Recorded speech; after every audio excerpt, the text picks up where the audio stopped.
What the fuck? Co to je za updatey? Co to je? Oni mi změnili kolo? Oni mi změnili... Koukej na to.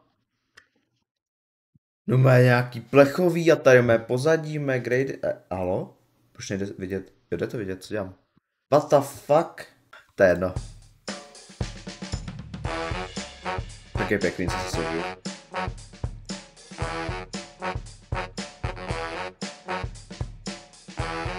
Tak, schválně.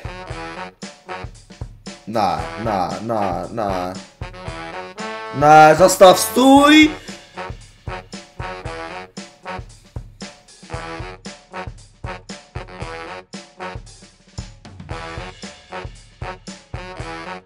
Já jsem se jenom tohle zahraju.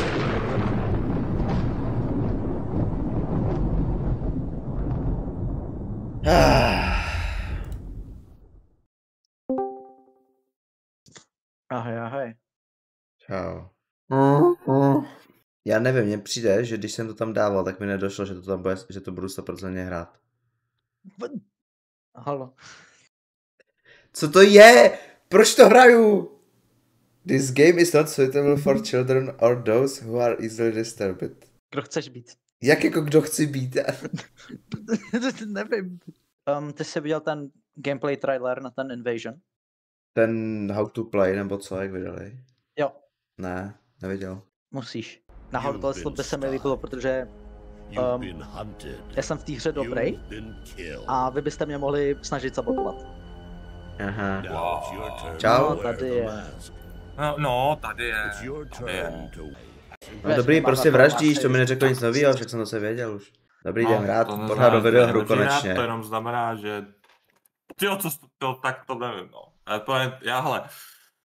To tady hraju nějaký Undertale, to je hrozný, ty vole. Konečně zahraju nějakou pořádnou videohru, pojďte. Dávám tomu hodinu. Takový. Tak. Jakoby já, když jsem to hrál, tak já jsem to ani nečetl, já jsem to skipoval, takže asi tak. Co se děje? Would you like to review detailed content for... Ne.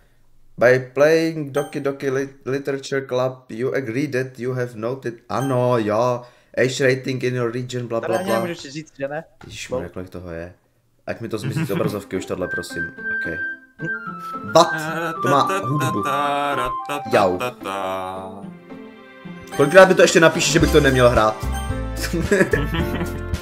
Já to vím. Jo, Vysync, vole. Vysync, jo. Nechceš tam dát ještě textury a model quality, budou mít víc polygonů. A tady v těch hrách je Vysync dobré, jenom proč, když mám G-Sync? Tak. Tak ničeho Vysync, kde ty ani nemáš nic animace. Tak. Tak hraj. No, new game. Hlasy. Exit the DLC.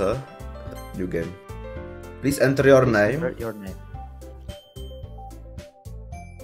Wow. Tam píše Bigas. Okay. No, Bigas randící prostě. Tak. Kdo je otazníky? Já. Hele, ženy. Co je to za tlačítka? To seš ty. Jo, počkej, to se... Jako narátor, jo? Já tomu nerozumím. Jo. Počkej, narátor, to je prostě ta postava, za kterou hraješ. I see another girl running toward me from the distance, waving her arms in the air like she's totally oblivious to any attention she might draw to herself. That girl is Sayori, my neighbor and good friend since we were children. You know, the kind of friend you never see yourself making today, but it just kind of works out because you've know each other for so long. We used to walk to school together on days like this, but starting around high school she would oversleep more and more frequently, and I will get tired of waiting up. But if she's going to chase after me like this, I almost feel better off running away. However, I just sigh and idle in front of the crosswalk and let Sayori catch up to me.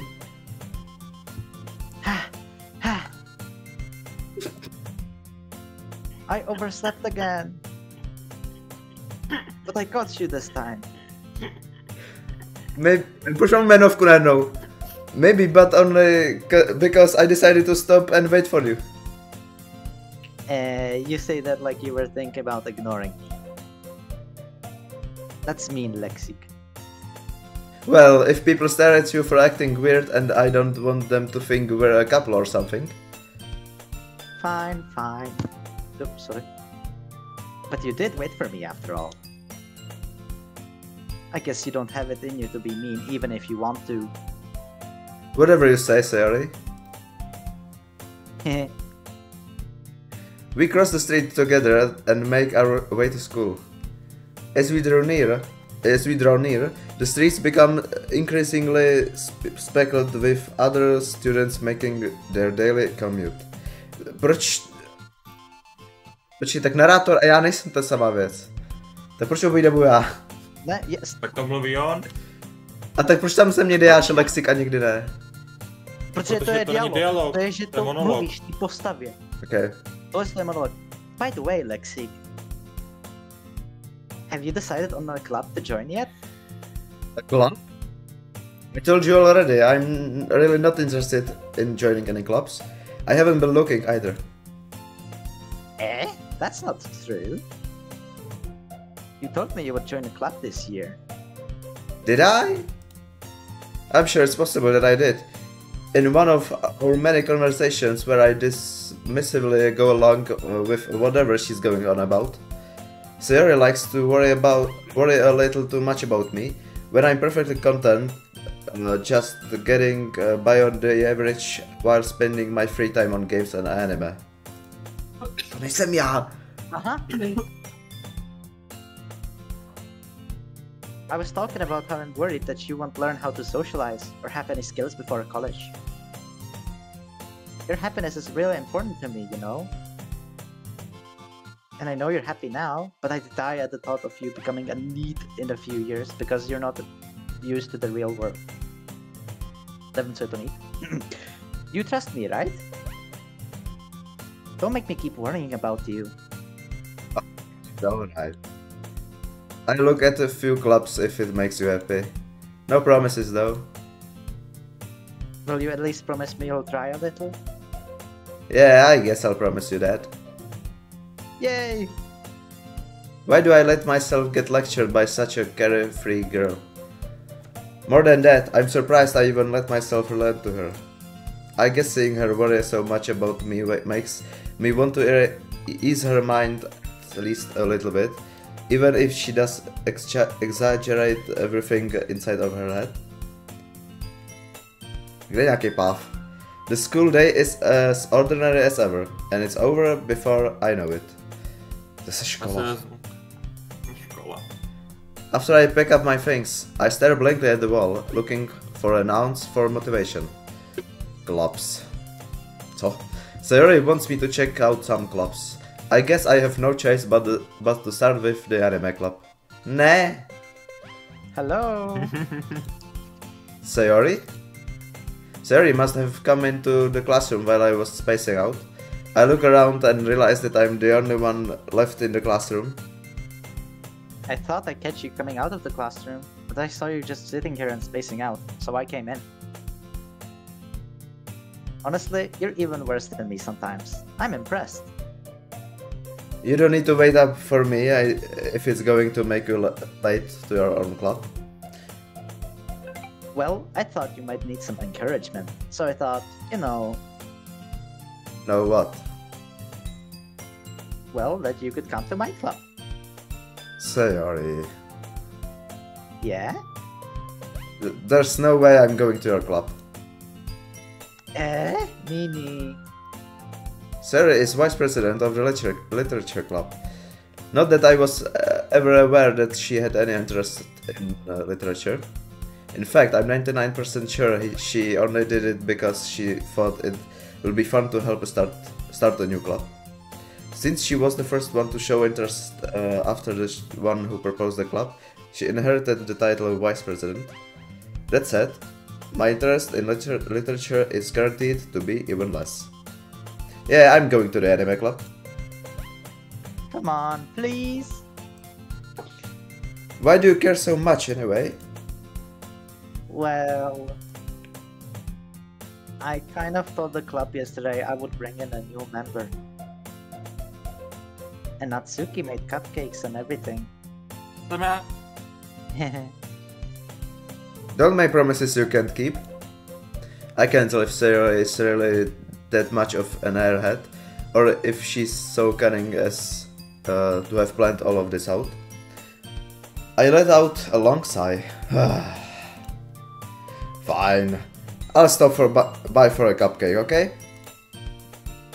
Yes, let's go! Come on. The fun horror! And thus, today marks the day I sold my soul for a cupcake. I dejectedly follow Sayori across the school and upstairs. A section of the school I rarely visit. Sayori, full of energy, swings open the classroom door. Everyone, the new member is here. I told you, don't call me a new member. I glance around the room. Yes. Okay. Welcome to the literature club. It's a pleasure meeting you.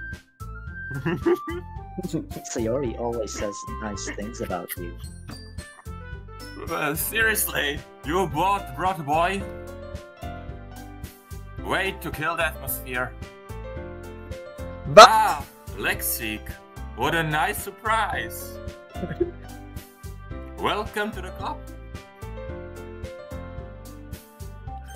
all words escape me in this stejně.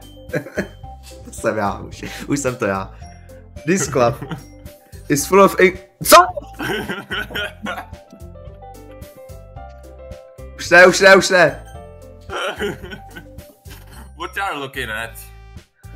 Nebyl tohle Martin? Nebo ne? Ne, Já nevím, sorry.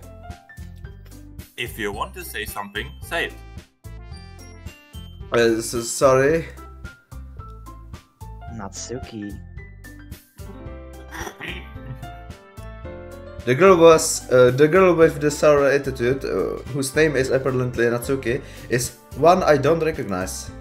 Her small figure makes her look like a first-year student. She is also the one who made cupcakes, according to Sayori.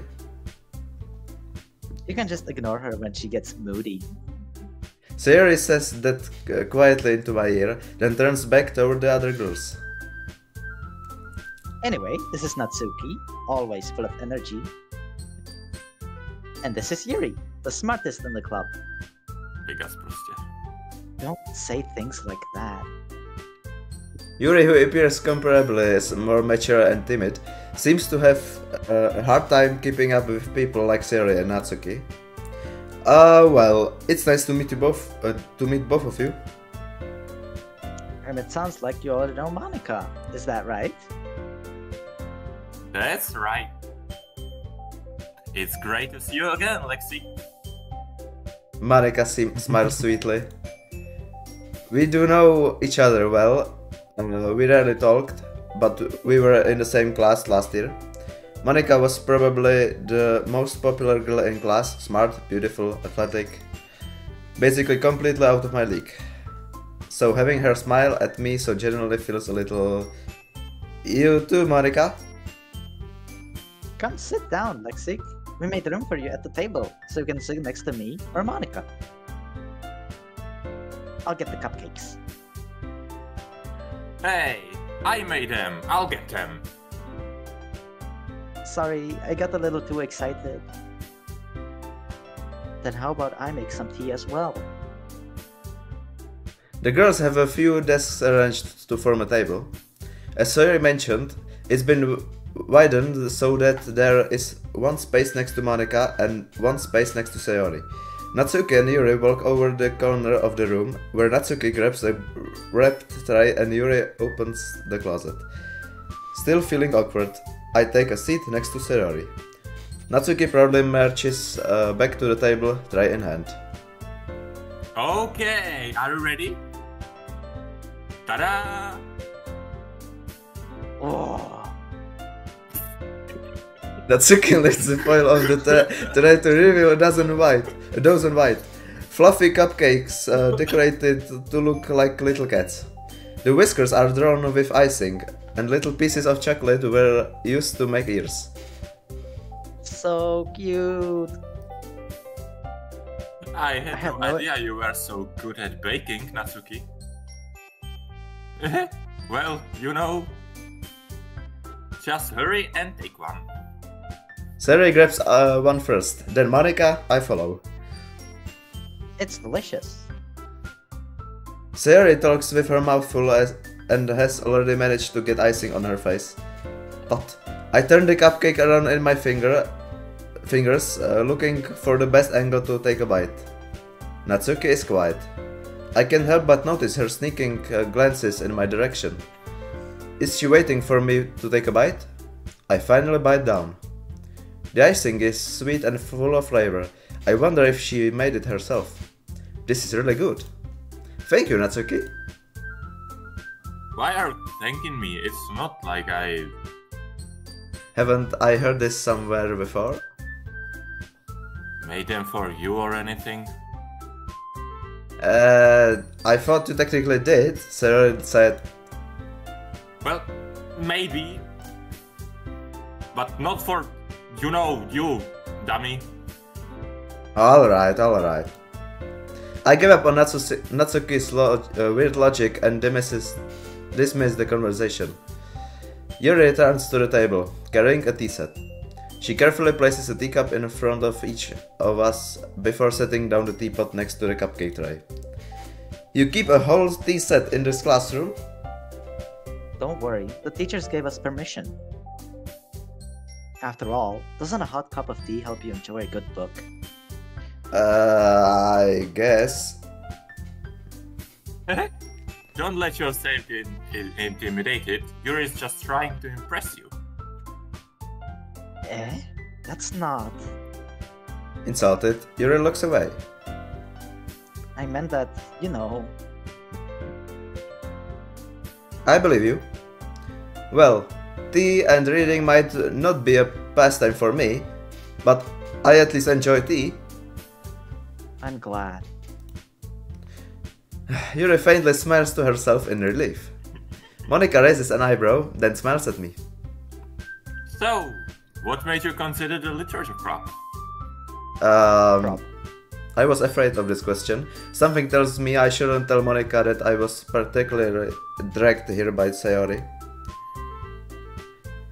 Well, I haven't joined any clubs yet, and Sayori seemed clearly happy here, so... That's okay, don't be embarrassed. We'll make sure you feel right at home, okay? As president of the literature club, it's my duty to make the club fun and exciting for everyone. Monika, I'm surprised. How come you decided to start your own club? You could probably be a board member for any of the major clubs. Weren't you a leader of the debate club, still? Well, you know, to be honest, I can stand all of the politics around the major clubs. It feels like nothing but arguing about the budget and publicity and how to prepare for events. I'd much rather take something I personally enjoy and make something special out of it.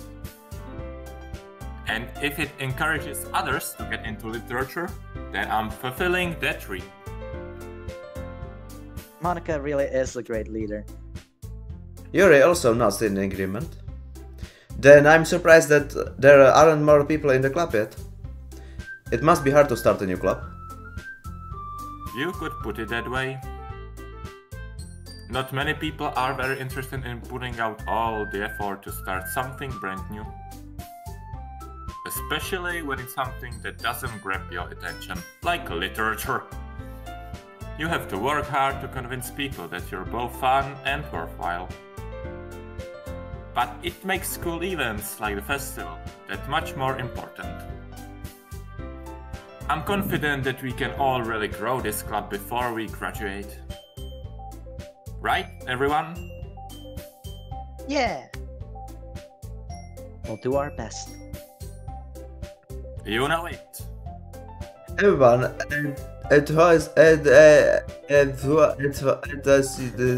agrees. Such different girls, all interested in the same goal. Marika must have worked really hard just to find these three. Maybe that's why they were also delighted by the idea of a new member joining. Though I still don't really know if I can keep up with their level of enthusiasm about literature. So, Lexikk, what kinds of things do you like to read? Well, considering how little I've read these past few years, I don't really have a good way of answering that. Manga. I mutter quietly to myself, half joking. Natsuki's head suddenly perks up. It looks like she wants to say something, but she keeps quiet. Not much of a reader, I guess. Well, that can change. What am I saying? I spoke without thinking after seeing Yuri's sad smile. Anyway, what about you, Yuri? Well, let's see. Yuri traces the rim of her teacup with her finger. My favorites are usually novels that build deep and complex fantasy worlds. The level of creativity and craftsmanship behind them is amazing to me. And telling a good story in such a foreign world is equally impressive. Yuri goes on, clearly passionate about her reading. Není Yuri ten z Call of Duty? She seemed so reserved and timid since the moment I walked in. But it's obvious by the way her eyes light up that she finds her comfort in the world of books, not people. But you know, I like a lot of things. Stories with deep psychological influence usually immerse me as well. Isn't it amazing how a writer can so deliberately take advantage of your own lack of imagination to completely throw you for a loop? Anyway, I've been reading a lot of horror lately. I read a horror book once. I desperately grasped something I can relate to at the minimal level. At this rate, Yuri might as well be having a conversation with a rock. Really? I wouldn't have expected that, Yuri. For someone as gentle as you. I guess you could say that. But if a story makes me think, or takes me to another world, then I really can't put it down. Surreal horror is often very successful at changing the way you look at the world, if only for a brief moment. I hate horror. Oh, why is that? Well, I just... Natsuki's eyes dart over to me for a split second. Never mind. That's right, you usually like to write about cute things, don't you, Natsuki? What? What gives you that idea? You left a piece of scrap paper behind the last club meeting. It looked like you were working on a poem called... Don't say it loud. And give that back. Fine. Your cupcakes, your poems. Everything you do is just as cute as you are. Sarah sidles up behind Natsuki and puts her hands on her shoulders. I'm not cute. Natsuki, you write your own poems. Well, I guess sometimes. Why do you care? I think that's impressive. Why don't you share them sometime? No. Natsuki averts her eyes. You wouldn't like them? Not a very confident writer yet. I understand how Natsuki feels. Sharing that level of writing takes more than just confidence. The truest form of writing is writing to oneself. You must be willing to open up to your readers, exposing your vulnerabilities and showing even the deepest reaches of your heart. You have writing experience too, Yuri? Maybe if you share some of your work, you can set an example and help Natsuki feel comfortable enough to share hers. I guess it's the same for Yuri. Aw, I wanted to read everyone's poems. We all sit in silence for a moment. Okay. I have an idea, everyone. Hmm? Huh? Natsuki and Yuri looks quizzically at Monika. Let's all go home and write a poem of your own. Then, next time we meet, we'll all share them with each other. That way, everyone is even.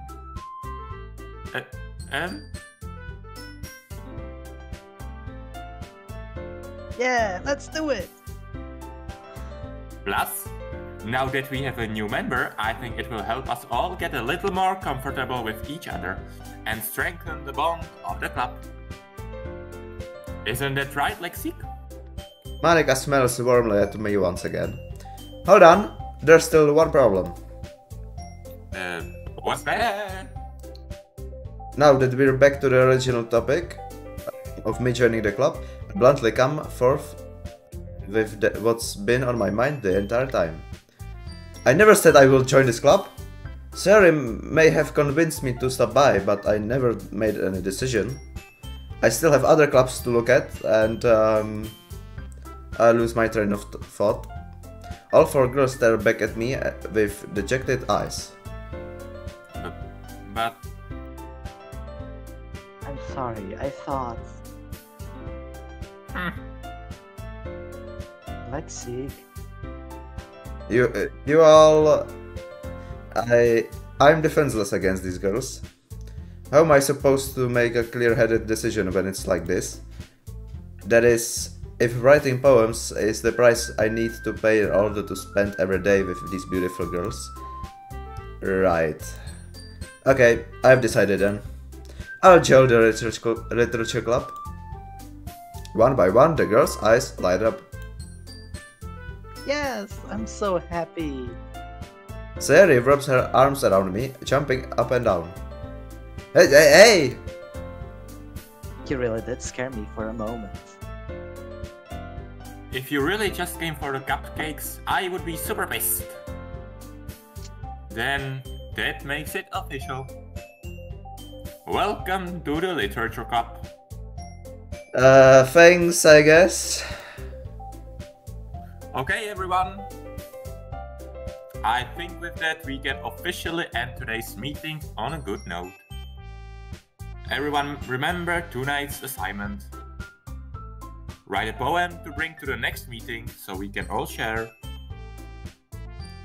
Monika looks over at me once more. Cook. Lexikk, I look forward to seeing how you express yourself.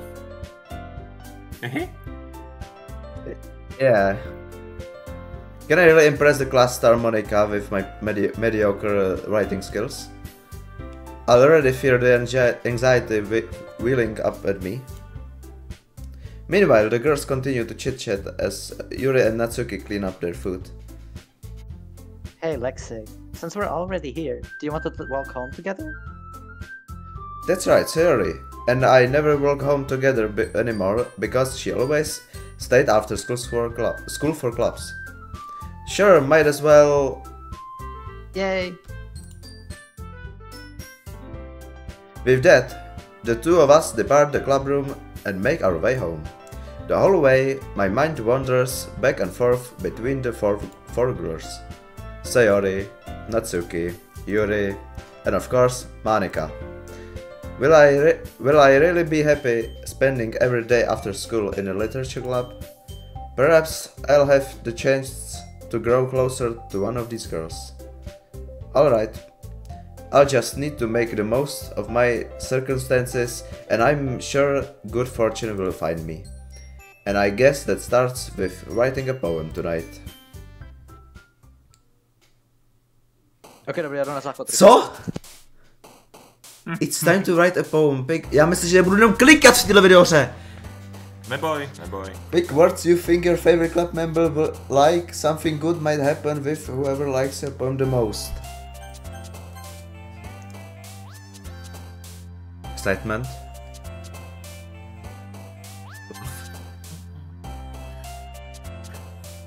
Frightening. Games. Party. Adventure.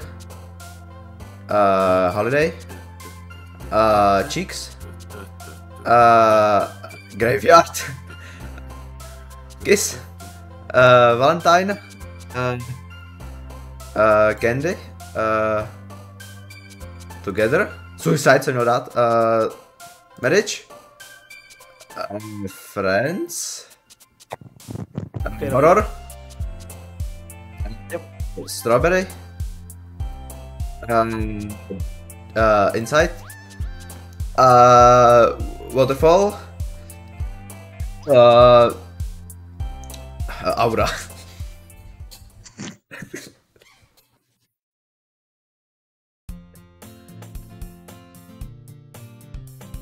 Monico. Hi again, Lexikk. Glad to see you didn't run away on us, haha. Nah, don't worry. This might be a little strange for me, but I at least keep my word. Well, I'm back at the literature club. I was the last to come in, so everyone else is already hanging out. Thanks for keeping your promise, Lexikk.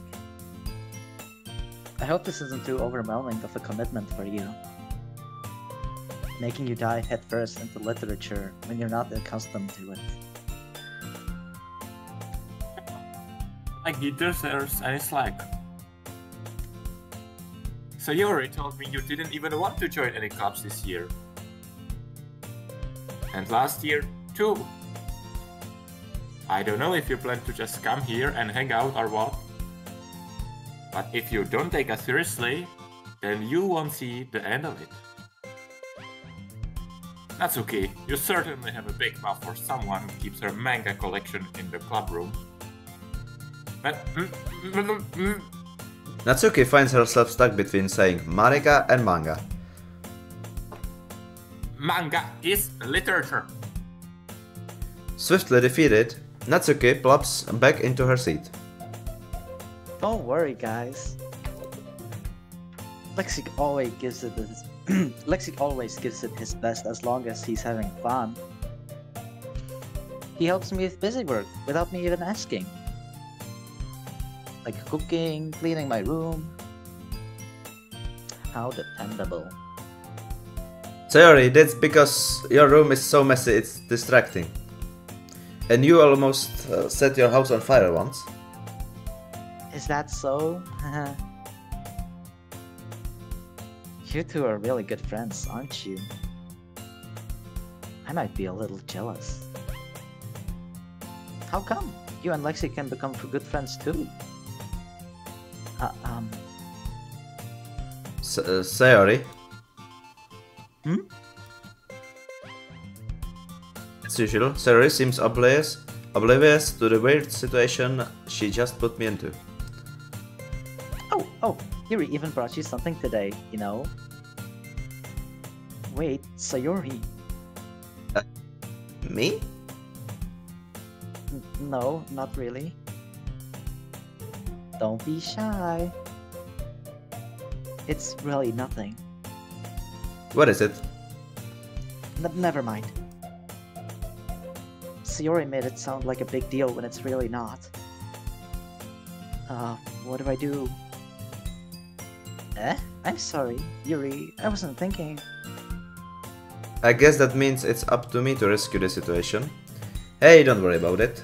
First of all, I wasn't expecting anything in the first place, so any nice gesture from you is a pleasant surprise. It'll make me happy no matter what. Is that so? Yeah, I won't make it a big deal if you don't want it to be. Alright. Well, here. Yuri reaches into her bag and pulls out a book. I didn't want you to feel left out. So I picked out the book that I thought you might enjoy. It's a short read, so it should keep your attention, even if you don't usually read. Sorry. And we could you know,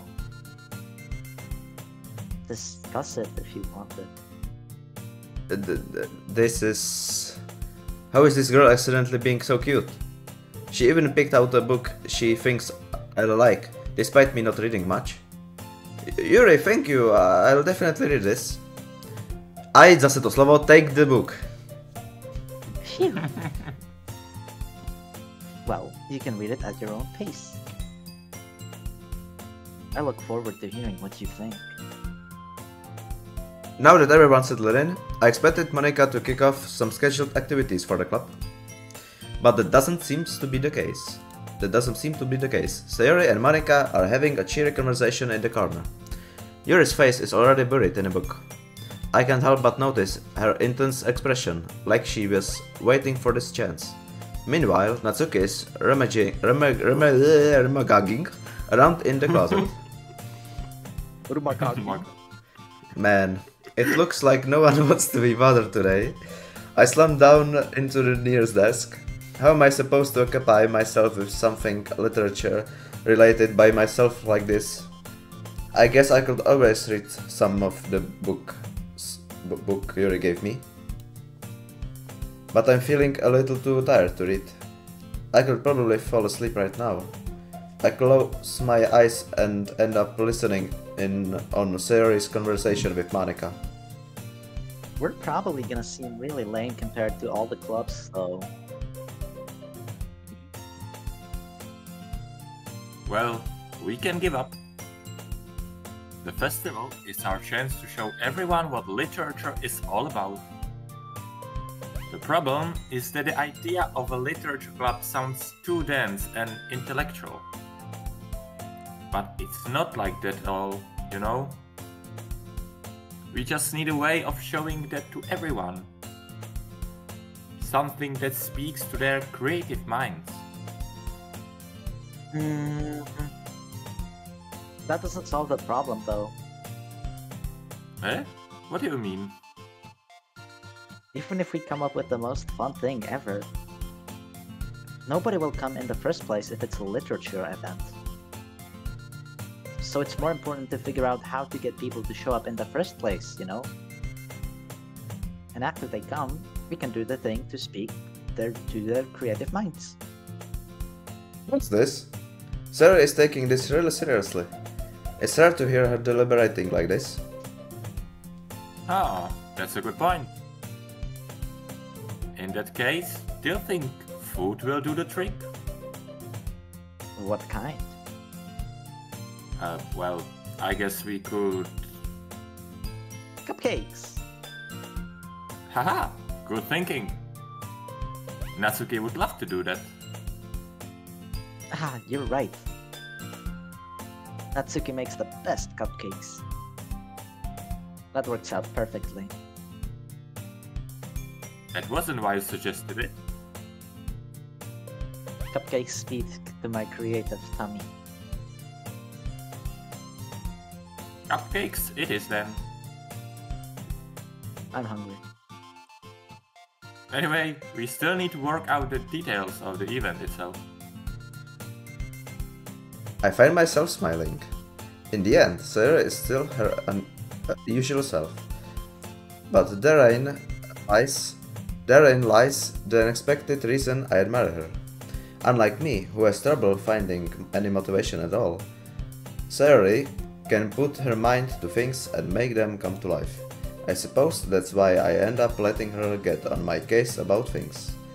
I can't help but wonder what it would be like to see the world through her eyes. What the fuck? I open my eyes to find Sarah's face filling my vision. I nearly fall out of my chair. Sorry. Wait. Actually, I'm not sorry at all. It's your fault for sleeping like that. This isn't a napping club.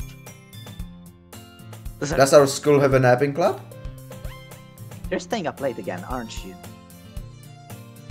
Now that you're in a club, you're gonna have less time for anime, you know.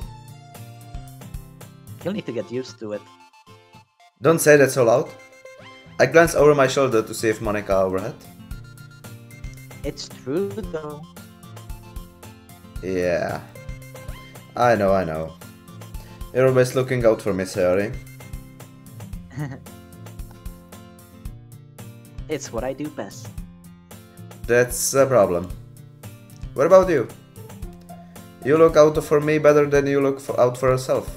You're still oversleeping every day, aren't you? Eh? Not every day. That's not very convincing. How many days this past week have you gotten up on time? It's a secret. I knew it. Come on. At least give me the benefit of the doubt. I can't even do that. Look, Sayori, it's written all over you. Eh? Sayori glances around at herself. How is it written all over me? You were clearly in a rush this morning. Look, your hair is sticking out all around here. Ah.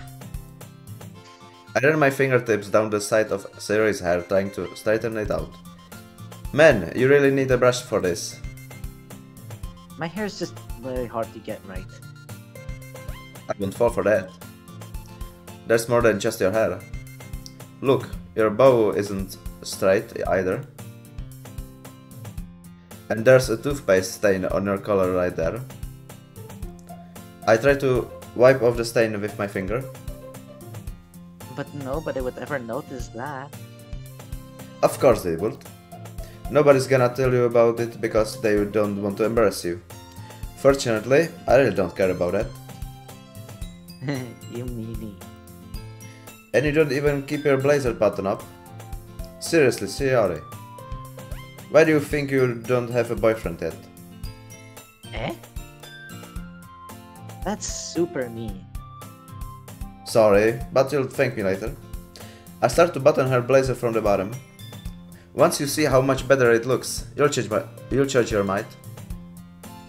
What the fuck? This is so funny. What is?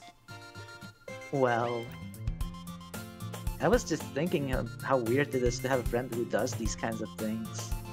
Eh? Don't say that. You'll make me feel weird about it, stupid. It's okay though. It's okay though. Oh, sorry. I'm happy we're like this. Aren't you? I guess.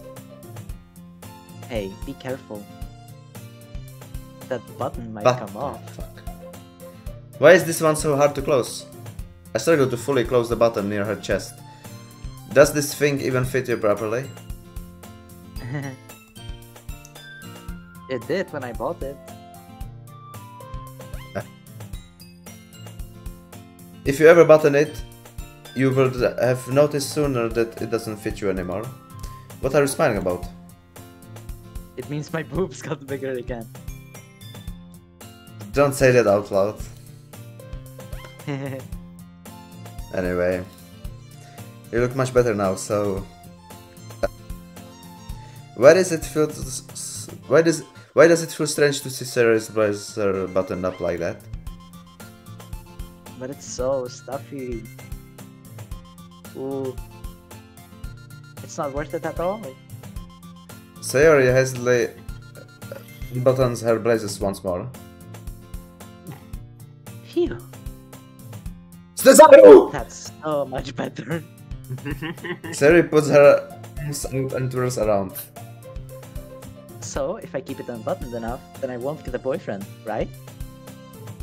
What kind of logic is that? And why are you saying that like it's a good thing? Because if I had the boyfriend, then he wouldn't even let you do things like this. And you take care of me better than anyone else would anyway. So that's why I'm keeping it unbuttoned. Stop saying all these embarrassing things. Eh? I didn't say anything embarrassing. Jeez. Well, anyway, just focus on trying to wake up a little earlier. Only if you focus on going to bed earlier. Fine, fine. It's a deal. I guess we really are better at taking care of each other than we are at taking care of ourselves. Yeah, I guess so, huh? So, maybe you should come wake me up in the morning. You're doing it again, Sayori. Aw, but I was joking that time. Man, it's impossible to tell with you sometimes. Okay, everyone. Eh? Marika suddenly calls out. Why don't we share the poems we write now? Yay! Lexikk, I can't wait to read yours. Yeah, same. I fail to sound to slovo, but Sayori still trots a way to retrieve her poem. Enthusiastic. Já to nevím říct prostě. No, tak seš to. By the way... Nebudu. Slovo prostě. By the way, did you remember to write a poem last night? Yeah. My relaxation ends. I can't believe I agreed to do something so embarrassing. I couldn't really find much inspiration, since I've never really done this before. Well, now that everyone's ready, why don't you find someone to share with? I can't wait. Sayori and Marika, kurva už ale, pull out their poems. Sayori is on a wrinkled sheet of loose leaf torn from a spider's notebook. On the other hand, Monica wrote hers in a composition notebook. I can already see Monica's pristine handwriting from where I sit. Natsuki and Yuri reluctantly comply as well, reaching into their bags. I do the same myself. So, who should I show my poem to first?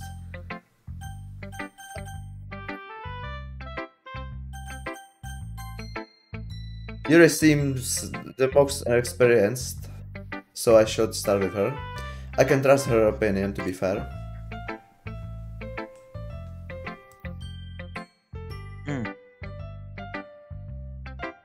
Yuri stares at the poem.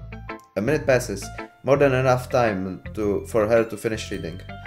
Oh. Sorry. It's I forgot to start speaking. It's fine, don't force yourself. I'm not. I just need to put my thoughts into words. Hold on. Okay. This is your first time writing a poem, right? Yeah. Why do you ask? I'm just making sure. I guess that it might be after reading it. I guess that it might be after reading through it. So it's that bad? No. Did I just raise my voice? I'm so sorry. Yuri buries her face in her hands. I couldn't help but notice that it's been several minutes and we really haven't gotten anywhere. It might take Yuri a while to get used to new people. It's fine. I really didn't notice. Why were you saying? Right. It's just that there are specific writing habits that are usually typical of new writers. And having been through that myself, I kind of learned to pick up on them. I think the most noticeable thing I recognize in new writers is that they try to make their style very deliberate. In other words, they tend to pick a writing style separate from the topic matter, and they form-fit the two together. The end result is that both style and expressiveness are weakened. Once Yuri finds her train of thought, it's as if her demeanor totally changes. Her stammering is completely gone, and she sounds like an expert. Of course, that's not something you can be blamed for. There are so many different skills and techniques that go into writing even a simple poem. Not just finding them and building them, but getting them to work together is probably the most challenging part. It might take you some time, but it all comes with practice and learning by example and trying new things. I also hope that everyone else in the club gives you valuable feedback. Natsuki can be a little bit biased though. Biased? How? Well, never mind. I shouldn't be talking about people like that. Sorry. It's fine. I'm not sure if Yura is apologizing at herself to me or not, or to Natsuki. Do you mind if I read your poem now? Please do. I'd love to share my thought process behind it. Yura smiles dreamily, as if that's a rare opportunity for her. Which itself is kind of funny. After all, isn't this supposed to be a literature club? What the fuck? To nám přečtu. 6... Ne, Ghost Under the Light. The tendrils of my hair illuminate beneath the amber glow. Bathing. It must be this one. The last remaining streetlight to have withstood the test of time. The last yet to be replaced by the sickening blue-green hue of the future. I bathe, claims, calms, breathing air of the present but living in the past. The light flickers. I flicker back.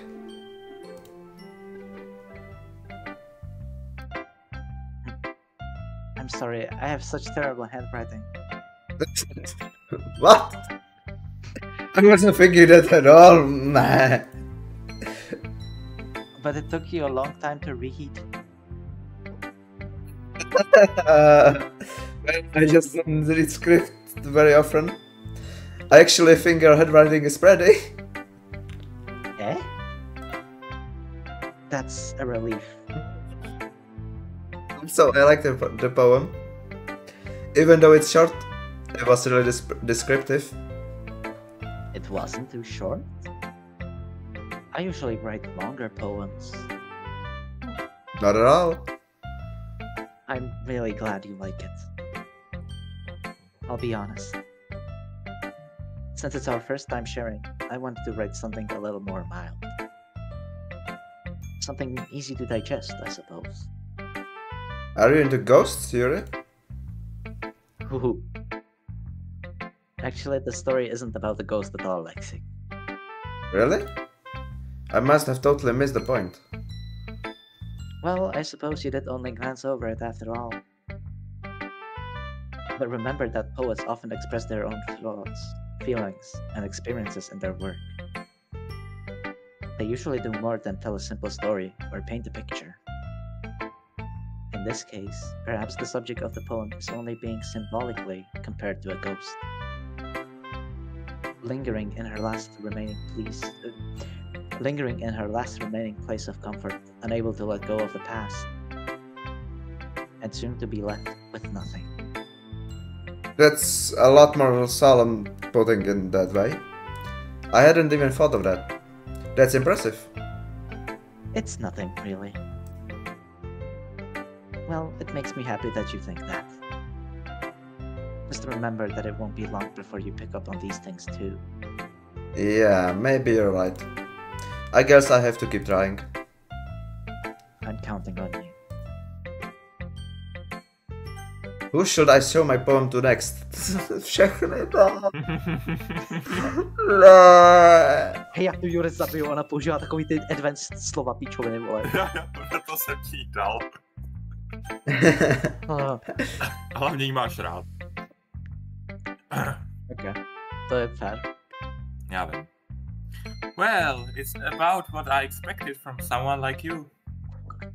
That's a little blunt. Well, excuse me? It's not like I said it was bad. It just didn't evoke my emotions. So, basically, it's not cute enough for your tastes? Do you want to get smacked? I'll pass.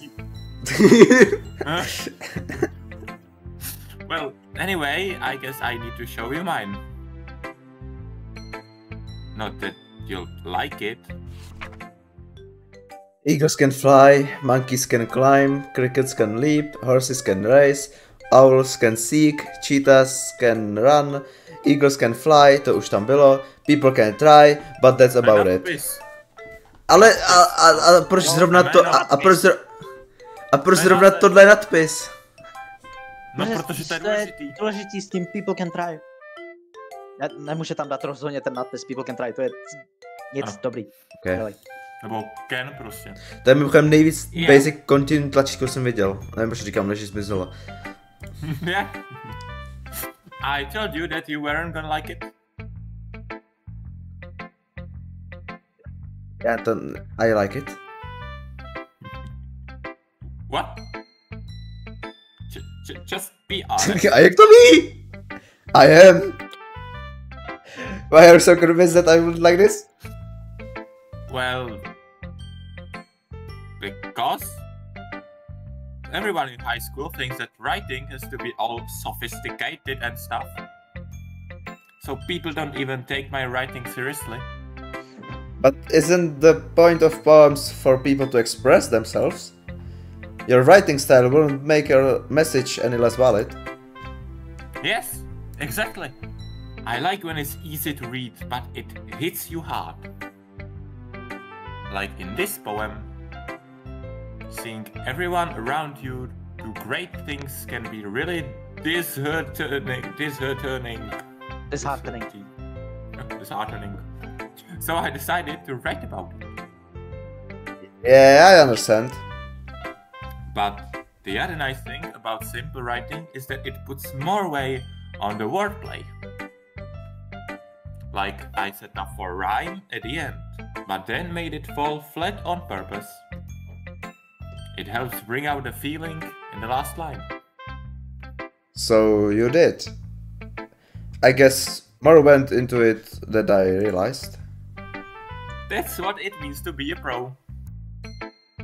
I'm glad you learned something. Didn't expect that from the youngest one here, did you? Yeah, guess not. I decided to humor her with the last comment. I don't really care how old everyone is, but if Natsuki is feeling proud that I won, then I won't take that away from her. Just... Who should I show my poem to next?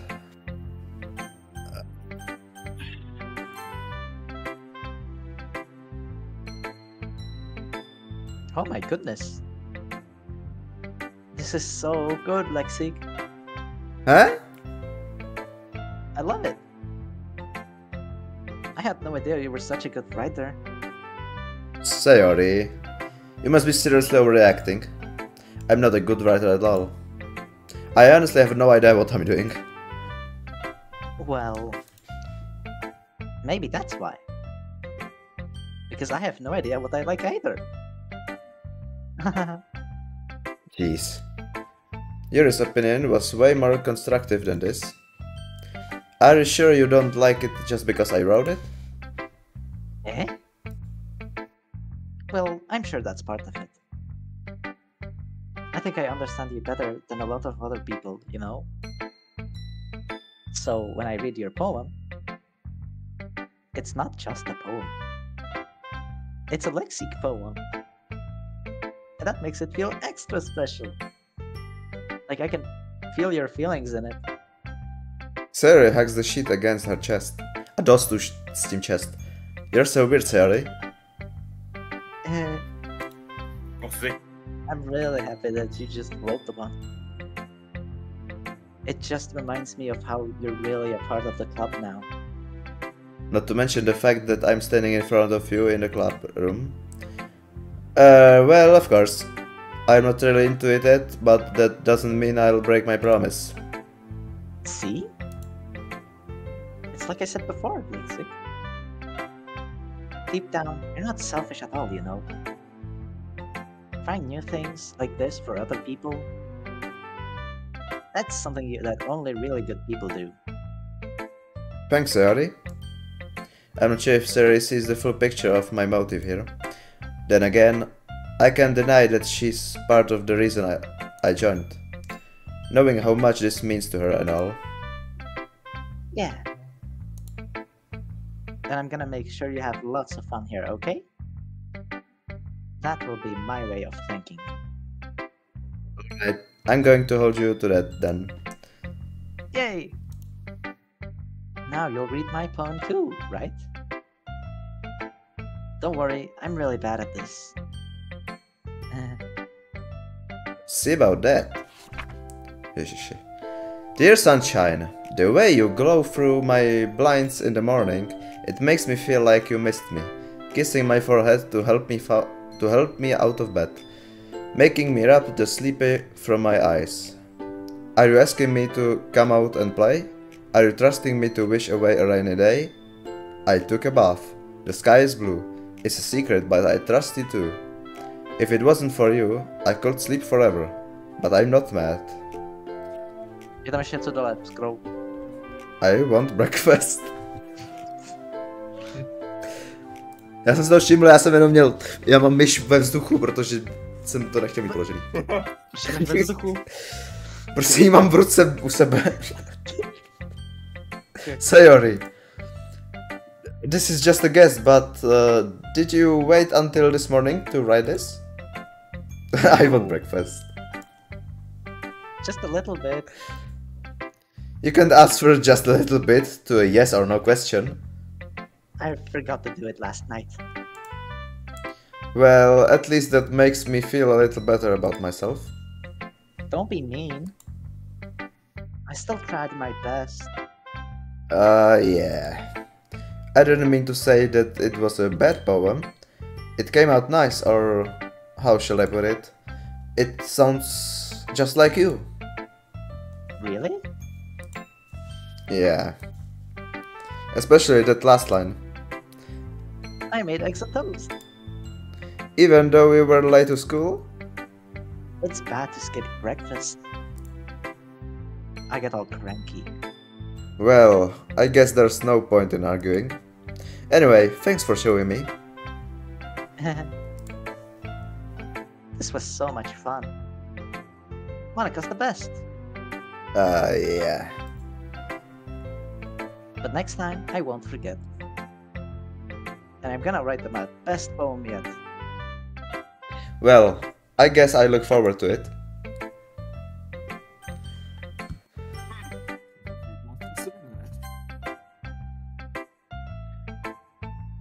Lexikk.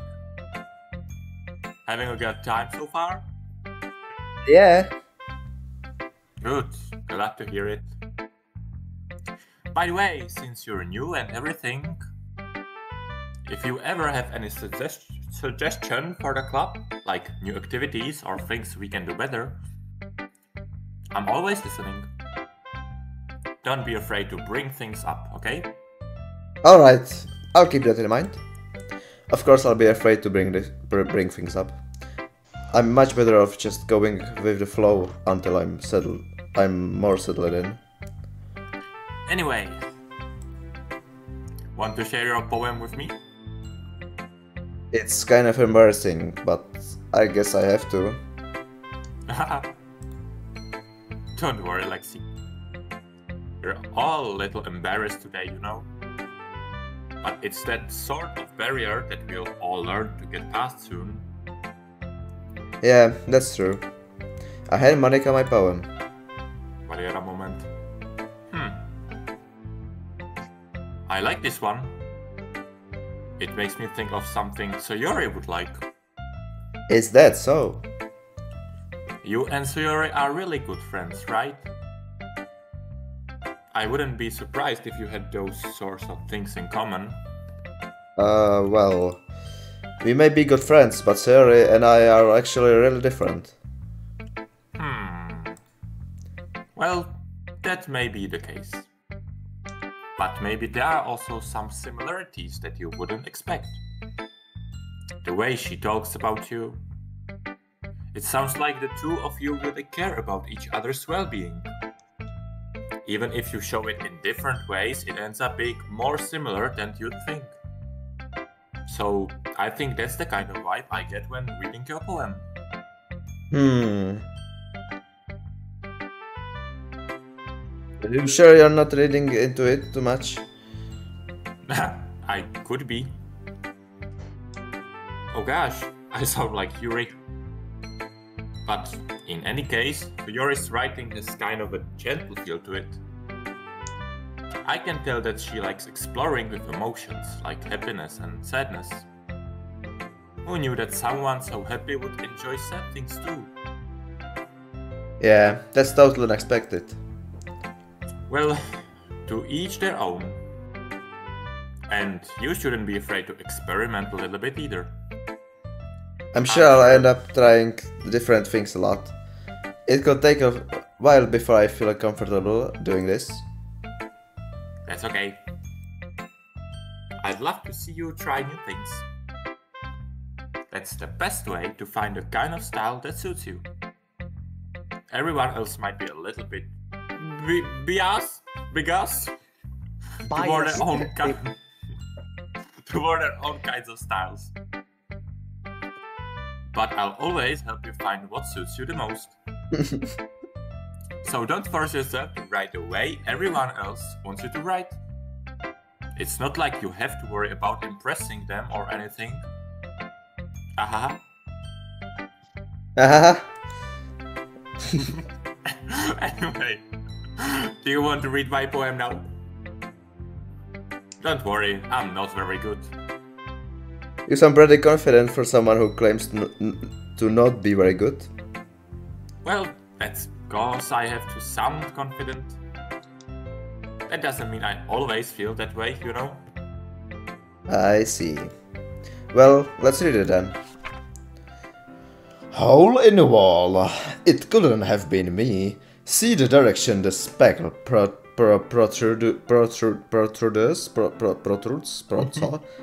A noisy neighbor, an angry boyfriend. I'll never know. It wasn't home. I wasn't home. I peer inside for a clue. No, I can't see. I reel blind, like a film left out in the sun. But it's too late. My retinas. I already scorched with a permanent copy of the meaningless image. It's just a little hole. It wasn't too bright. It was too deep, stretching forever into everything. A hole of infinite choices. I realize now that I wasn't looking in. I wasn't looking out. And he, on the other side, was looking in. Super, vůbec tomu nerozumím. So, No, literatúra. what do you think? It's very freeform, if that's what you call it. Sorry, I'm not really the right person to ask for feedback. It's okay. Yeah, that kind of style has gotten pretty popular nowadays. That is, a lot of poems have been putting emphasis on emphasis on the timing between words and lines. When performed out loud, it can be really powerful. What was the inspiration behind this one? Well, I'm not sure if I know how to put it. I guess you could say that I had some kind of epiphany recently. Yeah, epiphany. Yeah! Yeah. It's been influencing my poems a bit. An epiphany? Yeah, something like that. I'm kind of nervous to talk about deep stuff like that, because it's kind of coming on strongly. Maybe after everyone is better friends with each other. Anyway, here's Monica's writing tip of the day. Sometimes when you're writing a poem or a story, your brain gets too fixated on a specific point. If you try so hard to make it perfect, then you'll never make any progress. Just force yourself to get something down on the paper and tidy it up later. Another way to think about it is this. If you keep your pen in the same spot for too long, you'll just get a big dark puddle of ink. So just move your hand and go with the flow. That's my advice for today. Thanks for listening. Attrament. Phew. I guess that's everyone. I glanced around the room. This was a little more stressful than I anticipated. It's as if everyone is judging me for my mediocre writing abilities. Even they're just being nice. There's no way my bones can stand up to theirs. This is a literature club after all. I guess that's what I ended up getting myself into. Across the room, Sayori and Monika are happily chatting. My eyes land on Yuri and Natsuki. They gingerly exchange sheets of paper, sharing their respective poems. As they read in tandem, I watch each of their expressions change. Natsuki's eyebrows furrow in frustration. Meanwhile, Yuri smiles sadly. What's with that language? Eh? Did you say something? It's nothing.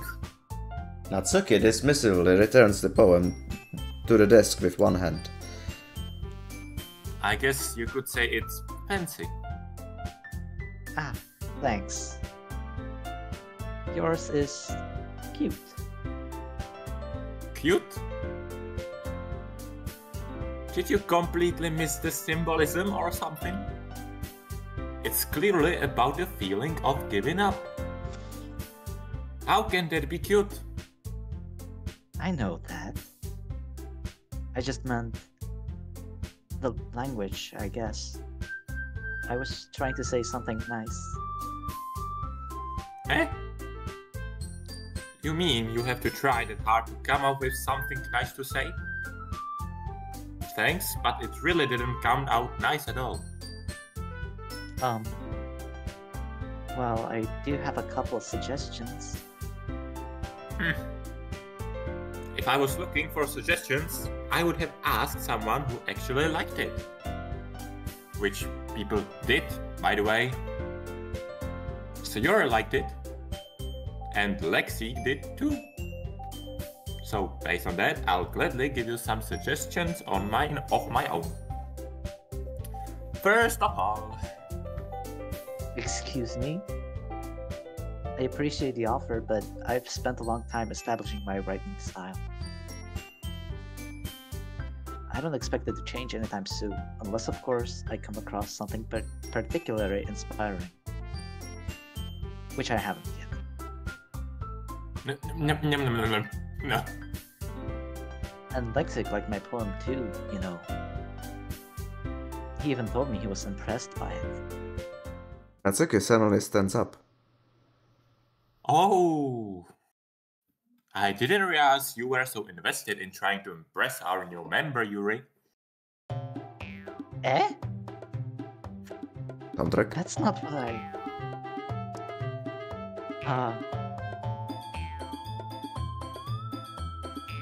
You're just... Yuri stands up as well. Maybe you're just jealous that Lexikk appreciates my advice more than he appreciated yours. And how do you know he didn't appreciate my advice more? Are you that full of yourself? No. If I was full of myself, I would deliberately go out of my way to make everything I do overly cutesy. Ooh. Is everyone okay? Well, you know what? I wasn't the one whose boobs magically grew a size bigger as soon as Lexikk started showing up. What? Natsuki.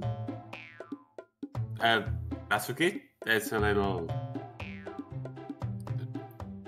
This doesn't involve you. This doesn't involve... I don't like fighting, guys. Suddenly, both girls turned towards me, as if they just noticed I was standing there. Lexikk. She's just trying to make me look bad. That's not true. She started it. If she could get over herself and learn to appreciate that simple writing is more effective, then this wouldn't have happened in the first place. What's the point in making your poems all convoluted? Convoluted. Yes. Convoluted. For no reason. The meaning should jump out as the reader, not force them to have to figure it out. Help me explain that to her, Lexikk. Hey, picha. Wait. There's a reason we have so many deep and expressive words in our language. It's the only way to convey complex feelings and meaning the most effectively. Avoiding them is not only necessarily limiting yourself, it's also a waste. You understand that, right, Lexikk? Well? How did I get dragged into this in the first place? It's not like I know anything about writing, but whomever I agree with, they're probably think more highly of me. So of course that's going to be...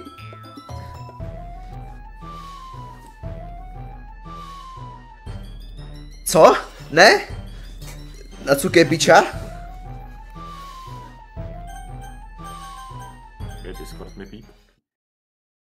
Natsuki, you're right that I liked your poem. See? Počkej, co? What? Wait! So? That's not an excuse for you to be so mean. You shouldn't pick a fight just because someone's opinion is different. That's not what happened at all. Yuri wouldn't even take my poem seriously. I understand. Yuri, Eh? you're a seriously talented writer. It's no secret that I was impressed. Well, that's... But there's the thing. No matter how simple or refined someone's writing style is, they're still putting feelings into it, and it becomes something really personal. That's why Natsuki felt threatened when you said her poem was cute. I see. I didn't notice that I'm sorry. Oof. But Natsuki, you took it way too far. Yuri means well, and if you just told her how you felt, then this wouldn't have happened in the first place. Are you kidding? That's exactly what I did. It was her that... Natsuki, I think that's enough. You both said some things that you didn't mean. You apologized. Don't you think you should too? No. Natsuki clenches her fists. In the end, nobody has taken her side. She's trapped, at this point being defined only because she can't handle the pressure. I end up even feeling bad for her.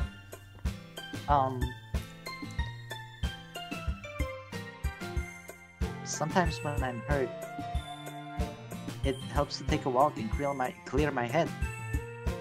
Sayori, she doesn't need to... You know what? I'm going to do that. It'll spare me from having to look at all your faces right now. Everybody. Without warning, Natsuki snatches her own poem up from the desk and storms out. On her way out, she crumbles up the poem with her hands and throws it in the trash. Natsuki... We really didn't need to do that. I look across the room. Yuri has her chin buried in her hands while she stares down at her desk. I gingerly approach her and sit in an ejected chair. Everything alright? I'm so embarrassed. I can't believe I acted like that. You probably hate me now. No, Yuri. How could anyone not have gotten frustrated after being treated like this? You handled it as well as anyone could. I don't think any less of you. Well... Alright, I believe you. Thanks, Lexikk. You're too kind. I'm thankful to have you a part of this club now. Si zvyšujem trochu.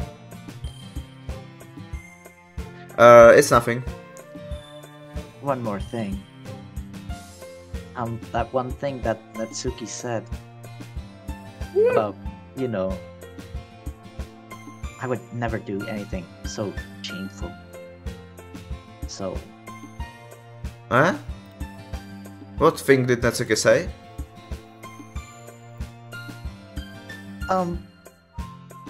Well, never mind that. I'm going to make some tea.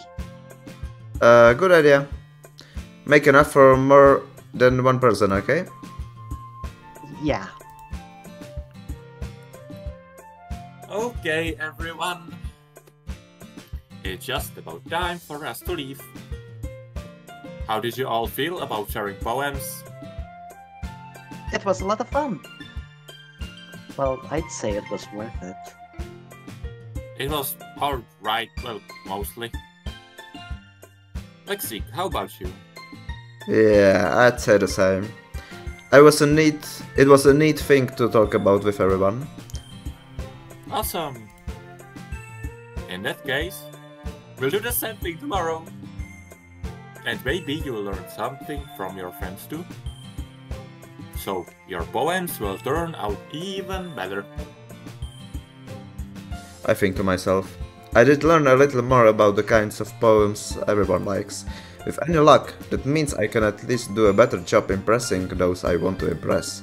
I note to myself, with newfound determination. Lexikk, ready to walk home? Sure, let's go. Sayori beams at me.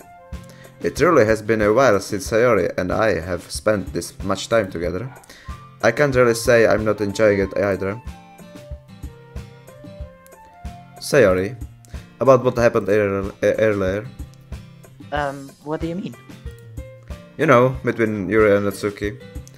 Does that kind of thing happen often? No. That's really the first time I've seen them fight like that. I promise they're both wonderful people. You don't hate them, do you? No, I don't hate them. I just want your opinion, that's all.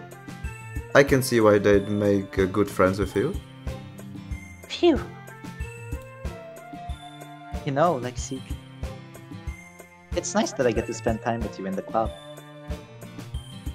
But I think seeing you get along with everyone is what makes me the happiest. And I think everyone really likes you too. That's... Every day is going to be so much fun. It looks like Sayori still hasn't got onto the kind of situation I'm in. Sure, being friends with everyone is nice, but does it really need to stop here? There? We'll just have to see what the future holds, Sayori. I pat Sayori on the shoulder. I said that more to myself than to her. But it's easy to use Sayori as an internal monologue sometimes. Okay. Yeah. Let's do this.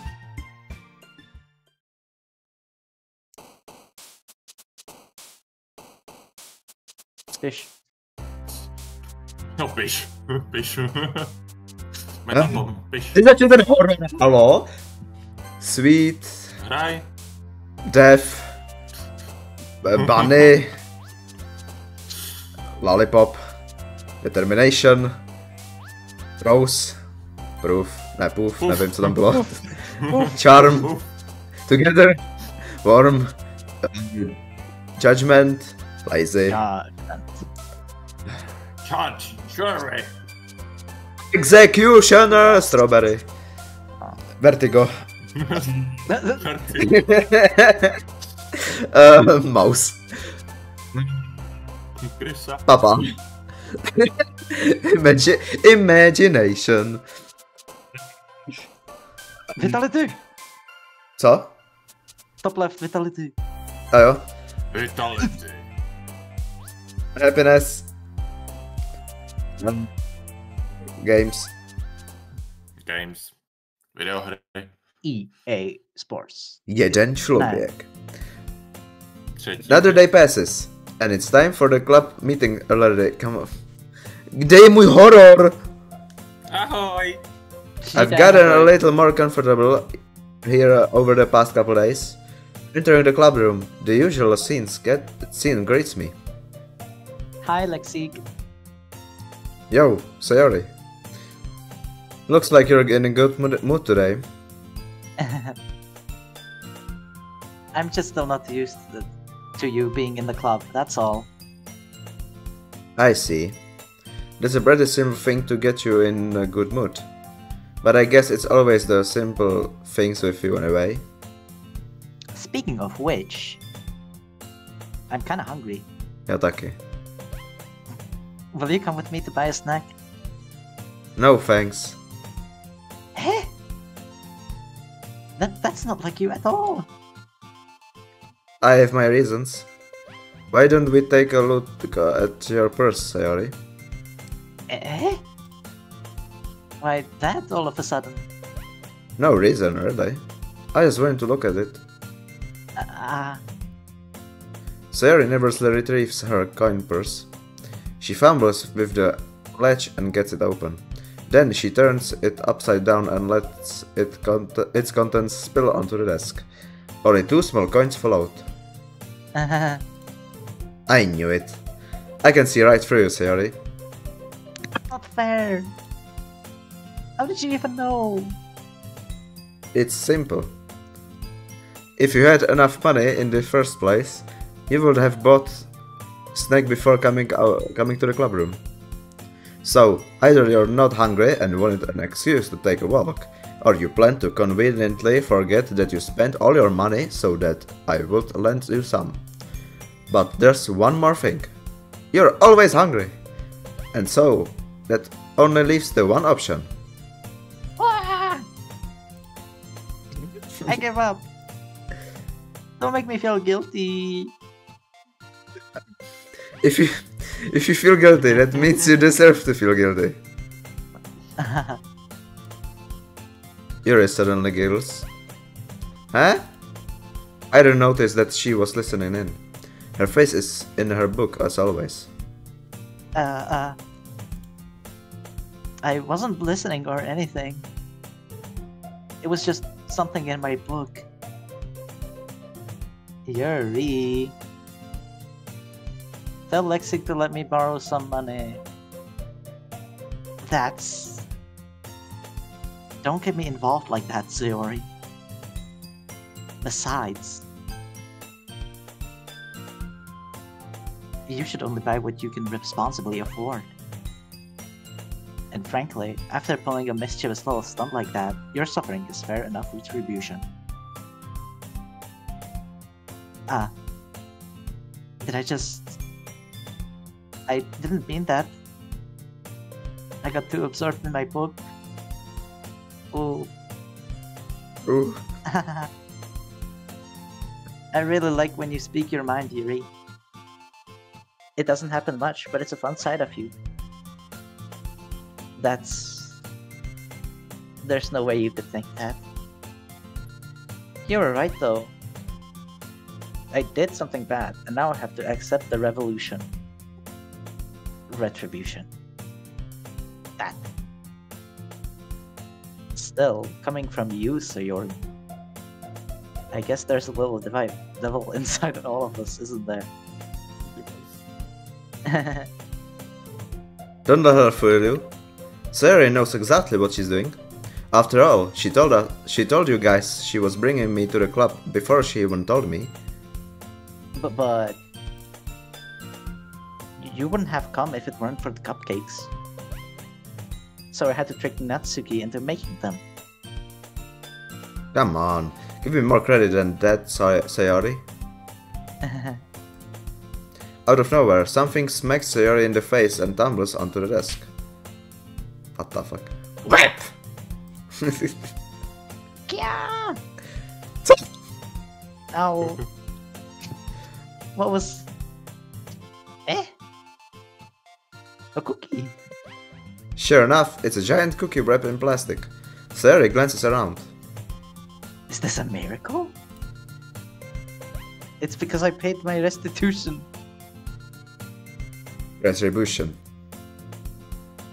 Actually, that one almost worked. Ahaha! I was just gonna give it to you. But then I heard you blab about the cupcakes. Co tady furt dělá? It was totally worth seeing your reaction though. Haha. Nanatsuki. That's so nice of you. I'm so happy. Sayori hugs the cookie. Jeez, just eat it. Sayori rapidly tears upon the wrapper and takes a big bite. So good. Sayori suddenly claps her hands over her mouth. I bit my tongue. You're going through a lot over just one cookie. Natsuki takes a bite of her own cookie. Ah, yours looks really good too, Natsuki. Can I try it? Jeez. Beggars can be choosers. But yours is chocolate. Yeah? Why do you think I gave you that one? Fine. Still, I'm really happy that you shared this one with me. Sayori gets out of her seat and goes behind Natsuki, then wraps her arms around her. Ah, jeez. I get it. Yuki still in hand, Natsuki reaches up to nudge Sayori of her. Sayori suddenly leans down and takes a bite of Natsuki's cookie. Hey! Did you seriously just do that?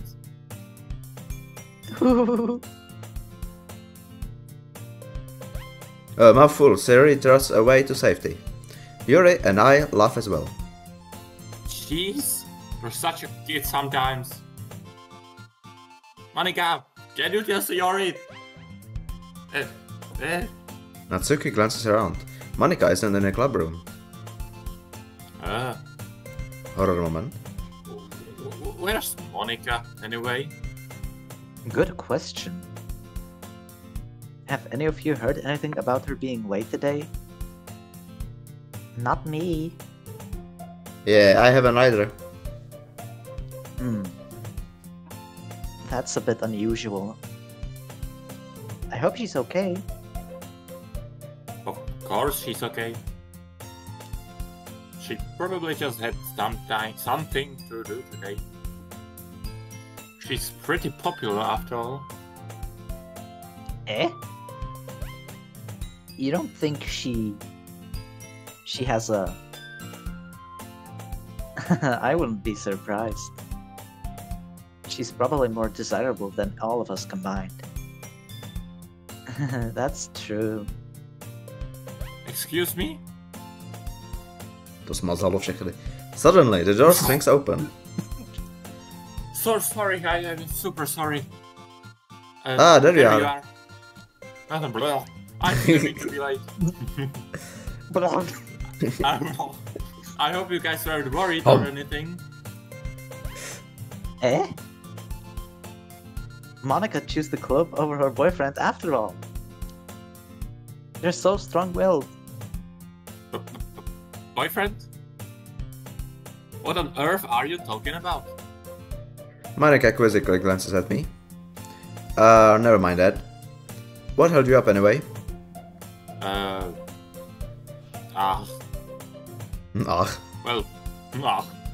Well, my last period today was study hall. To be honest, I kind of just lost track of time. That makes no sense though. You would have heard the bell ring at least. I must not have heard it since I was practicing piano. Piano? I wasn't aware you played music as well, Monika. I don't really... I kind of just started recently. I've always wanted to learn piano. That's so cool. You should play something for us, Monica. That's Monica looks at me. cook. Maybe once I get a little bit better, I will. Yay! That sounds cool. I'll also look forward to it. Is that so? In that case, I won't let you down, Lexikk. Monica smiles sweetly. I didn't mean any pressure or anything like that. Don't worry. I've been practicing a whole lot recently. And I'd really love the chance to share once I'm ready. I see. In that case, best of luck. Thanks. So, I didn't miss anything, did I? Not really. I choose to leave out a serious mischief escapade. I'm sure Natsuki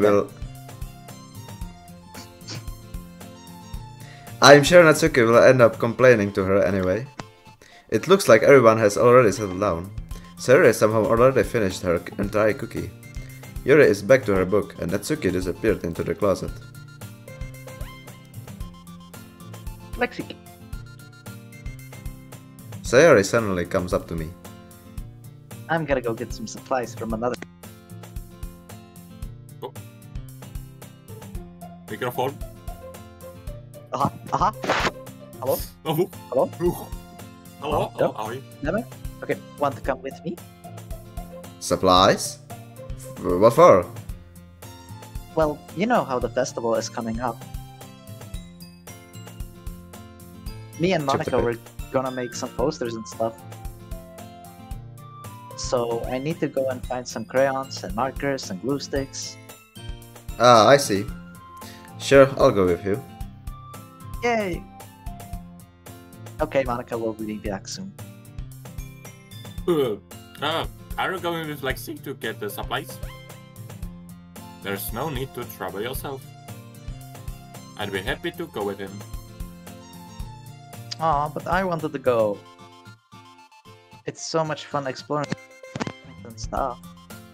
Okay. It was just a suggestion. See if you can find poster paper too, okay? Okay. Ready, Lexikk? Yep, let's go. Sayori and I exit the clubroom. I follow behind as Sayori hums and skips around the hallway.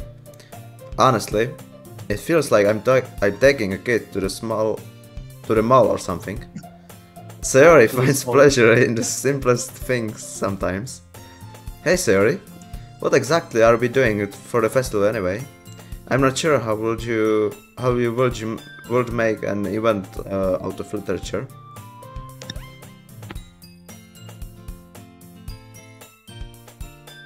Me and Monica have it all planned out. Don't you? Is that so? Yep. We're gonna do a poetry performance. Romance? Of what kind? Well, everyone is gonna take turns on stage and recite their favorite poems. That sounds kind of dull. Lexikk, you're not thinking about it the right way at all. It's not just about reading poems. It's about performing them. Like, you say the lines of the poem like, between my feet, the last remaining flower beckons to me. I twist the stem, freeing it from its clinging roots, caressing the final joyous moment between my fingers. But to what ends have I summoned this joy? For now, when I look in every direction, the once prosperous field before me is but a barren wasteland. Like that. Sayori, how do I put this? I'm sure it's just me, but it's impossible to make me for me to take you seriously when you talk like that. Eh? You meanie. I'm working super hard on this, you know. I know. I just meant that it's a pretty ordinary contrast to your cute self. Don't say that, it's embarrassing. But I guess that means I'm doing a good job. Yeah, I guess so. Ah, I'm so excited. The festival is going to be so much fun. Sayori spins herself around in the hallways again. Hey Lexikk, this classroom over here is empty. Let's begin the mission. The mission, eh? It's been a long time time since I've spent time with Sayori like that. But in the end, she hasn't changed one a bit. She's nothing but a balls of sunshine, drawing happy vibes from the world around her. It's a pretty nostalgic feeling for me. As the years went by, I began to hole myself up in my room more and more. So going adventuring with Sayori brings about a special sort of feeling I forgot I had in me. The two of us entered the classroom. Sayori heads straight to the closet and I follow. Let's see what we have in here. Crayons! Sayori pulls a box full of crayons off the shelf. They're the best brand too. They're kind of dirty though. Sayori starts pulling various crayons out of the box, reading the color names. Alright, that's one down. Don't get distracted. We still need to find... Wait, I'm looking for my favorite color. Fine. Then at least move aside so I can look for the poster paper. Ah, I dropped one by accident. Smack! Yeah. Sayori bends over and smacks her forehead right into the shelf. She falls to the floor and the crayons spill all over her lap. Ow, ow, ow, ow, ow. You okay? My forehead. Sayori clutches her forehead. Gee, Sayori, that's just like you, isn't it? Come here, let me see it. Since Sayori is sitting on the floor, I grab her by the waist and pull her out of the closet. You have to move your hands, Sayori. But it hurts. Just do it for a second. Sayori slowly releases her hands from her forehead. I gently brush her bangs to the side. Ow. Sorry. There's a huge red mark on the center of her forehead. A bump is starting to form as well. Man, that's gonna swell up. I should find you some ice. Lexikk. Where would I find ice around this time? I guess a cold drink will do. You don't have to. I'm fine with looking like a unicorn. Even wincing from the pain, Sayori makes a silly joke. Haha, what are you saying? I'll be right back, okay? Okay. Prosím horor, už není hudba, prosím horor. I pat Sayori on the shoulder and run out into the hallway. I locate the nearest vending machine. What should I get? It doesn't really matter, since it will be used as an ice pack rather than to drink. But I know Sayori likes apple juice, so I purchased that one. In just a moment, I'm already returning to the classroom where I left Sayori. Ach ja. She has one palm on her forehead and is using the other hand to clumsily scoop crayons back into the box. At least they were already in the wrong spots before I spilled them. Sayori, here. I hand Sayori the bottle of apple juice. It's nice and cold. Sayori opens the cap and starts drinking from it. Sayori, what are you doing? It's for your forehead, idiot. Ah. Sorry, I forgot. How hard did you hit your head? Sayori places the bottle against the pump on her head. It stings. Just bear with it. it feel better soon. Looks like you cleaned up most of the crayons, so that's good. Hey, Lexikk. This kind of reminds you of growing up, doesn't it? What do you mean? You know, how we used to play outside all the time. I would always try to keep up with you. You were kind of oblivious in some ways. Like, I usually fell behind or had trouble climbing up the things you did. But sometimes when I tried to do things I couldn't, I would get myself hurt. I'd fall and scrape myself or get a bump. And I would start crying really hard. And you would rush over as quick as you could. Aha. Wow.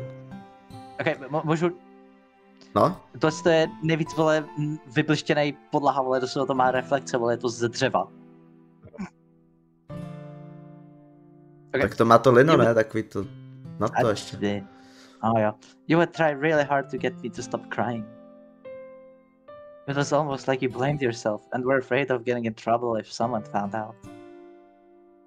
Even though it really wasn't your fault at all, you know? Did I really do that? Yeah, you don't remember? Come to think of it, maybe I do remember a bit. I guess I was always so focused on my games that I didn't pay enough attention to you. So in a way, it's my fault. It was my fault. Kind of like this time too. If I wasn't rushing you out of the closet, you probably wouldn't have hit your head. Lexikk. I don't think you realize it, but you're always thinking of other people. Even after all these years. You're rushing to help me, even though I'm just being clumsy. You're really a sweetheart. Don't call me that. I don't really do this kind of thing all the time. I guess when it comes to you, it just feels natural. Before I know it, I'm treating you like that. I guess that's what happens when you've been friends for so long. Really? Maybe you're right. Lexikk. I'm so glad that nothing's changed between us. Do you think it'll be like this forever? Forever? If I'm honest to myself, there's no telling where we'll each end up for college or after that. So it wouldn't be fair for me to make my promises. But, well, I hope so. It's been this long already, right? I can imagine you ever changing, so my hopes are up. I'm so happy. Sayori has a whimsical expression in her eyes. We remain silent for a moment.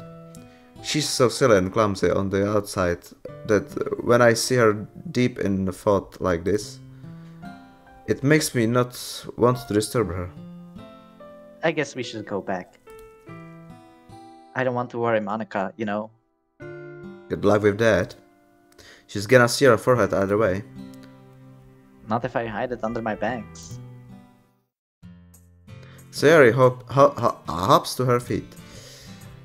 Ah! She crosses her forehead again. Don't stand up so fast after hurting yourself. Ooh. Well, I guess it's too late now. Anyway, let's go. I follow Sayori out of the classroom. Sayori plays with her bangs to try to hide the bump, but without much success. In a moment, we make it back to the clubroom. Oh! Ah! You're back! Good timing, I was just about ready to start with sharing our poems. Sayori, your forehead. She's fine, don't worry about. I was playing with my crayons and smacked my forehead into the shelf.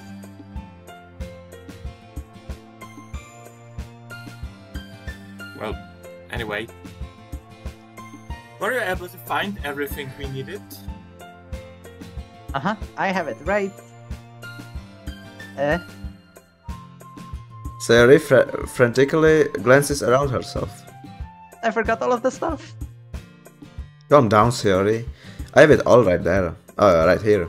I found the poster paper too. Sounds like you ended up doing all the work, Lexikk. Well, Sayori. I failed to come up with an excuse for Sayori. I made it an adventure. Yeah, that. Okay. In any case, good work. I'll start working on the posters tonight. Me too. Okay, everyone. Are you ready to share your poems? Guess I should grab mine. After making sure that the crane box is closed tightly, I return to my seat. Kámo, už nechci.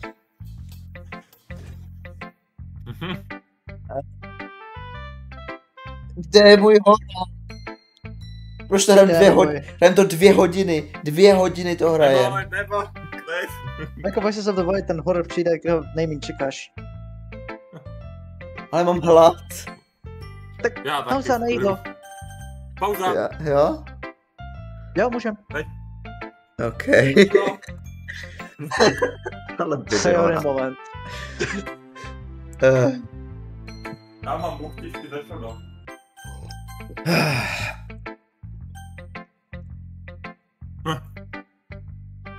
Lexikk, I really love your poems. I can't believe you've been hiding these from me. Huh? I'm not hiding anything. But your poems are so good. Yesterday's and this one too. You can't tell me you haven't done this before. I mean, you're really the only one who feels that way, so... Eh? No way. Not even Natsuki's? Well, I guess Natsuki is the last likely to admit how much she likes something. But I don't think it's that. What do you mean? What do you mean? Well, I guess I'll be honest about it.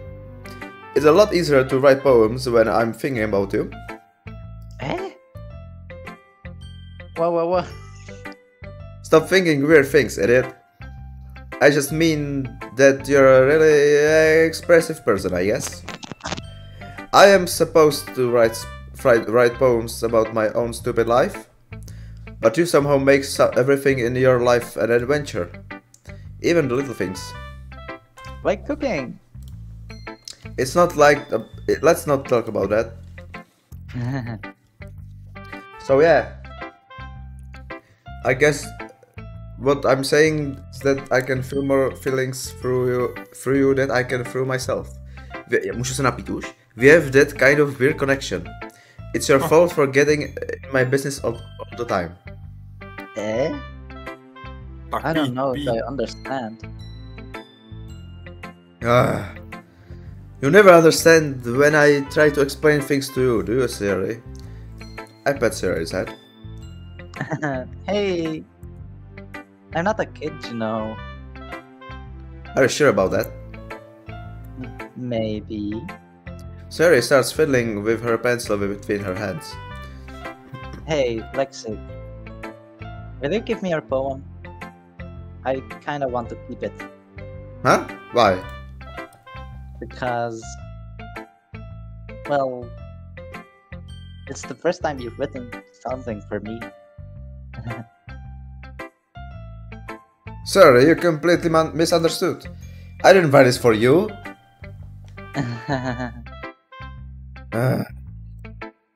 Are you even listening anymore? Well, whatever.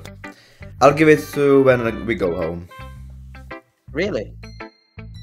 Snap. Ah! I broke my pencil. Co si zlomila nohu? Sayori hastily bends down to pick up the piece she dropped, but being inattentive of her surroundings, she bumps right into me. So sorry. It's fine, it's fine. I'll get it for you. I bend down and pick up the broken pencil. Sayori clashes the desk beside her to support herself, knees shaking. I'm a little clumsy today. Let's sit down, Sayori. Yeah. To bylo vtipný, já jsem zvedal něco ze země v tu dobu, kdy jsem zvedal něco ze země. I grab Sayori's arm and help her sit at her desk. Anyway, I still haven't read your poem. Oh. Sorry, I forgot about that. But it's not as good as yours. Jeez, don't worry. I'm sure I liked it. Yeah. Bottles! I pop off my skull like the lid of a cookie jar. It's a secret place where I keep all my dreams. Little balls of sunshine all rubbing together like a bundle of kittens. I reach inside with my thumb and forefinger and pluck one out. It's warm and tingly. But there's no time to waste. I put it in a bottle to keep it safe. And I put the bottle on the shelf with all of the other bottles. Happy thoughts, happy thoughts, happy thoughts, in bottles, all in a row. My collection makes— what the fuck? My collection makes me a lot of friends. Each bottle a starlight to make amends. Sometimes my friend feels a certain way. Down comes a bottle to save the day. Night after night, more dreams. Friend after friend, more bottles. Deeper and deeper my fingers go, like exploring a dark cave, discovering the secrets hiding in the nooks and crannies. Digging and digging, scraping and scraping. I blow dust off my bottle caps. It doesn't feel like the time elapsed. My empty shelf could use some more. My friends look through my locked front door. Finally, all done. I open up and in come my friends. So, in they come in such a hurry. Do they want my bottles that watch? I frantically pull them from the shelf, one after the other, holding them out of each and every friend, each and every bottle. But every time I let one go, it shatters against the tile between my feet. Happy thoughts, happy thoughts, happy thoughts in shards all over the floor. They were supposed to be for my friends who aren't smiling. They're all shouting, pleading something. But all I hear is echo, echo, echo, echo, echo. Inside my head. Proč to čtu já vlastně, když to napsala ona? No, protože ty si to čteš doslova. Ale tak v hlavě si to čte. Ale možná ne. Holy crap! Co? Pokračuj. Sayori, did you really write this? Of course I did. Didn't I tell you yesterday I was gonna write the best poem ever? Yeah, but I mean, I didn't expect something like this coming from you. Monica taught me a whole lot. And I've been really in touch with my feelings recently. I see that. It's almost kind of creepy. Creepy? Well, not exactly. Maybe because I'm used to you being cheerful. Well, never mind. I'm thinking too hard about it. The point is, it came out good, so you should be proud of it. Oh, thanks. I feel like I was meant to express myself this way. It even helps me understand my own feelings a little bit better. Writing is like magic. You're getting pretty passionate about this, huh? I hope you keep it up. Yeah. Writing's the best. I'm gonna keep writing until I die. Don't get ahead of herself. Sayori's always had a habit of getting obsessed with something, because dropping it no more than a week later. Before. I wonder if this is one of those times, but seeing the passion in her eyes makes it hard for me to be pessimistic.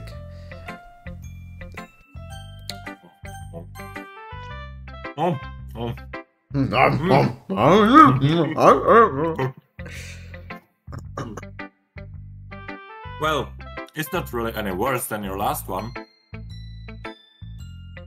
But I can't really say it's any better either. Phew. Huh? You what? Anything that isn't a train wreck, I'll take as a win. And I get the feeling you're probably the most critical. Hey, what makes you... Wait, maybe that was a compliment? Glad to see someone recognizes my experience. Well then, keep practicing and maybe you'll be as good as me someday. That's... Something tells me Natsuki completely missed the point. Come to think of it, this kind of reminds me of Sayori's poem from yesterday. You think so? Yeah, well, I guess if you've been friends with her for so long, you might be on the same wavelength.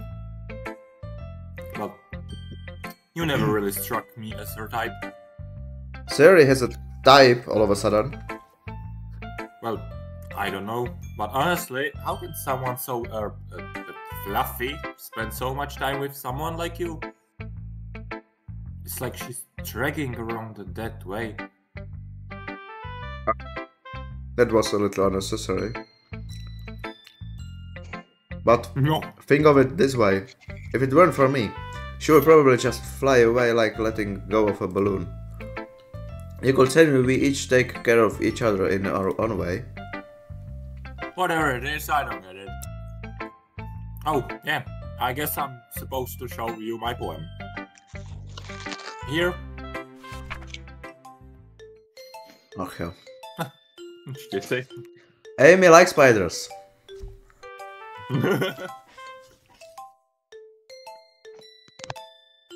Neboj, tady na tebe nějaký nevyskočí. To není taková hororovka. To není. Proč se žiju tu ty fruty, když jsem se z toho minule poblil? Skoro. A dost? A včera topinky. Ty už nemám naštěstí. You know what I don't know, I don't like spiders. Thick, wrinkly, hairy, hungry spiders. That's why I'm not friends with her. Amy has a cute singing voice. I heard her singing my favorite love song. Every time she sang the chorus, my heart would pound to the rhythm of the words. But she likes spiders, that's why I'm not friends with her. One time, I hurt my leg really bad. Amy helped me up and took me to the nurse. I tried not to let her touch me. She likes spiders, so her hands are probably gross.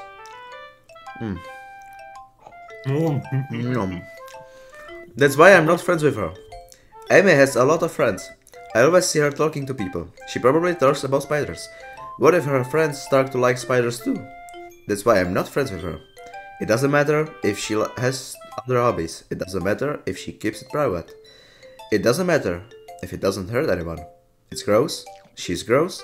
The world is better off without spider lovers. And I'm gonna tell everyone. W. Alex Bassett. Jo. Not bad, right? It's quite a bit longer than yesterday's. Yesterday's was way too short. I was just warming up. I hope you didn't think that was the best I could do. No, of course not. Anyway, the message is pretty straightforward in this poem. I doubt I have to explain it. Sometimes you can explain complicated issues with much simpler analogies. And it helps people realize how stupid they're being. Like, anyone would agree that the subject of this poem is an ignorant jerk. Do you know people like that? Of course, it's about how everyone thinks my... That doesn't matter. It can be about anything. I wrote it to be easy to relate to.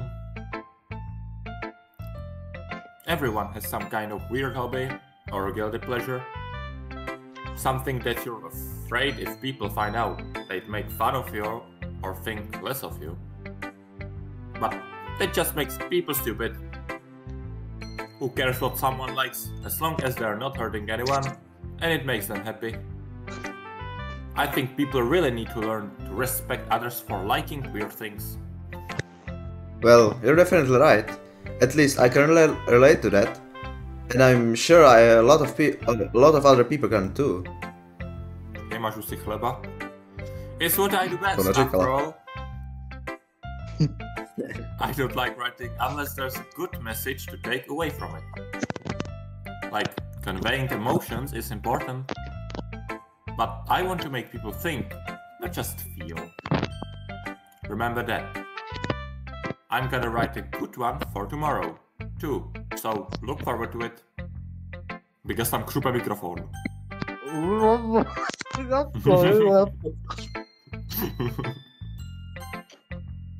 Já do křupu také. Já mám velkou také. Ach jo. A zatím můžeš pozorovat.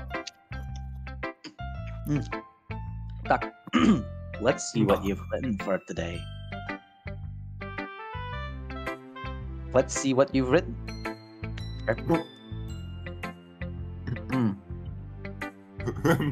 Well done, Lexikk. Your skills are already improving. Really? Thanks, Yuri. Coming from you, that means a lot. Eh? It's nothing. I'm just happy to help inspire fellow writers. I know you're new to this, so don't worry if it's... Come on. I know you're new to this, so don't worry so much if it seems like you can't get your poem to feel perfect. You don't need to be afraid to be a little more daring. Metaphors can go a long way. Don't feel like you need to work your brain like turning a bunch of gears. Try letting your mind wander through your feelings and write down the things you see and hear. That's one way to truly enable your reader to see into your mind. It's a very intimate exercise. I see. This is certainly an interesting technique. Thanks for sharing. I have, well, an example of that if you'd like to read it. Of course. This is the poem you wrote today. For today. Yuri nods and timidly hands me her poem. Kámo. Proč to jak piča? Proč si to mne mýval? Pro tebe. The raccoon.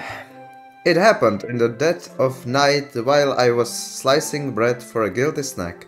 My attention was caught by the scattering of a raccoon outside my window. That was, I believe, the first time I noticed my strange tendencies as an ordinary human. I gave the raccoon a piece of bread. My subconscious, well aware of the consequences.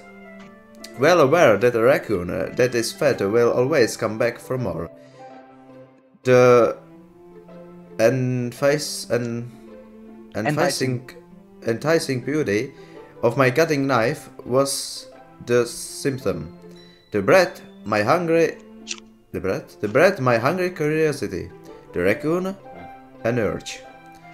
The moon increments its face and reflects that much more light of my cutting knife.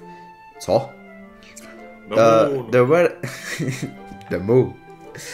The very same light that glistens in the eyes of the raccoon friend, of my raccoon friend. I slice the bread, fresh and safe. The raccoon becomes excited. Co? Soft is dan safe.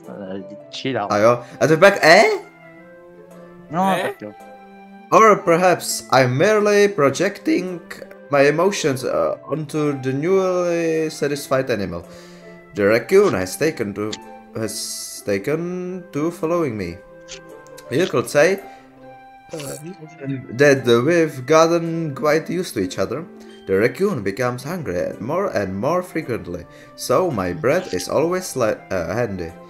Every time I brandish my cutting knife, the raccoon shows me its excitement. Rush of blood, classic Pavel conditioning.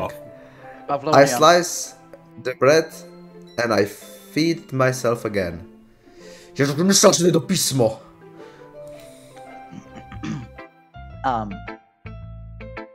I was a little more daring with this one than yesterday's. I can see that.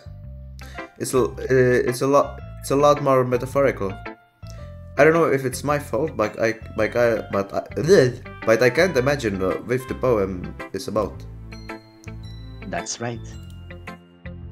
It's a bit closer to my preferred writing style. Using the poem as a canvas to express vivid imagery and conveying emotions through them. Yeah, if I take it at face value, that I can't even figure out what it's supposed to mean. Well, I think it's something that different people can relate to in their own way. I want to express the way it feels for me to indulge in my more unusual hobbies. It's those sort of things I'm usually forced to keep to myself. So I sometimes enjoy writing about them. Huh, that's funny. Didn't Natsuki also write something about that? About someone being ridiculed for a strange interest? Eh? She did? Yeah. She was talking about how it doesn't matter what you're into as long as you're not hurting anybody. She's right. I mean, does she really feel that way? Yeah. Sounds like you two have that in common. That's interesting. To me, she seemed like the kind of person who would make fun of my hobbies. But I suppose that's my fault for judging, isn't it? Please don't tell her I said that. Don't worry, I have no reason to. Okay. Well, thank you for sharing it with me. After all, if I hadn't learned to embrace my own weirdness, I would probably hate myself. I might be ranting a little bit now, but I'm glad that you're a good listener.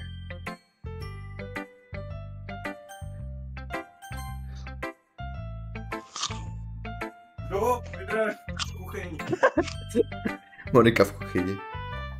Hi guys!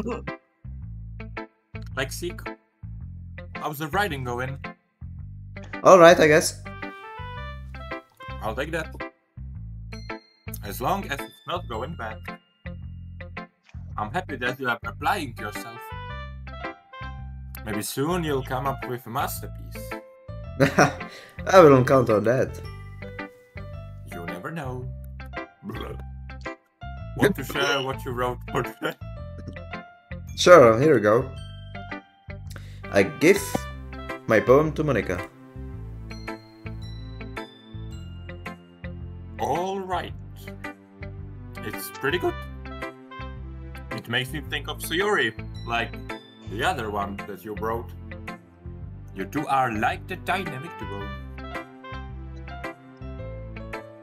That's kind of exaggerating it. Yeah. Yeah, probably. But you do spend a lot of time even in this club, don't you? Then again, I don't blame you for being a little shy. I'm not shy, it's just...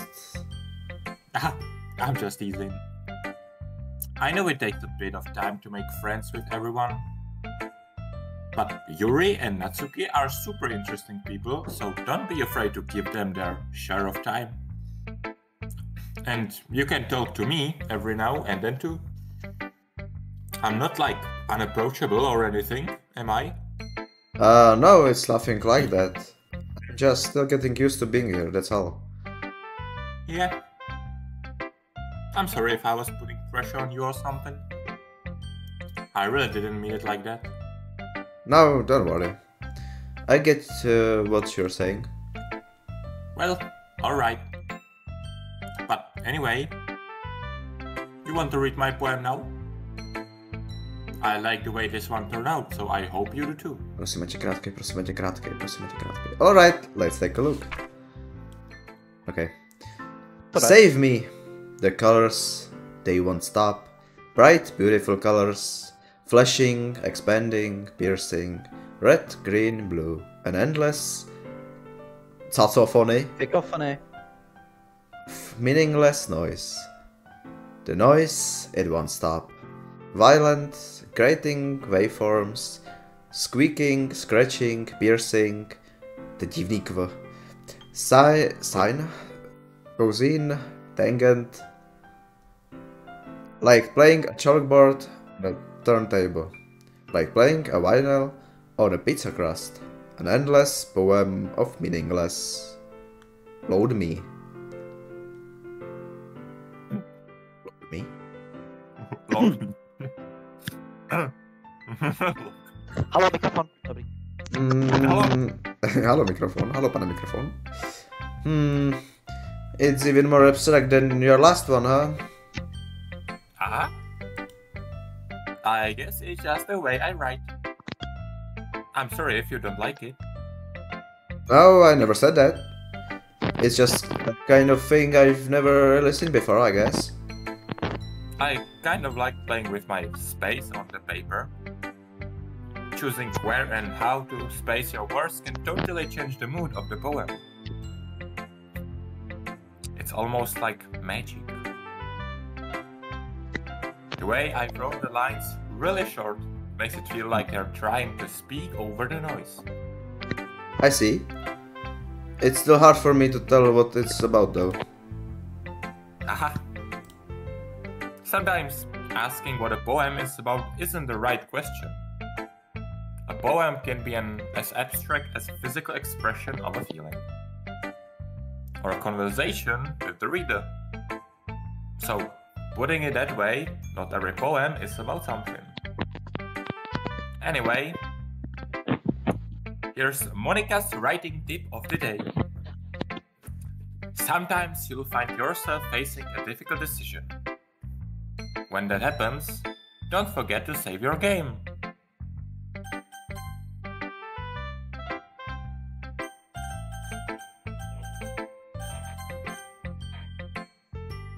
You never know when you might change your mind, or when something unexpected may happen.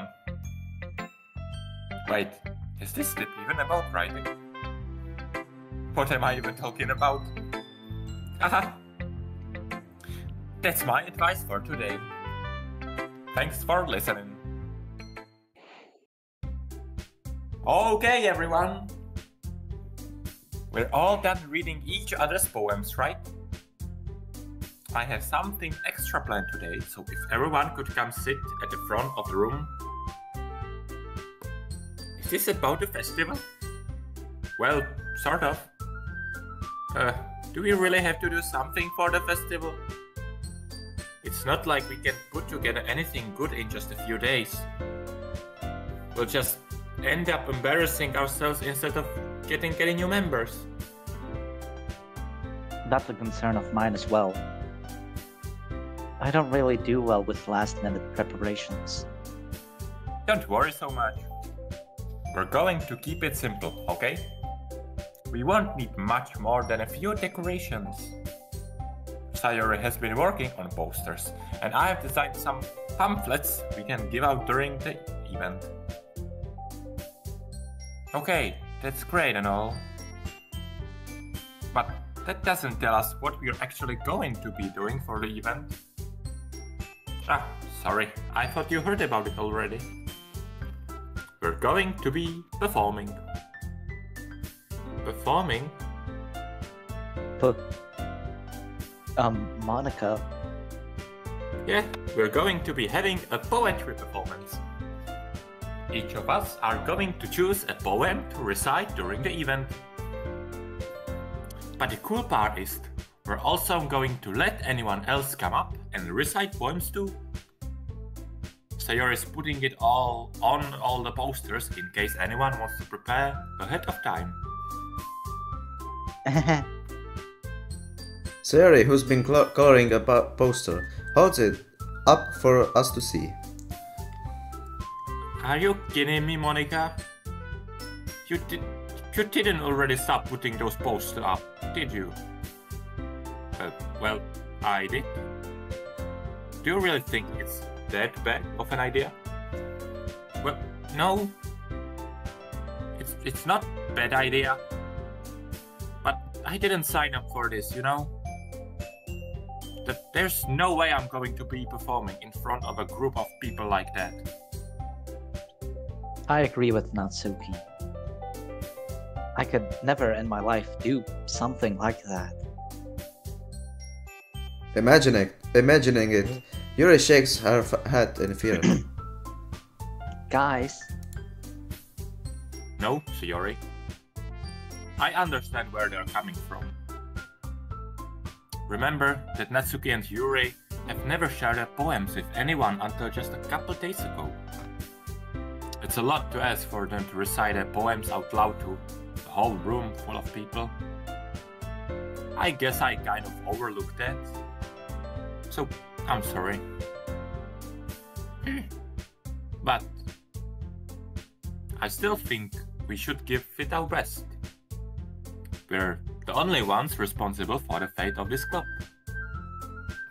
If we start the event and each put on a good performance, then it will inspire others to do the same. And the more people who perform, the better we'll be able to show everyone what literature is all about. Yeah! It's about expressing your feelings, being intimate with yourself, finding new horizons, and having fun. That's right. And it's those reasons that we're all in this club today. Don't you want to share that with others? To inspire them to find the same feelings that brought you here in the first place? I know you do. I know we all do. And if it all makes it standing in front of the room for 2 minutes and reciting a poem, then I know you can do it. Natsuki and Yuri remain silent. Sayori looks worried. I guess that leaves me no choice. I agree. I don't think it's too much to ask. I think that Sayori and Monica have been trying really hard to get new members. The least we can do is help them out a little bit. Well, maybe, but... It looks like Natsuki doesn't have any arguments for left. Okay, fine. I guess I'll just have to get over it. Alright. Here. Thanks, Natsuki. What about you, Yuri? Yuri dejectedly glances around at everyone else's expectant faces. I guess I don't really have a choice. That's everyone. It's Yuri. This club is seriously going to be the death of me. Oh gosh. You'll be fine, Yuri. But anyway, let's move on to the main event. I want each of you to choose a poem of yours. We're going to practice reciting them in front of each other. No way! Monica, this is too sudden. Well, if you can't recite your poem in front of the club, how do you expect to do it in front of the strangers? Oh no. Don't worry. I'll start off to help everyone feel a little more comfortable. Can I go next? Of course. Now, let's see. Monica flips through her notebook to the specific poem she has in mind for herself. She then stands behind the podium. The title of this poem is The Way They Fly. Monica begins reciting her poem. Her clear, confident voice fills the room. More than that, her inflection is pristine. She knows exactly how to apply emotion behind each line she recites, bringing the words to life. Is this something she's done before, or is she simply a natural? I glance around me. Everyone has their eyes on Monica. Sayori looks amazed. Yuri has an intense expression on her face that I don't understand. Finally, Monica finishes the recitation. The four of us applaud. Monica takes a breath and smiles. That was so good, Monica. Thank you very much. I was just hoping to set a good example. Are you ready to go next, Sayori? I'll go next. Wow, Yuri's fired up all of a sudden. Yuri clutches a sheet of paper between her hands and stands up. Keeping her head down, she walks quickly over to the podium. This poem is called... Yuri anxiously glances at each of us. You can do it, Yuri. It's called Afterimage of a Crimson Eye. Yuri's voice shakes as she starts reading the poem. Just a moment ago, she practically refused to do this. Why is she suddenly putting in so much effort? As Yuri gets past the first couple of lines, her voice just changes. It's almost like what happens when Yuri gets absorbed into her books. Her quivering words transform into the sharp syllables of a fierce and confident woman. The poem is full of twists and turns in its structure, and she enunciates with perfect timing. This must be a rare glimpse into the whirling fire Yuri keeps concealed inside her head. Suddenly, she's finished. Everyone is stunned. Yuri snaps back into reality and glances around her, as if she bewildered even herself. It's up to me to save the situation. I'm the first to start applauding. Everyone joins me afterward, and we give Yuri the recognition she deserves. It's not that we didn't want to applaud for her, but we were caught so off guard that we must have forgotten. As we applaud, Yuri holds the poem to her chest and rushes back into her seat. Yuri, that was really good. Thank you for sharing. Looks like Yuri is down for the count. Okay. I guess I'm next then. Sayori hops out of her chair and cheerfully walks to the podium. This one is called My Meadow.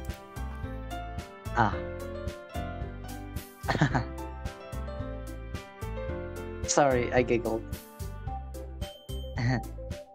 Sayori. It's a lot harder than I thought. How did you guys do it so easily? Try not to think of it like you're reciting to other people. Imagine you're reciting it to yourself, like in front of a mirror or in your own head. It's your poem, so it will come out the best way that way. I see. Okay then. Sayori begins her poem. Somehow, it feels like her soft voice was made as a perfect match. The poem isn't aimlessly cheery like Sayori is. It's serene and bittersweet. If I were to read this on paper, I probably wouldn't think much of it, but hearing it come from Sayori's voice almost gives it a whole new meaning. Maybe this is what Sayori meant when she said she likes my poems. It's like I get to reach more deeply into someone I thought I knew through and through. Sayori finishes and we applaud. I did it! Good job, Sayori! Even Lexikk liked it. I guess that's a good sign. What does that even mean? It came out nicely, Sayori. The atmosphere of the poem fits you really nicely. But it might be that other poems wouldn't work quite as well with that kind of delivery. I don't really understand. In other words, I've seen poems of yours where that sort of gentle delivery wouldn't work as well. They might need a little more force behind them, depending on what you're reading. Oh, I know what you mean. Well, I've been practicing that kind of thing. It's just embarrassing to do in front of everyone. And next time, I'm going to make you pick a poem that challenges you a little more. We don't have much time before the festival, you know? Okay. Now, who's next? Natsuki? Don't make me go before Lexikk. It's not like I can compare to you guys anyway. Might as well let Lexikk lower everyone's standards a little before I have to do it. What? Natsuki. It's fine, it's fine. I might as well get it over with. But it's not like I have much of a selection of what to read. I'll just have to go with what I wrote for today. I stand up and step in front of the podium. Everyone has their eyes on me, making me feel terribly awkward. I recite my poem. Since I'm not exactly confident in my own writing, it's hard to put energy into it. Despite that, once I finish, I receive applause anyway. Sorry, I'm not really as good as everyone else. Don't worry about it so much. I think it's less about your abilities and more about your lack of confidence in your writing. That's something that'll improve over time, though. Yeah, maybe. Alright then. That just leaves you, Natsuki. Yeah. I'm going. Natsuki begrudgingly gets out. Voila! Gets out of her seat and makes her way to the podium. The poem is called... Why are you all looking at me? Because you're presenting. Anyway, the poem is called Jump. Z okna. Natsuki takes a breath. Once she starts reciting the poem, her sour attitude disappears a little. While she's still a little unenthused, her poem has a rhythm and rhyme to it. It's Natsuki's trademark style, and it works surprisingly well when spoken aloud. The words feel like they bounce up and down, as if giving life to the poem. Natsuki finishes, and everyone applauds. She huffs back to her seat. That wasn't so bad, was it? Easy for you to say. You'd better not make me do it again. Oh, well. You at least feel prepared enough to recite a poem in front of the other people? I mean, doing it in front of other people will be way easier. I can put on whatever face I want for other people. But when it's just my friends, it's just embarrassing. That's a surprise, Natsuki. I think it would be the other way around for me. Well, that's just how it is, so... Well, I guess in that case... You won't have much to worry about for the festival. That said, I want to thank everyone for coming through. It might be hard, but I hope that you all have an idea of what it's like now. Make sure you pick a poem and get enough practice before the festival, okay? I'll be making pamphlets, so let me know ahead of time what you'll be reciting. Jeez. I shall probably find some other poem to recite instead. That's fine too. It doesn't have to be your own. I'm already pleasantly surprised that you're putting in all this effort for the club. It makes me really happy. Yeah, no problem. Okay, everyone. I think that's about it for today. I know the festival is coming up, but let's try to write poems for tomorrow as well. It's been working out really nicely so far, so I'd like to continue that. As for the festival, we'll finish planning tomorrow, and then we'll have the weekend to prepare. Monday's the big day. I can't wait. I can do this. I can do this. Alright. I stand up. There's no way I'll be able to find the same... Zase to slovo. Sayori and Monika. But do my best to get through it. Enthusiasm. If it's for the sake of the club. And embracing Monika. Then I'll have to do my best. Ready to go, Sayori? Yep. Look at you two, always going home together like that. It's kind of adorable, isn't it? Jeez, guys. Don't make such a big deal out of it. It must be a little nice though. How am I supposed to respond to that? It's okay, Lexikk, you don't have to say it. Whatever, let's go already. I will home with Sayori once more. Even though it's only been a few days, a lot of things have already changed. But today, Sayori is being a little quieter than usual on the way home. Hey, Sayori! Sorry, I was spacing out. No wonder. I was thinking about something from earlier. I like how we get to... Sayori fumbles with her words.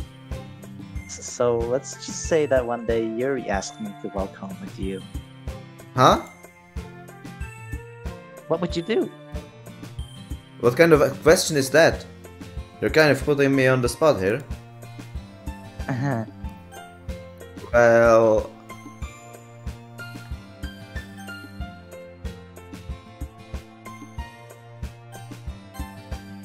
Sayori, you really think I will ditch you for Yuri? Eh? But... she's so beautiful and smart. Jeez, I already see her in the club every day. Besides, you always seem to really like going home together. I wouldn't just ruin that for you. You're so silly, Lexikk. You think about me too much sometimes. Yuri would deserve it if she wanted it, so... Sayori, I've already made up my mind. I really can't figure you out sometimes. Sorry. Besides, what's the point in speculating something that's never going to happen? The conversation trails off. It's kind of weird. It's kind of a weird thing for Sayori to care so much about, but I want to respect her and keep her happy too. Then again, the festival is only a few days away. Who knows what will happen in that time? Kde je můj horor? Fish. Fish. Waterfall. Email. Games. Climax. Kawaii. Eternity. Fireworks. Heartbeat. Where'd they go? Death. Oh. Grief. Determination. Alone. Infinite. Disarray. Extreme. Milk. Unstable. Excitement. Zakázaný slovo. Puppy. Entropy! Co? Pozdě. Suicide. Grand to 502. Oh December. man. I'm the last one here again. Don't worry, I just walked in too. Piscina. Were you practicing piano again? Yeah? You must have a lot of determination. Starting Determination. this club and now picking up piano. Well, maybe not determination. Stay determined. But I guess passion. Remember that a club wouldn't be here if it wasn't for all of you. And I'm super happy that you're all willing to help out for the festival too. I can't wait for the festival.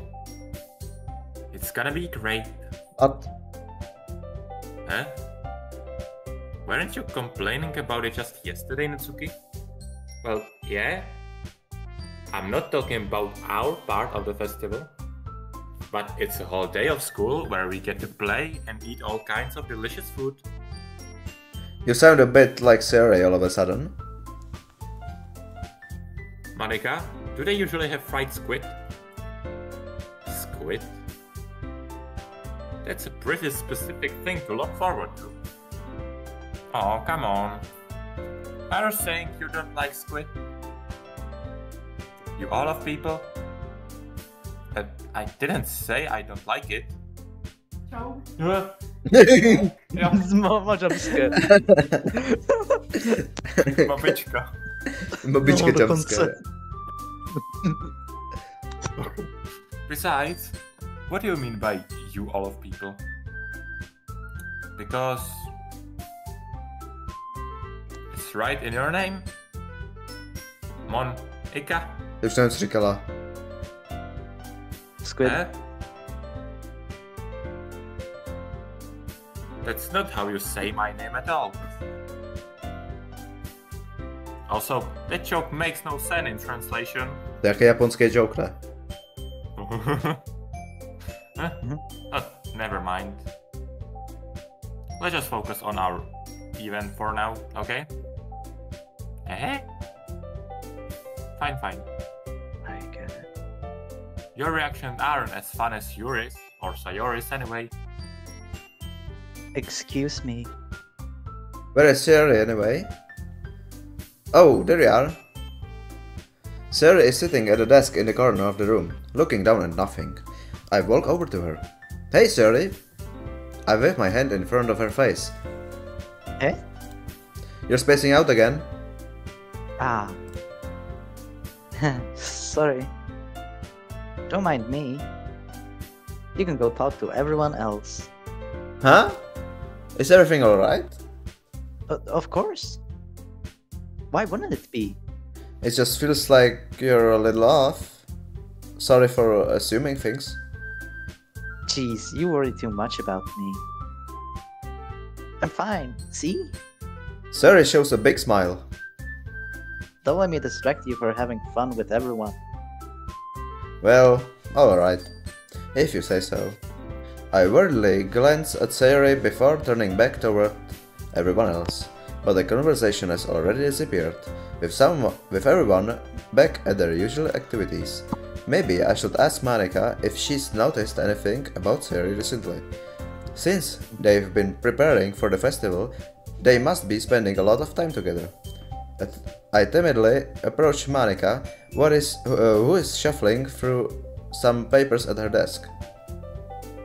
Lexikk, what's up? Hey, this might sound a little strange, but have you noticed anything up with Sarah recently? Anything up with her? In what way do you mean? Maybe I'm reading into it a little too much, but she seems a bit downcast today. Oh, you think so? I can say I've noticed anything about her. Monica peers across the room at Sayori, who is idly dragging a rubber eraser up and down her desk. Maybe there is something on her mind. But I'm surprised I'm not the one asking you, Lexikk. You certainly know her a lot better than I do. Yeah, but she's never like this. She's always talking to me about things that bother her. But this time, when I asked her, she was really dismissive. Sorry, I know it's not your problem. I just wanted to ask if you knew anything, so I'll drop it now. No. It's important to me too. I mean, I'm also friends with her. And I also care about the well-being of my club members, you know. Maybe I'll try talking to her myself. Huh? Are you sure about that? She seemed like she wanted to be left alone. Are you sure? Maybe she just has a hard time bringing it up with a person of interest. Person of interest? Jo! To co ty pojebe, Alexi? Já se podívám. Za 5. What do you mean by that? Jednička z češtiny. I'm saying that maybe the thing on her mind is you, Lexikk. Me? How on earth would you come to the conclusion? Well...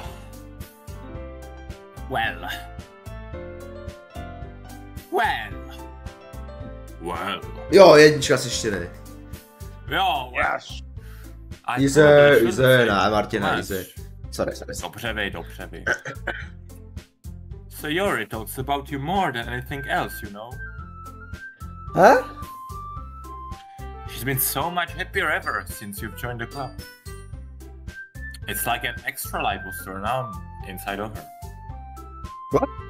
No way. Sayori is always like that. She's always been full of sunshine. It's not any different now that it always has been. You're so funny, Lexikk. Have you thought that maybe you've always seen her as so cheerful? Because that's just how she is when she's around you. I said too much. I'm sorry. What do I know anyway? I didn't mean to jump to conclusions, so you should just forget about what I planned. I tried to talk to her, so try not to think about it for now. Alright. Monika smiles meaningfully. I know she said to forget about it, but I already know that I won't be able to get her words out of my head. Monika stands up from her desk and walks across the room to where Sayori is sitting. I watch her kneel down next to Sayori and gently talk to her, but she's keeping her voice so quiet that I can't hear far from here. I sigh and sit myself down. I know Sayori told me not to worry about her and to have fun with everyone else, but that's impossible to do when she's behaving like this. Exactly how much do I care about her that I'm letting this weigh me down so much? Now it feels like I'm the one behaving out of the ordinary. But there's nothing I can do besides wait for Monika. Okay, everyone. After some time passes, Monika calls out the club room. Why don't we share our poems now? Before I know it, everything is back to normal. Everyone goes to retrieve their poems, and I do the same. I make eye contact with Monika, and she smiles at me. I wonder what she was talking about with Sayori. Who should I show? Já nechci už!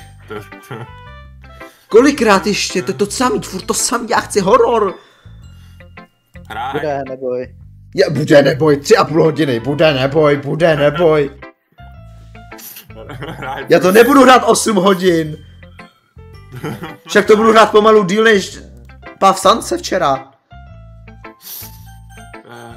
Hošl, až... Nech mě. Ham. Mám ti pěstí. It's nice, I guess. Come on, I already tell you I don't like it. Well, you don't need to worry about what I think. After all, you wrote this for someone else, didn't you? Probably Yuri. Huh? I didn't write this for anyone specifically. Maybe. That's not really what I meant though. But it's okay. You're making new friends, just like I was hoping. That makes me really happy. And you're happy too, right? In this club? Well, of course I am. Good. That's all that matters to me. Thank you, Lexikk. Sorry. Is there something wrong? Huh? No, nothing. I'm just a little tired today. Right?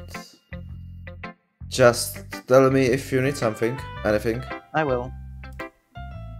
Don't worry about me, okay?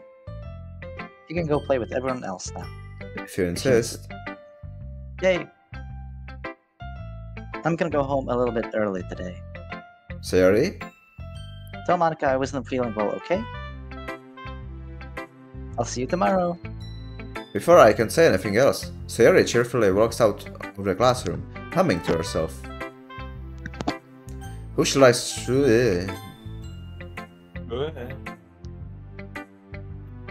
This one's alright. Alright? Well, yeah. About as good as yesterday's, anyway. I see what you're going for, but it's just not really my style. I mean, that's fine. I'm mostly just glad that you're trying a little bit. Well, of course I'm at least trying. Why are you so emotionally invested in my poems anyway? Isn't that more of a compliment to me? Eh? No, Rose. It's not like I care. It's just that one of us in this club has to make sure you're not slacking off. Really? Well, what if you ended up just scaring me away? That's, it's not like you would actually do that. Yeah, you're right. It's kind of fun to hang out here, if I have to put up with you. Guch. Mitsuki's elbow connects with my stomach. Oh. Maybe I won't mind scaring you away after all. I was just joking. Oh, I know. Don't worry, I was too. Aha. How the hell do you call that joke? That seriously hurt. Besties have been over. Well, maybe it was funny to her. I guess that's kind of the point. I should really just watch my mouth around Natsuki. Anyway. Natsuki holds her poem out of me like nothing ever happened.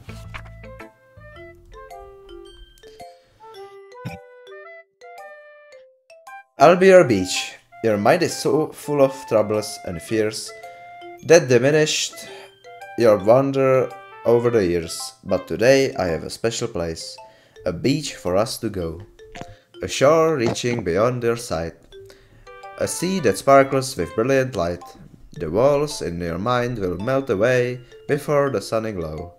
I'll be the beach that washes your worries away. I'll be the beach that your daydream about each day. I'll be the beach that makes your heart leap in a way you thought had left you long ago. Let's bury your heavy thoughts in a pile of sand, bathe in some sunbeams, and hold my hand. Wash your insecurities in the salty sea, and let me see your shine. Let's have your memories on a footprint trail. Set you free in my windy sail, and remember the reasons you're wonderful. When you press your lips to mine, I'll be the beach that washes your worries away. I'll be the beach that you're blah blah blah. I'll be the beach blah blah blah. In a way you blah blah blah. To sami doslova. But if you let me by your side, your own beach, your own escape, you'll learn to love yourself again. Yeah. I felt like I kept writing about negative things, so I wanted to write something with a nice message for once. Besides, the beach is awesome. Kinda hard to write anything negative about the beach. So we decided to write about the beach first, and I came up with the message later. Yeah, well, it's only because of what happened yesterday. I mean, after Yuri and I realized we kind of wrote about the same thing. She wanted to pick a topic and have us both write about it or whatever. You can really see her doing that too. Making us write about a simple topic, then trying to impress me by coming up with something all fancy. Well, it's not like I care. I just did it anyway. I mean, I guess mine ended up being kind of metaphorical too. But there's nothing wrong with doing that once in a while. At the very least, it was good practice. Sus. Because... Jestli tohle není poslední poem, vole, tak to vypínám. Poem.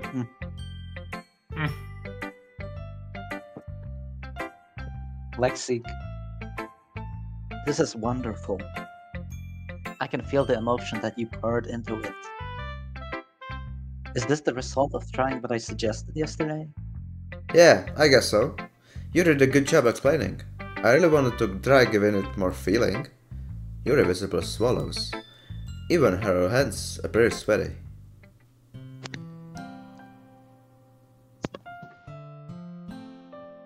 Hello, Yuri. I'm not used to this. Used to what? I don't know. It's fine, take her time. Yuri breathes and collects her thoughts. I know that Yuri likes to think before she speaks, so I offer that patience to her. Yeah. Just being appreciated like this, I guess. Probably stupid. But seeing motivated by my writing, it just makes me really happy. Are you saying you've never shared your writing before? Yuri nods. Really? I don't believe it. I really only write for myself. And besides, people would just laugh at me. Do you really think that? Again, Yuri nods. Huh. Even your close friends? For some reason, Yuri doesn't respond. Yuri? Yuri smiles sadly. Lexikk, during lunchtime, I eat by myself. Did you know that? It's a great time to find a quiet spot and do some reading. In fact, I always have some books with me. You could say I really enjoy reading. Well, that's one way to put it anyway. But books are so full of amazing and inspiring people. People you want to fall in love with. Or people you just would know would make a really good friend. Cheerful people who always put a smile on your face. Or deep thinkers and problem solvers who discover the mysteries of life. So when you look at it that way, I'm surrounded by friends every day. You know? And those friends don't laugh at me. They don't tease me for spacing out all the time. They don't make fun of my body type. And they don't hate me for acting like a know-it-all. People say that about you? I'm not a know-it-all, Lexikk. It's the opposite. I don't know anything. I don't know how to talk to people. I don't know how to make people see me as normal. I don't even know how to make myself happy. I have all these feelings, and all I can do them is read and write. But it wasn't until now that I started sharing it with you that I really understood what was missing all this time. But I haven't really done anything. No. That's wrong. Just being patient and respectful. That's really important to me. I know I'm a difficult person, Lexikk. I speak too slowly. I second guess myself all the time.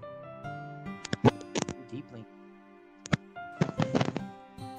time. You've always treated me just like anyone else. It's so rare that I feel comfortable with myself when I talk to others. But that's why every time I talk to you, I just feel really happy. I see. Well, I treat you how you deserve to be treated, Yuri. And if other people don't see it that way, then screw them. I mean, I joined this club hoping I will make friends, and I would say I've had at least one success, wouldn't you? If you put it that way, yeah. We really are friends now, aren't we? Yuri puts her head in her hands. But this time she's smiling as she does it. Do you want to show me your poem? Yeah. I do. Let me get it for you. Ježiš, ty si to vlastně ta píča. Beach. Marvel millions of years in the making, where the womb of Earth chaotically meets the surface.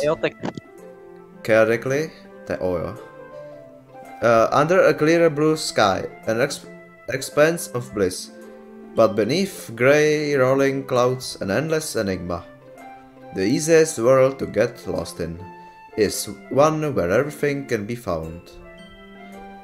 One can only build a sandcastle where the sand is wet, but where the sand is wet, the tide comes. Will it gently lick at your foundations until you give in, or will a sudden wave send you crashing down in the blink of an eye? Either way, the outcome is the same, yet we still build sandcastles. I stand where the foam wraps around my ankles, where my toes squish into the sand. The salty air is therapeutic. The breeze is gentle, yet powerful. I sink my toes into the ultimate boundary line, tempted by the foamy tendrils. Turn back, and I abandon my peace to a road at the shore. Drift forward, and I return to Earth forevermore. I'm aware that the beach is kind of an inane thing to write about, but I did my best to take a metaphorical approach to it. Yeah, Natsuki already told me about it. She did?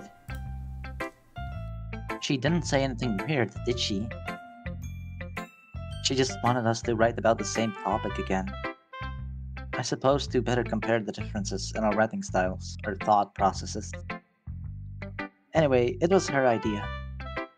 Knowing her, it's no surprise that she wanted to do something like that. She probably just wants to show off. It's not like I have a particular interest in her writing style. I just went with her request. But, well, I suppose it's not so bad to write about something simple on occasion. It can be refreshing, you know. It's good for me to calm my thoughts once in a while. Yeah, I think I agree. Thanks for sharing. Hodně na výběr. Hi Lexikk. How? Have you thought about what you want to submit to perform at the festival? Well, being in this club is one thing, but performing in front of a bunch of people, I'll have to give it some more thought. Okay, no pressure. But whatever you do, I'm sure it will turn out great. It would also make me happy to see. Aha. Aha. Anyway, let's take a look at today's poem. Sure. I let Monica to take the poem I'm holding in my hands. Great job, Lexikk. I was going ooh in my head while reading it. Ooh. It's really metaphorical. Your suicide. I'm not sure why, but I didn't expect you to go for something so deep. I guess I underestimated you. It's easiest for me to keep everyone's expectations low. That way, it always counts when I put in some effort. Aha, that's not very fair. Well, I guess it worked anyway. You know that Yuri likes this kind of writing, right? Writing that's full of imaginary and symbolism. Unlike Sayori, who likes using simple and direct words to describe happiness and sadness. Yuri likes it when readers are left to derive their own meaning out of it. It's very challenging to write like that effectively. Both allowing people to get something out of it just by feel, or letting them deeply analyze all of the nuances. It can take years of practice, which I'm assuming Yuri has at this point. I never really asked though. I'm sure I'm nowhere near her level yet. Don't worry so much about it. You do your own thing. Just keep exploring and learn by trying new things. Anyway, I'll share my poem with you now, alright? Alright.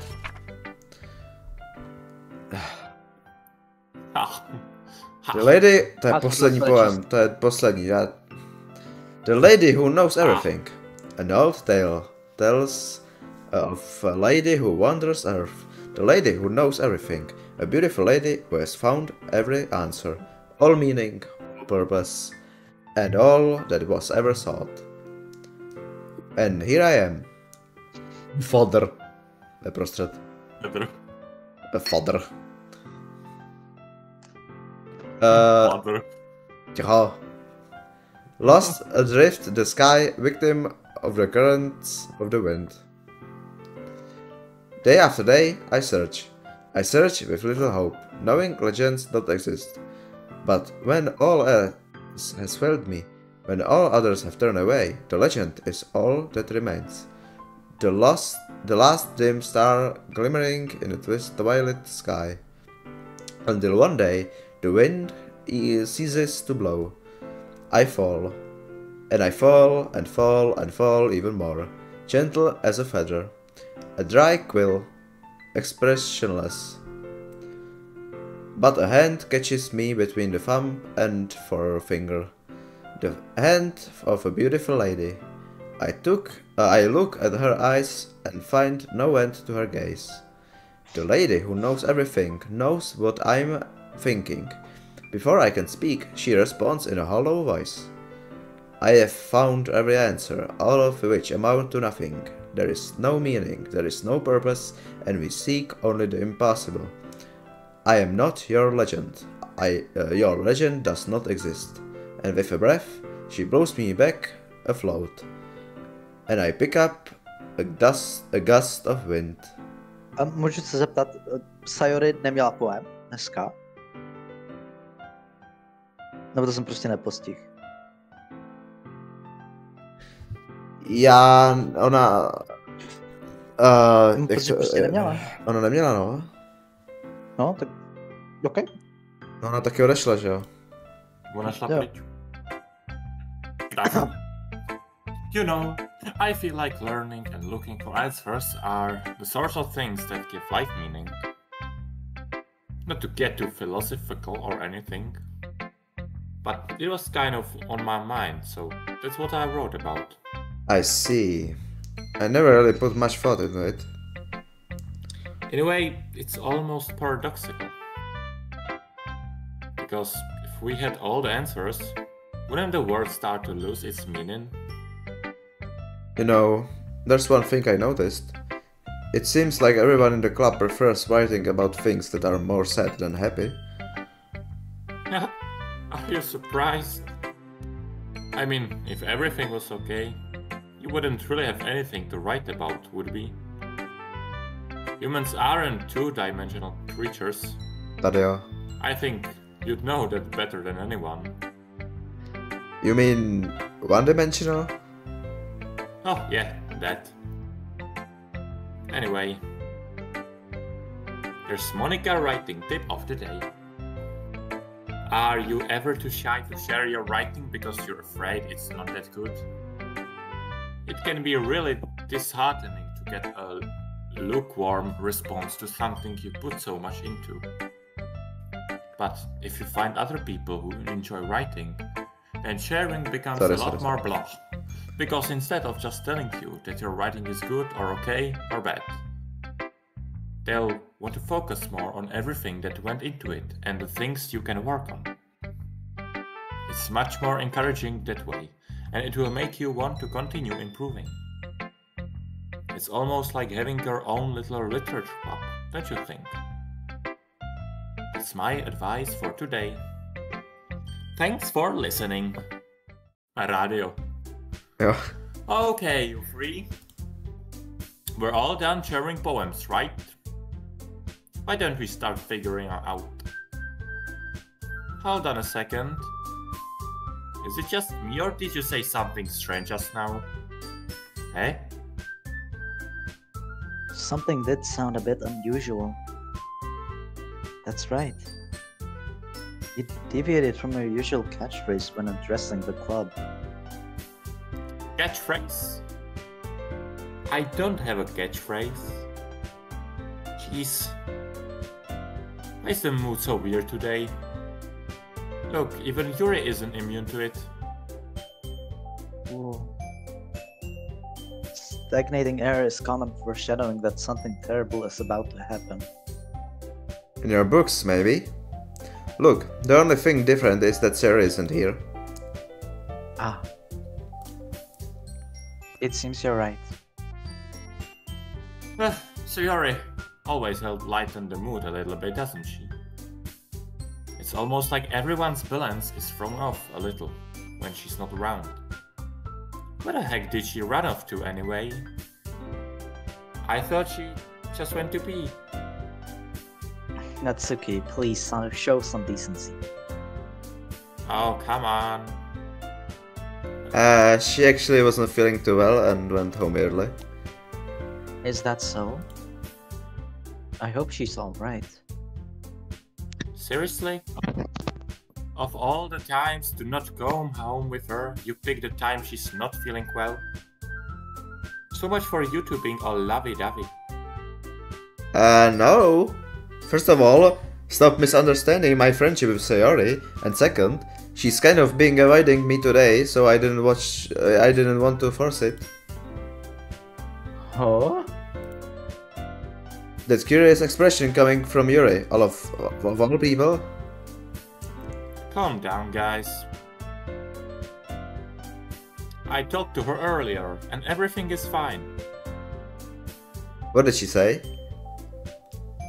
Anyway, we need to figure out the rest of the festival preparation, so let's decide what everyone will be doing this weekend. I already know what I'm doing. That's right. Natsuki will be making cupcakes. But we might need a lot of them, and different flavors. Can you handle that all by yourself, Natsuki? Challenge accepted. And as for myself, I'm going to be printing and assembling all the poetry pamphlets. Sayori will be helping me design them. And as for Yuri... Yuri, you can...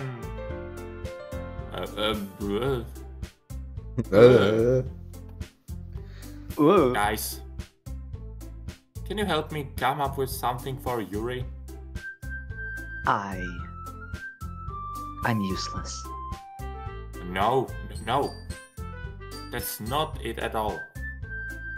You're the most talented person here, you know. Now, Natsuki's pouting too? Jeez, even I can tell now. Piss.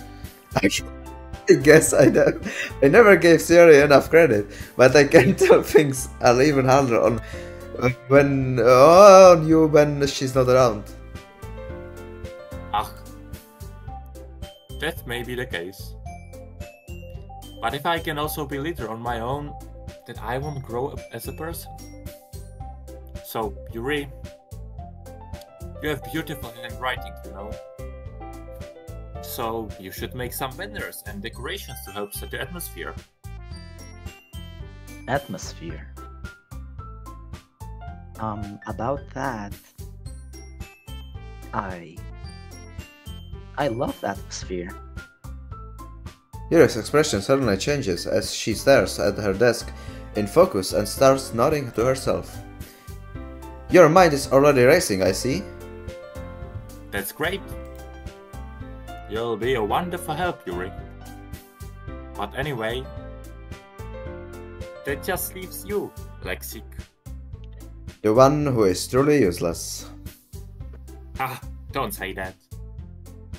In fact, both Natsuki and Yuri have some pretty heavy tasks to handle. It would probably go a long way to give one of them a hand. You could always help me out as well. I would be really appreciative of that. That's... As Monica suggesting, I spent the weekend with one of my club members. How on earth are they going to respond to a suggestion like that? Ah. I suppose I wouldn't mind a bit of help. Well, even if you don't know how to bake, there's always some dirty work I could give it to you. It's not like Monica's going to give me a choice, and you shouldn't be sitting on your butt anyway. Natsuki tries to mumble a bunch of excuses like that.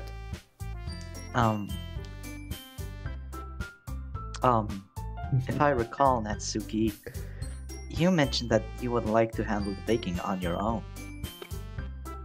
Lexikk may not like to be around if you only make him out to be a nuisance. So therefore, he may be more suited to assisting with the decorations. Hold on, I never said that. How hard could it be to make a few decorations anyway? Sounds more like you're just making excuses for Lexikk to... What are you saying? It will be extremely meticulous work. And baking isn't? Just what do you think? Guys, let's settle down for a moment. In the end, I think it's up to Lexikk to decide how he'd like to contribute. Besides, he hasn't really gotten the chance to spend any time with me yet, you know? So I'm sure he's interested in... You literally just said... I'm surprised as well. Sorry. I was just saying though. Jeez. Can we just settle this already? Yeah. Lexikk, you're okay with this, right? In the end, it's up to you. Of course. Humph. Very well. In that case... Everyone looks straight at me. But of course, I'm going to go with...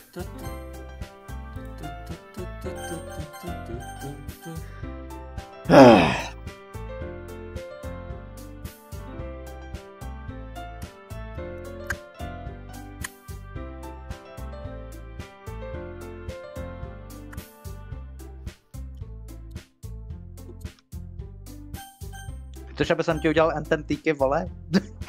Ne, protože nejdu z Natsuki.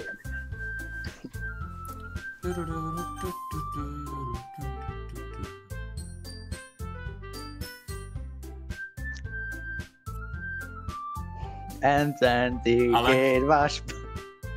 I mean, if it's going to be anyone, then I prefer helping Sayori. I mean, we're already neighbors and... But Monica said... Monica said that Sayori was helping her. Jeez. Do you really hate us that much? Sorry. No. Sorry, I didn't mean for this to be difficult. Just think of the club, okay? Mysli na klub. Tak tady si rozhodně Yuri. Miss. Well, I probably be most useful in helping out Yuri. Me? Are you serious? Why would you... Natsuki. I can already tell you're about to say something mean. No.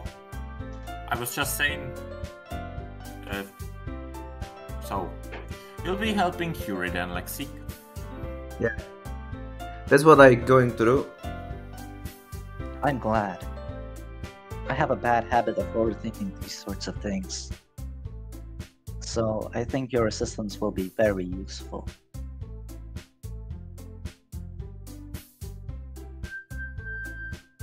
Monica, huh? Ah, that's great to hear. That's okay. Will you be able to handle the baking yourself? I mean, yeah. I already said I would be fine. Okay. Everyone can tell that Natsuki is feeling a little sour. So, is that everything we needed to go over? Yeah, that should be about it. Are you guys excited? Well, excited may not be the right word. But I suppose I'm looking forward to it a little bit. Do you feel the same way, Lexikk? Me? I guess you could say I'm interested to see how it will turn out. That's good enough for me. What about you, Natsuki? Natsuki! What? Why is everyone yelling at me? I didn't even do anything. No. That's not what I meant at all. Yuri, so? Yuri anxiously glances between everyone in the room. I'm sorry for this. I don't really know why Lexikk picked me. And also, your cupcakes are the best cupcakes I've ever had. They go really well with my tea. And nothing that I do for the event will compare to that, so... Get it. I'm kinda surprised though. Why? Well, I'm the one acting immature. I already know that. But you're trying to cheer me up all of a sudden. I know I'm not very good at it. I'm sorry if I said something bad. Natsuki isn't the only one surprised. Monica and I are also taken aback by Yuri's words. When she already has trouble with words, trying to cheer someone up must be far out of her own comfort zone. But I begin to understand. Yuri was trying to sound like Sayori. Even if it didn't work perfectly, I can tell that she tried to say something Sayori would say at a time like this. Because Sayori always helps one smile and feel good about themselves.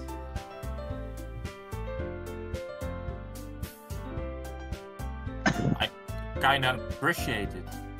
I'm sorry for making a big deal out of nothing. But I'm going to say this. You better bet that my cupcakes are going to be the best part of the whole event. I believe in you. Yeah. I hope to see everyone do their best. But with that, there's nothing more for today. So I guess it's time for us to head out. Alright, let's get out of here then. Everyone picks up their things. I start to follow Monica and Natsuki out of the doors as they chat between each other. Huh?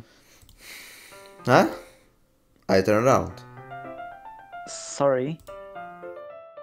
I realized that I don't have any way of contacting you this weekend. Oh, you're right. I can't believe that slipped my mind. Shall I give you my phone number? I think that would be the best way, yes. Alright then. Yuri and I exchange phone numbers. Okay. Then I'll be stopping by your house on Sunday. Huh? My house? Is that a problem? No, not at all. I just thought that I would be the one going to your house, since I'm the one helping you. Ah, I suppose that would make sense. But if you don't mind, I think I would prefer going to your house. Alright. In that case, it won't be a problem. I decided not to press Yuri for a reason. It's not like it should matter much either way, so I'll just need to make sure my room is clean. I hope I managed to make myself useful in some way. I'm not nearly as creative as you are. Don't underestimate yourself, Lexikk. I think that will make a very productive team. Even if you only chose me because you felt bad or something. Wait! You don't actually think that, do you? I don't know. It's difficult to come up with any other reason you may have chosen me. You're forgetting the one reason with the most common sense. I chose to help you because that's what I want to do. But... Yuri thinks to herself with an extremely tense expression. Yuri, you're overthinking this. You wanted me to point out when you're overthinking, right? Right? Eh? I didn't realize. I'm telling you, I want you. That's all there is to it. Do you believe me? Yuri thinks really hard again. She looks straight into my eyes for a long while. I believe you. As if it took her tremendous effort, Yuri finally says that and relaxes her expression. And I'm really looking forward to Sunday. Yeah, I am too. After that exchange, I make my way out to the door and Yuri follows. I can't believe this. Yuri is going to be coming to my house on Sunday. Even though I would have preferred to do this with Sayori, my anxiety still shoots through the roof. I guess I've gotten pretty used to handling her at this point, but who knows what might end up happening when we're outside of school. She even told me she was looking forward to it. I shake my head. Why do I feel nervous that Sayori finds out about this? It's not like we feel that way about each other. Besides, like Monica said, this is about the club. I have nothing to worry about.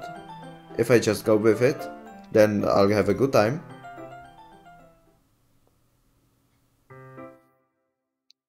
Ja już nie chcę. Gdzie jest ten horror? Bude, neboj. Jak bude? Bude neboj, držiš hubu, ty bude neboj. 4 hodiny! 4 hodiny to hrám! Bude neboj! Jo, pokračuj. Já nechci už! Dělej. Ne! Takže pokračujeme příště. Jak příště? No to budeš pokračovat v tomhle. Jo? To je kinematografický zážitek toto.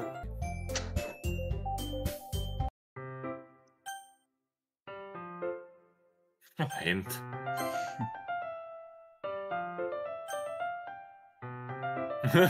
Skip. It's already Sunday. I've been getting increasingly anxious about Yuri's upcoming visit. I keep telling myself there's no reason to be nervous, but it doesn't help much. Yuri is clearly an introvert and also an intimate person in general. There's no doubt that she'll open up a little bit when it's just the two of us. Meanwhile, we've even been texting occasionally. She was extremely apprehensive at first, but it wasn't long before I was already learning more about her. But putting Yuri aside, I haven't heard a thing from Sayori since she left club early the other day.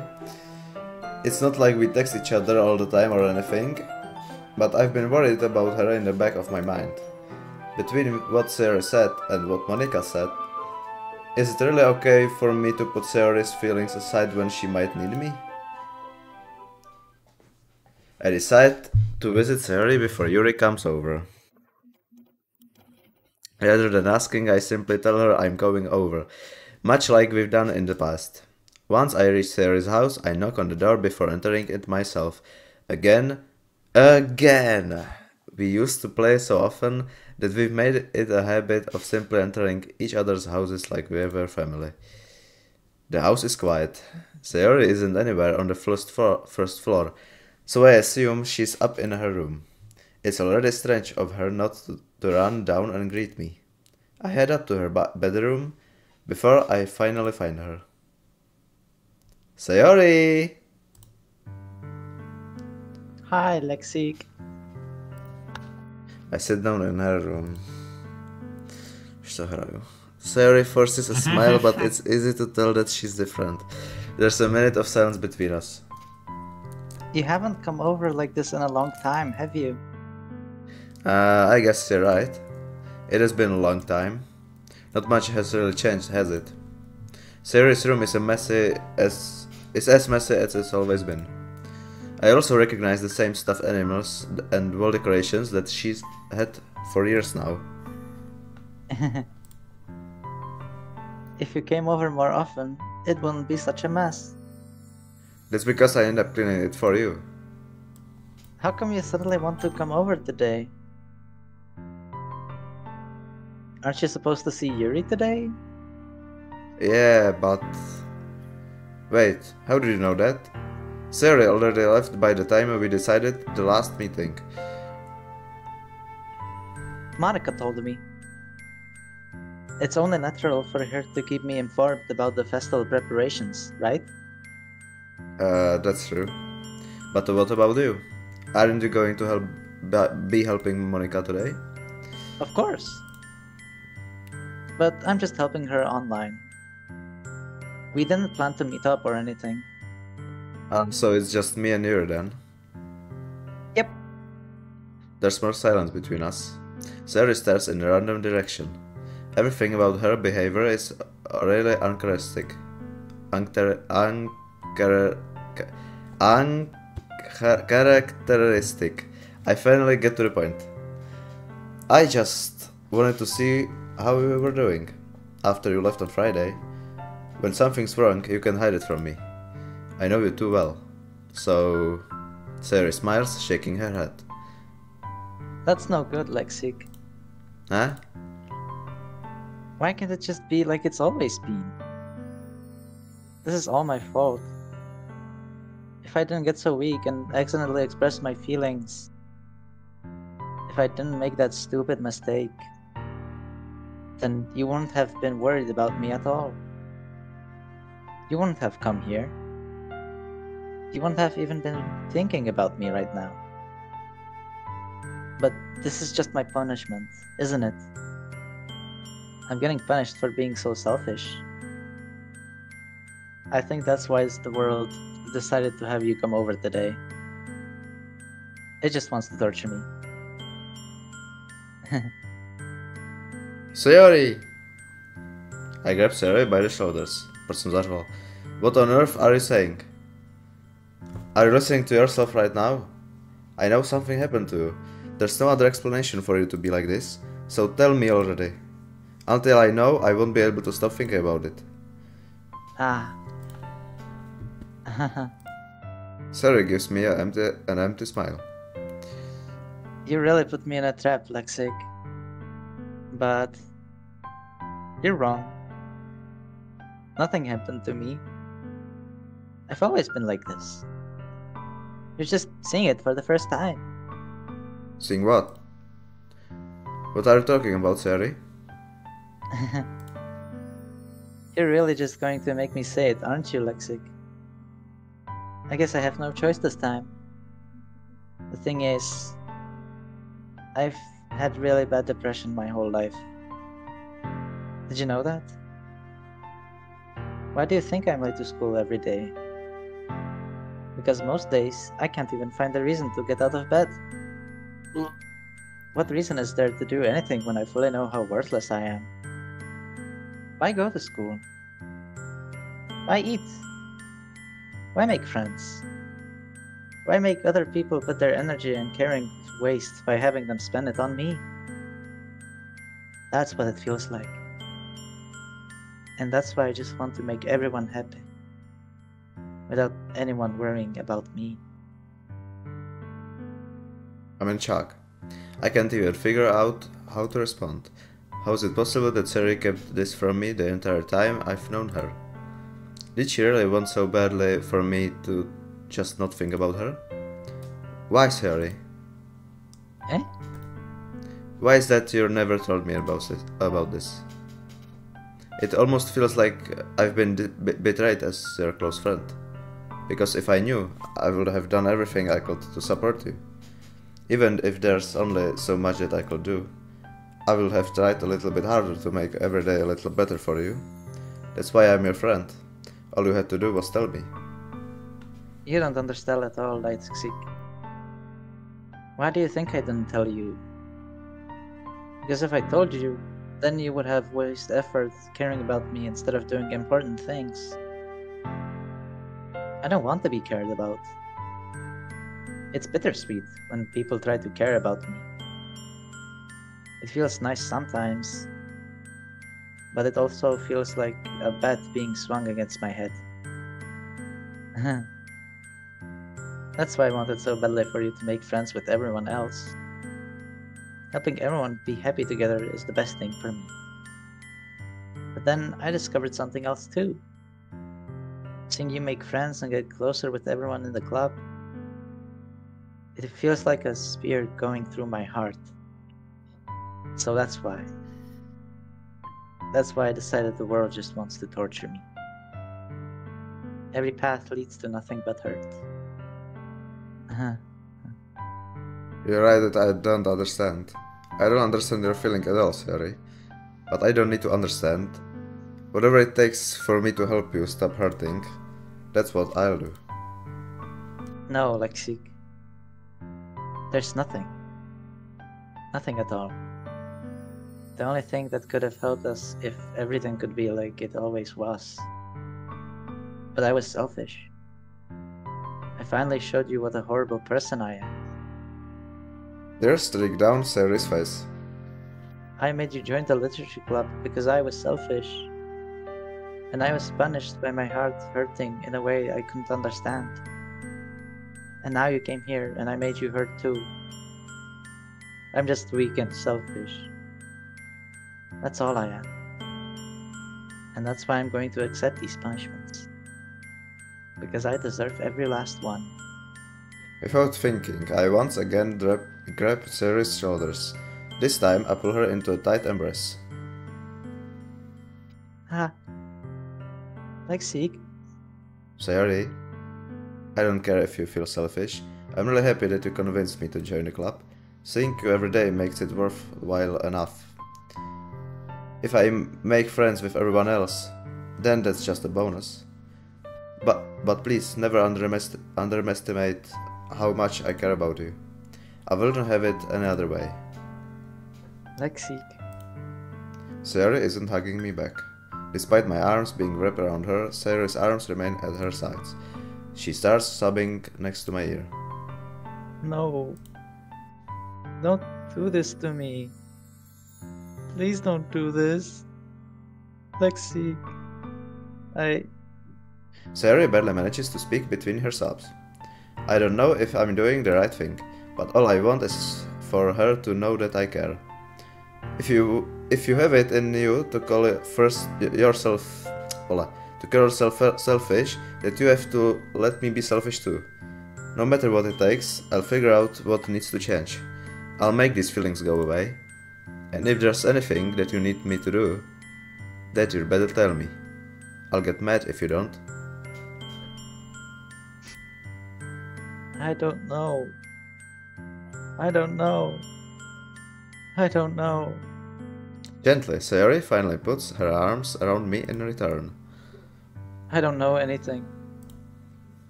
It's all really scary. I don't understand any of my feelings, Lexikk. The only time I'm not feeling nothing is when I'm feeling pain. But your hugs are so warm. And that's really scary too. Sari lets me go. As she does so, I let her go as well. The festival is tomorrow. Yeah. It's going to be fun, right? Yeah. How would you like for me to spend it all with you? It's what I want. I promise. I think that would be nice then. Yeah. So, sort of ice. If I could spend the whole day here, I would. Of all days, this has to be the one where I have other plans. Maybe I should cancel. No, don't. Please don't. If you did that, then I really wouldn't forgive you. But it's almost time for Yuri to meet me at my house. At the very least, do you want to come along and help out? It will be fun. To my surprise, Sari shakes her head. I'm sorry. I don't know if that would be very good for me today. You understand, right? It's kind of hard for me to fully understand, but I'm trying my hardest. It's okay.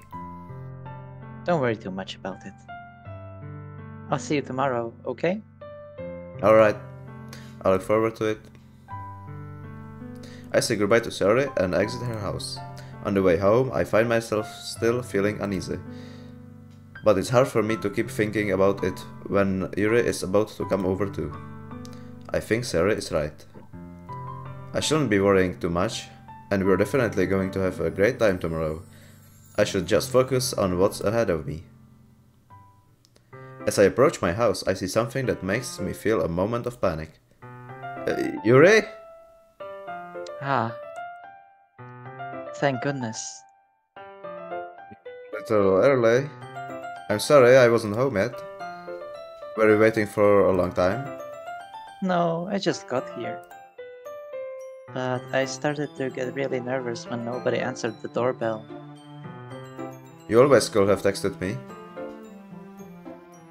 If I had known, I would have reassured you and hurried Mara on my way home. Ah, I suppose that's true. I didn't think of that for some reason. It should be common sense to do that, but I decide to ignore it. Anyway, let's go inside. I see you brought a lot of stuff with you. That's right. And did you manage to find everything I asked you to buy as well? Yeah, pretty much. At least I hope I got everything right. I'm sure it will be fine. I take Yuri to my room. The first thing she does is a glance around curiously, which makes me feel anxious. It's so clean. I cleaned it before you came over, so... That's very considerate of you to do. No. I will be really embarrassed for my room to be a mess while you were here. Well, I do enjoy cleaning. I would have gladly help you clean. That will be even more embarrassing. Wait, don't look in there. I snatched Yuri's wrist, which was in the process of opening a desk drawer of mine. I'm sorry. I wasn't thinking for some reason. I was just spacing out. It's fine, it's fine. I let go of Yuri's wrist. She puts both of her hands firmly in her lap, as if making sure she's keeping track of them. So, shall we get started? Yes. I have a few things planned that you can help with. Decorations and other atmospheric enhancements. Atmospheric enhancements? You know, mood lightening, aromatherapy candles. Oh, wow.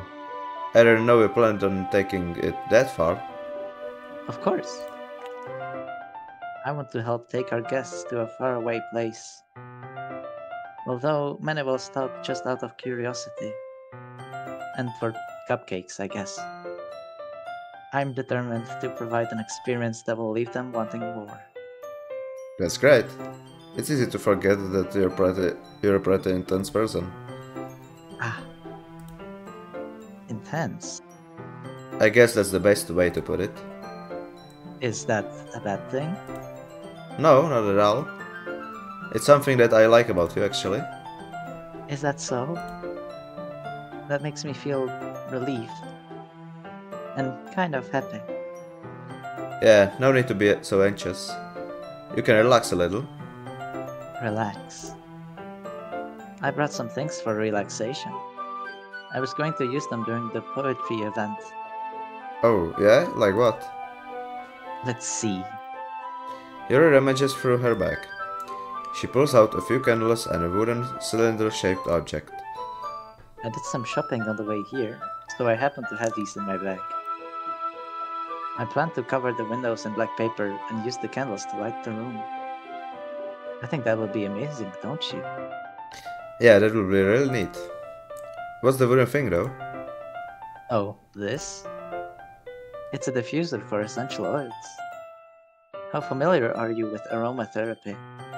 Not familiar at all. Ah, is that so? It's one of my favorite contributors to a positive atmosphere. Depending on the oils or herbs you choose, you can change the mood of the air itself. You can even feel it permeate through your body. Relaxation, positive energy, romance, reflection. It's almost like magic. Yuri takes the cylinder and pushes a switch on the bottom. In just a moment, a thin ray of paper begins to spout through a small hole on the top. Wow, that smells wonderful. What kind of mood is that one for? This is a jasmine essential oil. It smells a little sweet and flowery, right? Yeah, that's a good way to describe it. I choose jasmine for the event because it provides more than relaxation. Jasmine increases your emotions and helps you feel them flow through your body.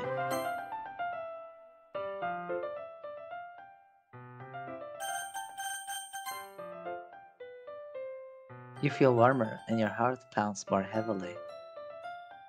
Don't you think that will be perfect for sharing our poems?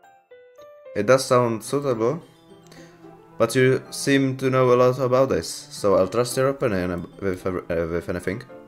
Yuri responds gently, clearly enjoying herself. She again reaches into her bag and pulls out several spools of thin ribbon. What are those for? Well... Did you purchase the origami paper that I asked you to get? Yeah, I have it over here. We won't be using the paper for folding origami. What I'd like to do is write a different word on each paper. We'll need about 100 of them. Oh yeah? What will those be used for? Well, I'm going to cut pieces of ribbon to hang from the doorway of the classroom. Then we can fasten the paper onto the ribbons to create a doorway curtain. Wouldn't that be beautiful? It would also catch the eye of those passing by the room. It may attract some to peek inside. That's really creative. I had no idea I'd be so good at this, Yuri. Is that so? Well, I suppose I do get a little intense, as you'd put it. Yuri giggles with red cheeks. Is it just me, or is she more relaxed when it's just the two of us? Or maybe it's the excitement she feels from sharing something that she enjoys. Here's a marker, Lexikk. You can write any characters you want. It'll help you once I finish cutting the ribbons. Alright. Sitting on the floor together, the two of us get to work. I carefully draw a different character on each paper, doing my best to manage my bad handwriting. Yuri unravels a long strand of red ribbon to her desired length. Then she reaches into her bag once more and pulls out a pocket knife. Huh? The knife is strangely beautiful. The silver header has an intricate pattern of waves etched into it. The blade itself is gently tinted blue. There's no other pocket knife. It looks really fancy. Well... Embarrassed, Yuri looks away. What is it? You're going to think it's weird. Yuri, whatever it is, I have no reason to judge. To each their own, you know? If you promise you won't be weirded out. Yeah, I promise. Alright. The thing is, I'm kind of into knives.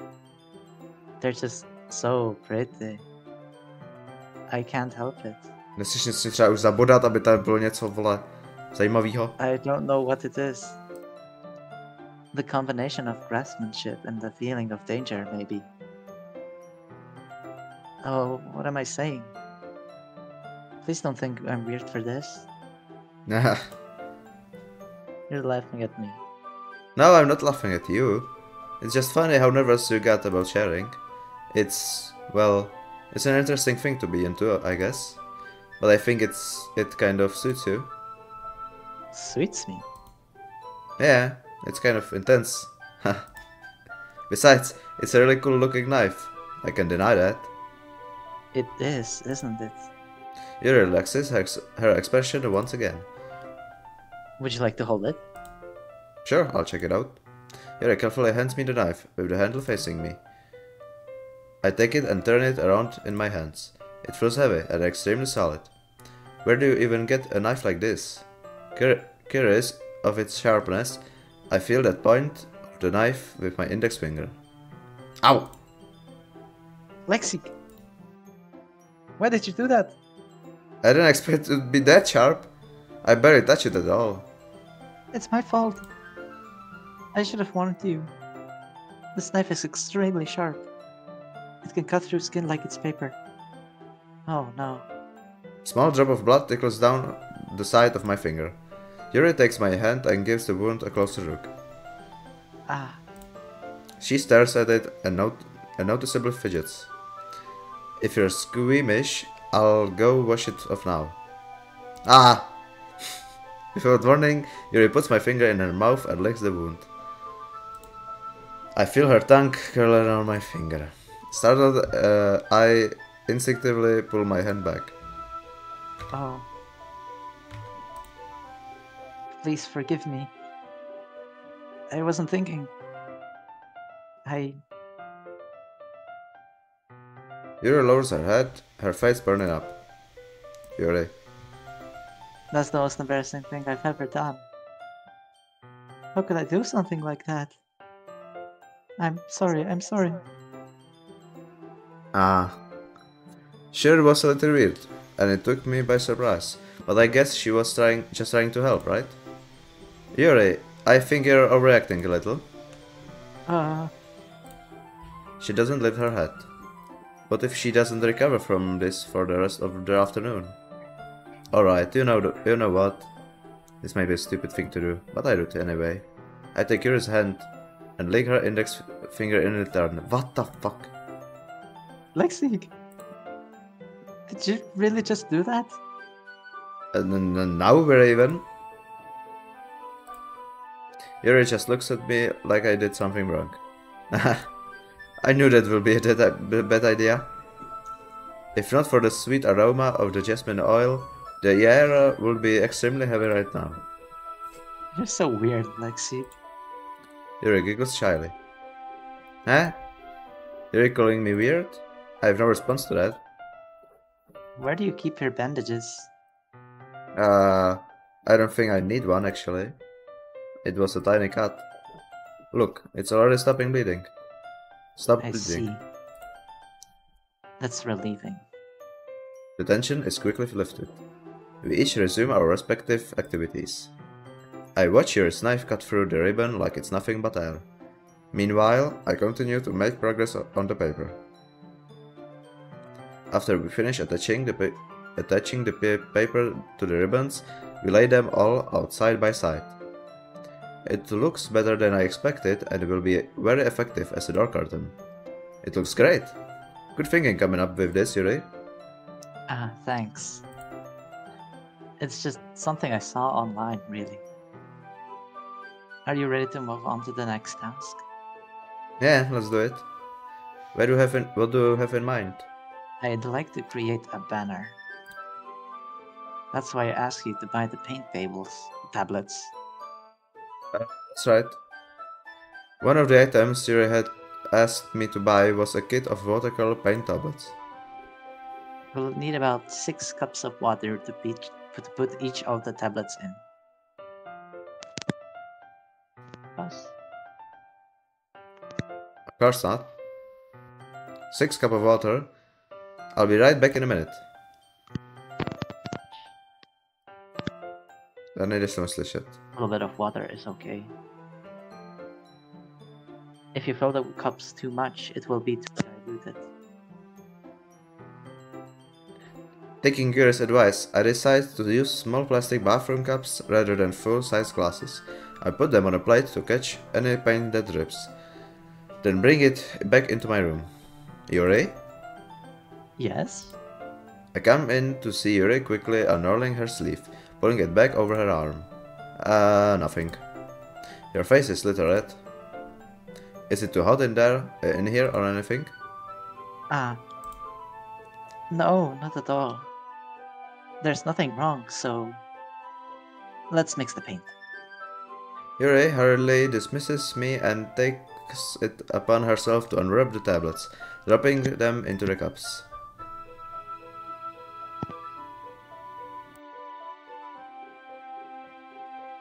Nejde slyšet. I thought we would do something simple that... I thought we'd do something simple that would look very nice. I'd like to paint the gradient across the banner. Starting with the colors for a sunrise, then daytime, then sunset and nighttime.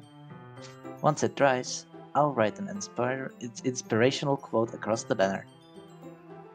We can hang it on the wall behind the podium at the front. Ah, neat. What are you going to write? Well...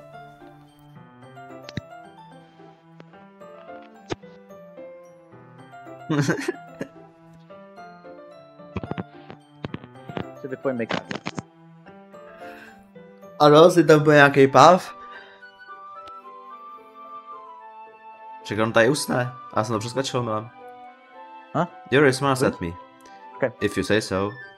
After rolling out the banner, Yuri and I kneel on opposite sides, so we don't get in the way of each other. Yuri uses a brush and adds a few dots on different colors across the banner to serve as a colored guide when we paint. This kind of reminds me of elementary school. Painting on a banner with watercolors feels like a lot like the art class projects we had back then. It's relaxing. I'm sorry if this feels too childish. No, I didn't mean that at all. It's kind of fun, you know? Yeah. It is fun. I'm glad you feel that way too. Yuri stops painting for a moment, thinking to herself. For me, I don't need to go out and do crazy things to have fun. In fact, I usually don't even want to. I just like it when I can spend some time with one other person. Even if it's something simple, like reading, it doesn't even matter if we don't talk much. Just having a friend next to me makes things feel a little nicer. I think that's all it takes for me to be happy. Is that so? Even if Yuri and I are quite different, I can understand when she's coming from. I feel that way about things like anime and games, where simply sharing the experience with someone can make me happy. I think I feel the same way.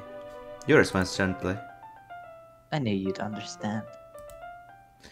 Yuri leans over the banner to grab an unused paintbrush, but I move at the same time, causing my head to bump into hers.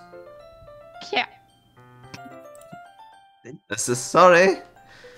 Yuri is back and I quickly lift my hands in surprise. Are you hurt? No, I'm not hurt.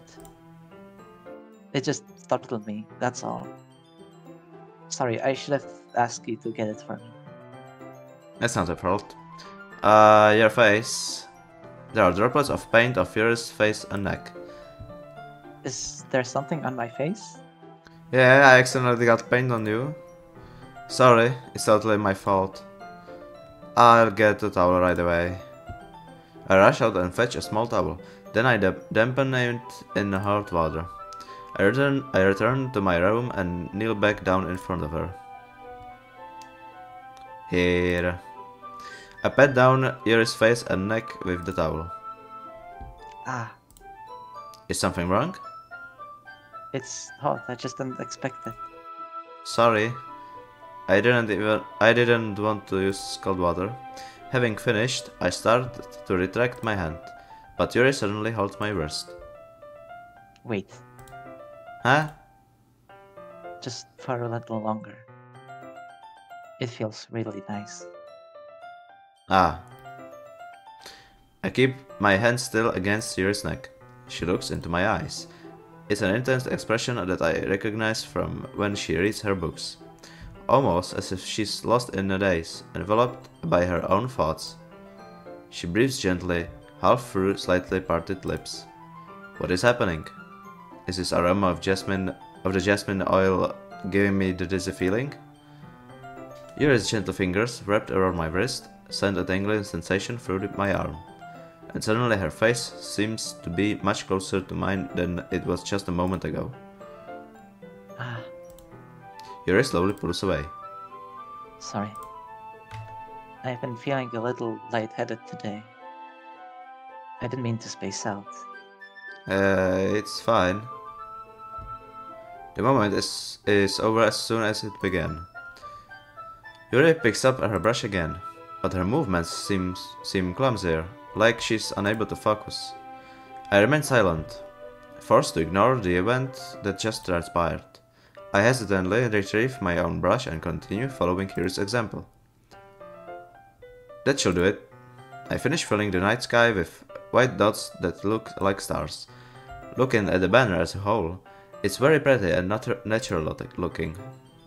I think it came out better than I expected. I'm really happy with the results. Yeah, me too. Are you going to add the lettering now?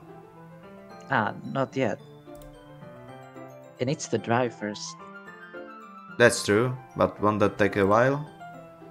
Well, perhaps it would be best to leave it here, then have you bring it in the morning. I can do the lettering in the classroom before our event starts. Is that okay? That's totally fine. Wonderful. In that case, I don't think there's anything more for us to do here. Phew. You say that like you're glad it's over. Was I wrong to assume that you were at least enjoying yourself a little bit?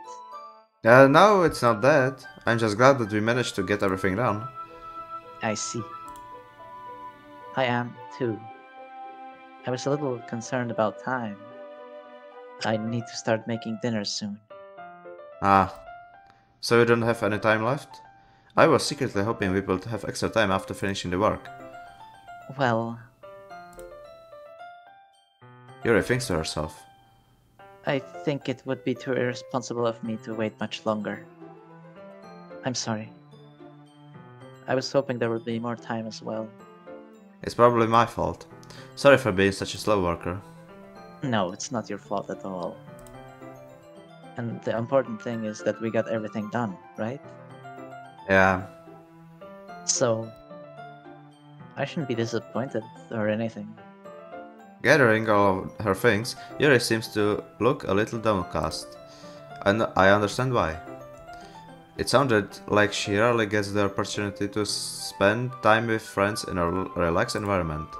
But that doesn't mean this is the last time it can happen. Once Yuri picks up, I walk her out the front door. Thank you very much for having me today. No problem, I'm glad I was able to help. Just let me know if there's anything else you need me to bring tomorrow. I will. Well then, Yuri fidgets. I guess I'll see you tomorrow. Wait. I kind of say that without thinking. About today, it's fine that we didn't have as much time as we wanted, because we can do this again, whenever you want. You can come over or we can go out somewhere. I forgot you don't like going out much. As I stumble over my words, Yuri simply smiles bashfully. Anyway, You know what I'm trying to say, so... You're very thoughtful, Lexikk. Yuri takes a step closer to me, then briefly squeezes my hand. I kind of like that about you. Well, how am I supposed to respond to that? But I don't even get the chance to as Yuri suddenly pulls back. Sayori? Huh? Hi, Lexikk. Sayori! Just now we weren't... It's okay, Lexikk. I just stopped by to say hi. Well, it's nice to see you. I'm sorry, but I'm already on my way to leave. Aw, really? That's too bad. I'm sorry. But we'll all be together at the festival tomorrow, so that's fine, right? Of course. Sayori beams.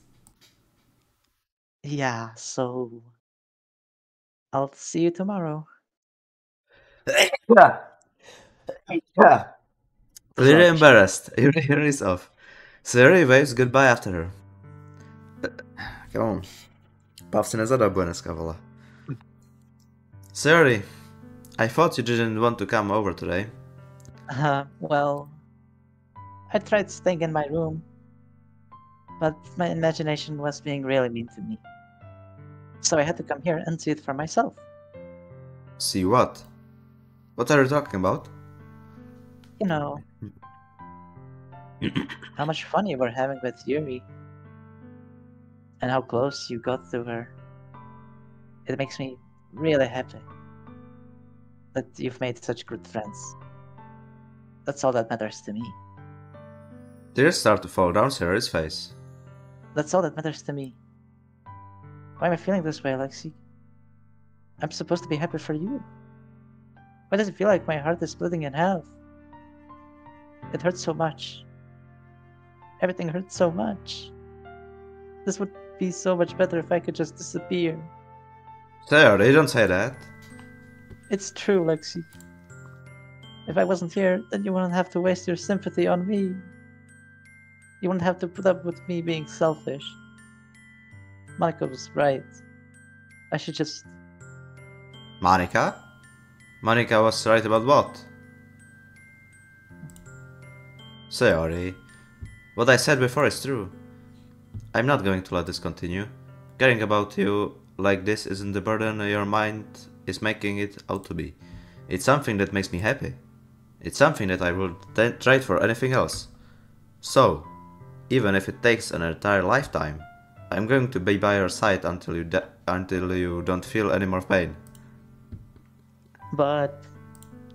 Sayori looks away. I put a hand on her shoulder to reassure her. I'm scared, Lexikk. I'm really scared. What are you scared of, Sayori? I'm scared that I might like you more than you like me. Sayori? It's true, isn't it? I was weak and started to like you too much. I did this to myself. Lexikk, I like you so much that I want to die. That's how I feel. And... That's enough, Sayori. I don't want you to hurt anymore. I slide my hand down Sayori's arm and squeeze her hand in my own. Do you remember how I said I'll always know what's best for you? Do you still believe me? Wordlessly, Sayori nods. Even if you don't understand all of your own feelings, I know what you need the most right now. And that's what I'm going to give you.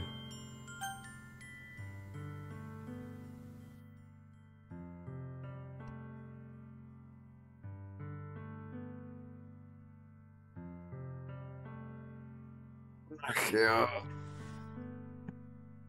Jak je to dlouhý ještě. A kde je páv? 10 mistra. Ne jako tenhle páv, ale jako kde je ve hře. Ale já jenom tady svačím. A jako měl jsem si vybrat tu piču na suky, nebo jak se jmenuje? Nevím, nějaký sušenky. Dobrou chuť. Nějaký sušenky. Ovesný. Jo, vlastní sušenky nějaký. Ale s čokoládou, takže vlastně jsou jako... Hej, a dost. A dost. Pořád něčemu přidáváš. No, tak videohra, prosím. Ale já jsem si rozhodnout, halo. Halo, dělej.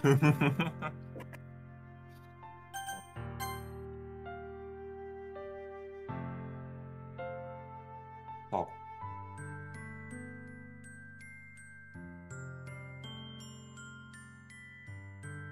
Je těžší rozhodnutý, chápete?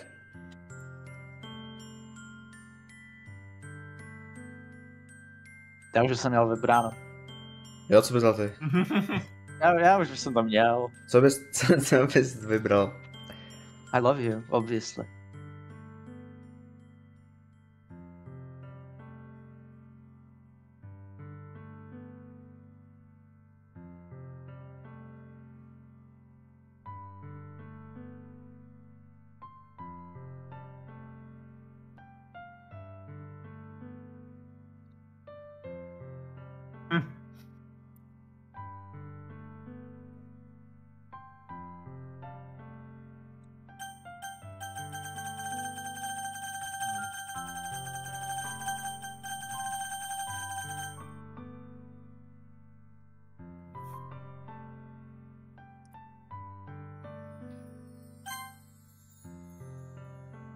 Sorry, I love you. Eh? Wow. Those are my true feelings. So there's no way you could like me more than I like you. I should have realized it sooner, but spending time with everyone at the club, making new friends, and having fun with you every day, it helped me realize that you are truly the most important person to me. That's why I'll accept any of your burdens. As long as we continue like this every day, with you by my side, then I know we'll both be happy. Lexikk. To jsem já? Suddenly, Sayori wraps her arms tightly around me. Lexikk. Is this really okay? Yeah. I hold Sayori in my arms and pull her closer. You'll never have to let me go of me again. I love you, Lexikk. I want to be with you forever. Me too. I'm not druhý. I feel Sayori's grip around me weaken a little bit. What is this? Sayori? I'm supposed to be happy right now. I always thought this would be the happiest moment for me. But why? Even now, why won't the rain clouds go away? They're not going away at all, Lexikk. It's okay, Sayori. It might take some time for things to get better again. But no matter how long it takes, I'll be there every step of the way. That's all that matters right now. Okay. I trust you. Sayori and I slowly release each other. So, I guess that makes the festival tomorrow our first date? Huh? What are you saying? I don't want to think about those things, you know. I want everything to be the same as it always has been. Even if we really are a couple. I don't know if I could handle anything more right now. It's really new and scary to me. I understand. We'll go at whatever pace suits you best. Hey, Lexikk. Sayori gazes at me once again, smiling sadly. Even if I get really, really sad, this is the best thing for me, right? Huh? I don't really understand what Sayori means by that. Are you saying that this is making you feel sad, Sayori? I don't know. I don't understand what I'm feeling. I felt like a bunch of thorns when you told me you love me. But that's why I want to trust you. You know what's best for me. Yeah, I do. That's my promise. I say that, but in reality, I've never felt more uncertain when it comes to Sayori. I know that I love her, and she loves me, but I'm having as much trouble understanding Sayori's feelings as she is, even though I can comfort her. I keep wondering if I should be doing something more or something different. I know these thoughts will continue to plague me until things are back on the way they were. Is that what Sarah meant by not wanting anything to change? I don't know. But I know that I'll give everything I've got. Sarah is the most important person to me, and I'll do whatever it takes to have a happy future with her. It's the day of the festival. Of all days, I expected this to be the one where I'll be walking to school with Sayori. But Sayori isn't answering her phone. I considered going to her house to wake her up, but I decided that's a little too much. Meanwhile, the preparations for the event should be nearly complete. The banner Yuri and I painted is dry, and I gently rolled it up to take with me. She sent me a pleasant text reminding me not to forget anything, as I reassured her. Funnily enough, I probably feel the same way as Natsuki about the event. I'm more excited for it to be over so I can spend time with Sayori and Yuri at the festival. But knowing Monika, I'm sure the event will be great too. Monika. Lexikk, you're the first one here. Thanks for being early. That's funny. I thought at least Yuri will be here by now. Monika is placing little booklets on each of the desks in the classroom. They must be the ones she prepared that have all the poems we're performing. In the end, I found a random poem online that I thought Monika would like and submitted it. So, that's the one I'll be performing. I'm surprised you didn't bring Sayori with you. Yeah, she overslept again. That dummy. You'd think that on days this important, she'd try a little harder. I say that, but I suddenly remember what Sari told me yesterday, and I suddenly feel awful, knowing it's not nearly that simple for her. I only said it because it's the way I'm used to thinking. But maybe I should have gone to wake her up after all? You should take a little responsibility for her, Lexikk. I mean, especially after your exchange with her yesterday. You kind of left her hanging this morning, you know? Exchange? Monika, what do you know about that? Of course I do. I'm the club president after all. But I stammer, embarrassed. Did Sarah really tell her about it that quickly? That we're a couple now? I didn't really plan on bringing it up with anyone yet. Jeez, you don't know the full story at all, so... Don't worry. I probably know a lot more than you think. Marika is being as friendly as usual, but for some reason I felt a chill down my spine after hearing that.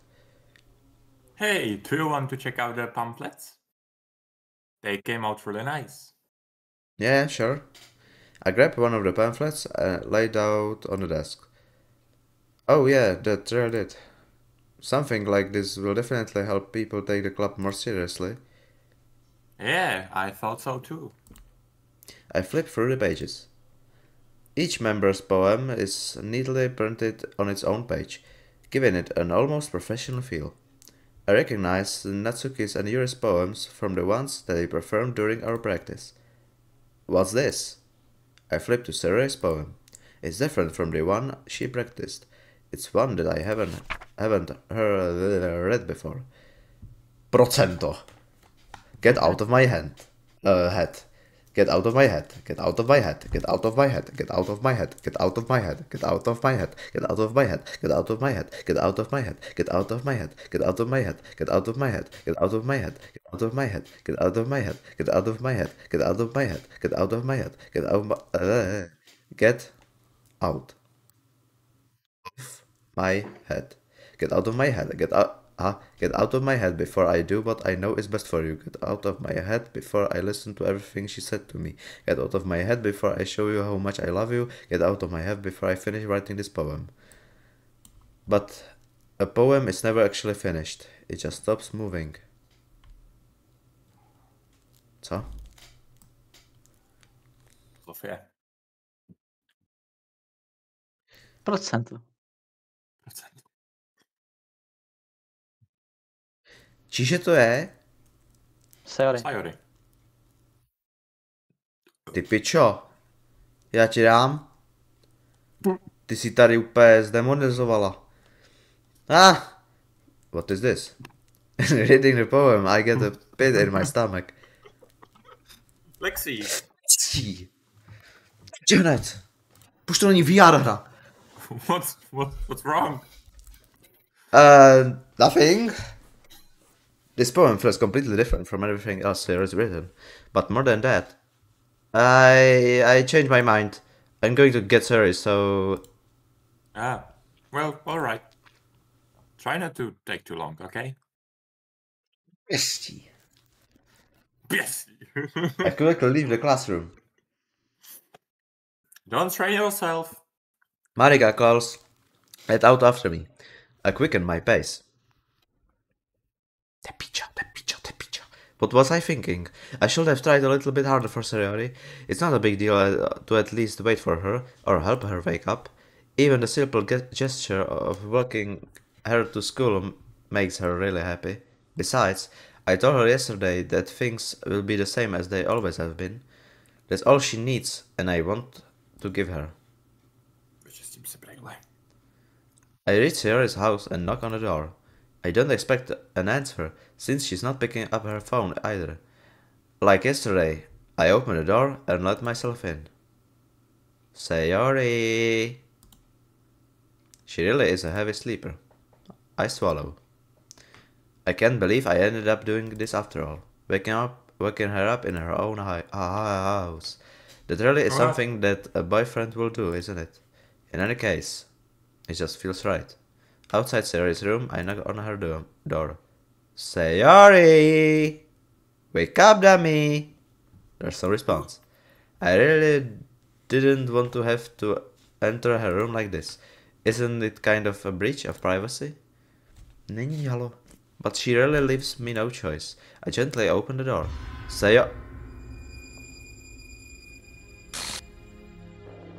Konečně!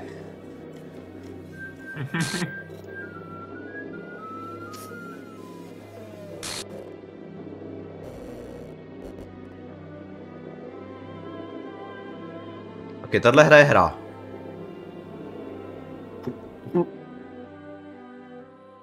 What the hell? What the hell? Is this a nightmare? It has to be. This isn't real. There's no way this can be real. Sorry, wouldn't do this. Everything was normal up until a few days ago. That's why I can't believe if my eyes are showing me. I suppressed the urge to vomit. Just yesterday, I told Sari I would be there for her. I told her I know what's best, and that everything will be okay. Then why would she do this? How could I be so helpless? What did I do wrong? Confessing to her. I shouldn't have confessed to her. That's not what Sarah needed at all. She even told me how painful it is for others to care about her. To nebylo kvůli tobě, vole, kdybych řekl to druhý, tak dobrý. Then why did I confess to her and make her feel even worse? Why was I so selfish? This isn't my fault. My swarming thoughts keep telling me everything I could have done to prevent this. If I just spent more time with her, walked her to school, and remained friends with her, like it always has been, then I could have prevented this. I know I could have prevented this. Screw this literature club. Screw the festival. I just lost my best friend. Someone I grew up with. She's gone forever now. Nothing I can do can bring her back. This isn't some game where I can reset and try something different.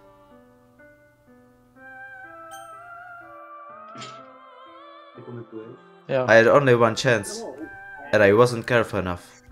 And now I'll carry this guilt with me until I die. Nothing in my life is worth more than hers. Jesus. But I still couldn't do what she needed from me. And now, I can never take it back. Never. Never. Never. Never. Never. Jak end? To není end.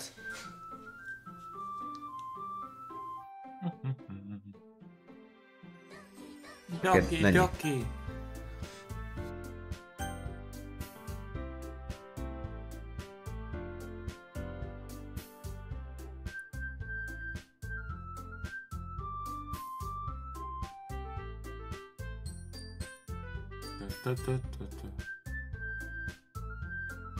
Ok, už to začínám chápat. No. Vidě. I see an annoying girl running toward me from the distance, waving her arms in the air like she's totally oblivious to any attention she might draw to herself. That girl is my neighbor and a good friend since we were children. You know, the kind of friend you'll never see yourself making today, but it just kind of works out because you've known each other for so long. We used to walk to school together on days like this, but starting around high school, she would oversleep more and more frequently, and I would get tired of waiting up. But if she's going to chase after me like this, I almost feel better off running away.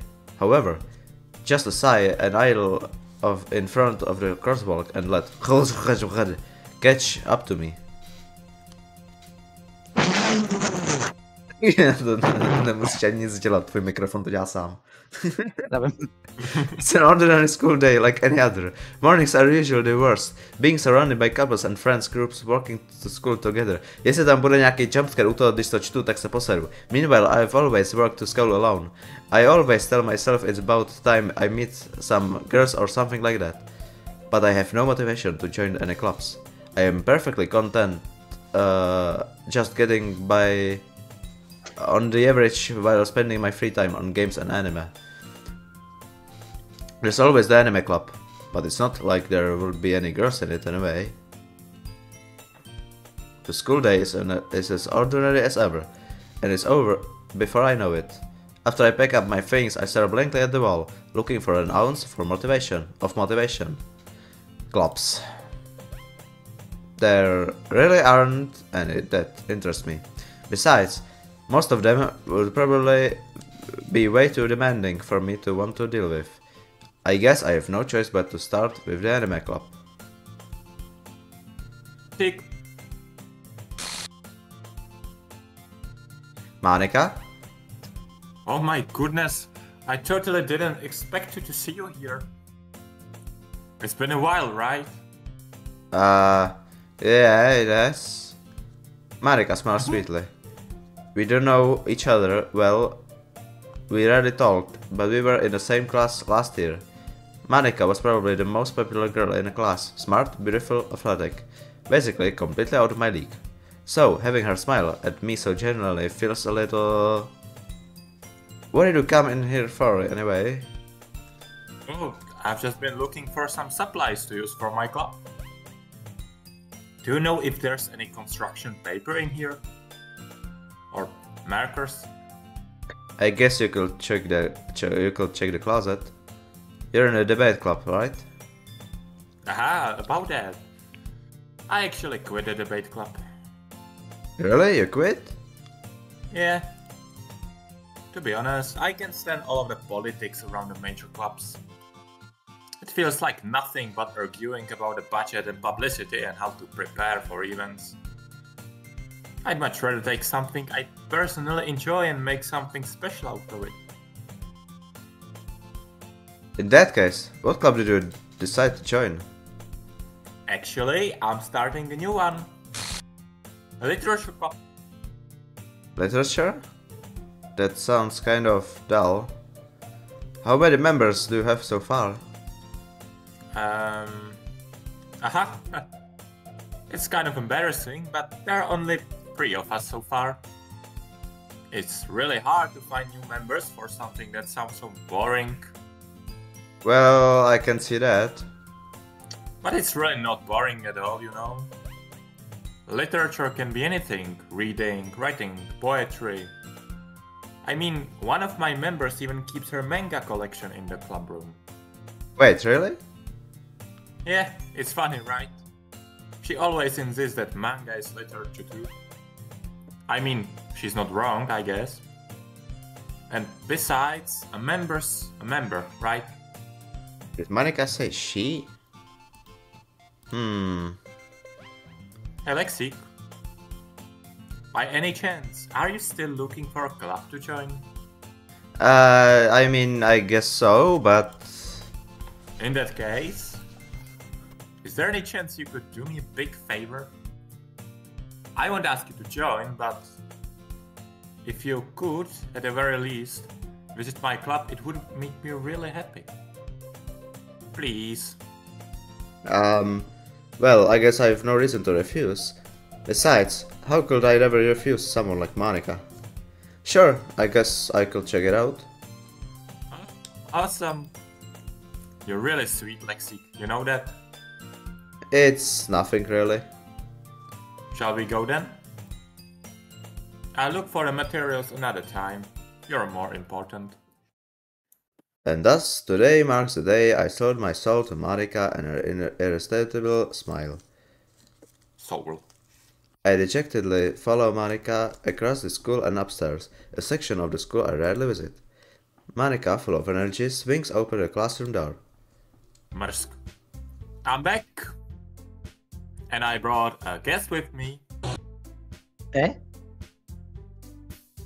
A guest? Seriously? You brought a boy? Way to kill the atmosphere. Don't be mean, Natsuki. But anyway, welcome to the club, Lexikk. What's escaping the situation? To nemohla chcípnout Natsuki. This club is full of incredibly cute girls. So, let me guess. You're Monica's boyfriend, right? No, I'm not. Natsuki. The girl with the sour attitude, whose name is apparently Natsuki, is one I don't recognize. Her small figure makes her look like a first-year student. Anyway, this is Natsuki, energetic as usual. And this is Yuri, the vice president. It's nice to meet you. Yuri, who appears comparably more mature and timid, seems to have a hard time keeping up with someone like Natsuki. Yeah, it's nice to meet both of you. So, I ran into Lexikk in a classroom and he decided to come up check out the club. Isn't that great? Wait, Monica. Didn't I tell you to let me know in advance before you brought anyone new? I was going to, well, you know... Sorry. I didn't forget that, but I just happened to run into him. In that case, I should at least make some tea, right? Yeah, that would be great. Why don't you come sit down, Lexikk? The girls have a few desks arranged to form a table. Yuri walks to the corner of the room and opens the closet. Meanwhile, Monica and Natsuki sit across from each other. Still feeling awkward, I take a seat next to Monica. So, I know you didn't really plan on coming here, but we'll make sure you feel right at home, okay? As president of the literature club, it's my duty to make the club fun and exciting for everyone.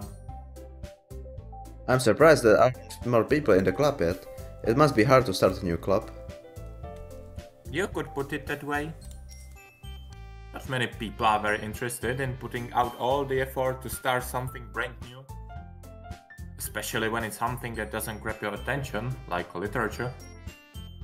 You have to work hard to convince people that you're both fun and worthwhile. But it makes school events, like the festival, that much more important. I'm confident that we can all really grow this club before we graduate. Right, Natsuki? Well... I guess... Natsuki reluctantly agrees.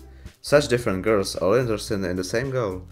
Monica must have worked really hard just to find these two.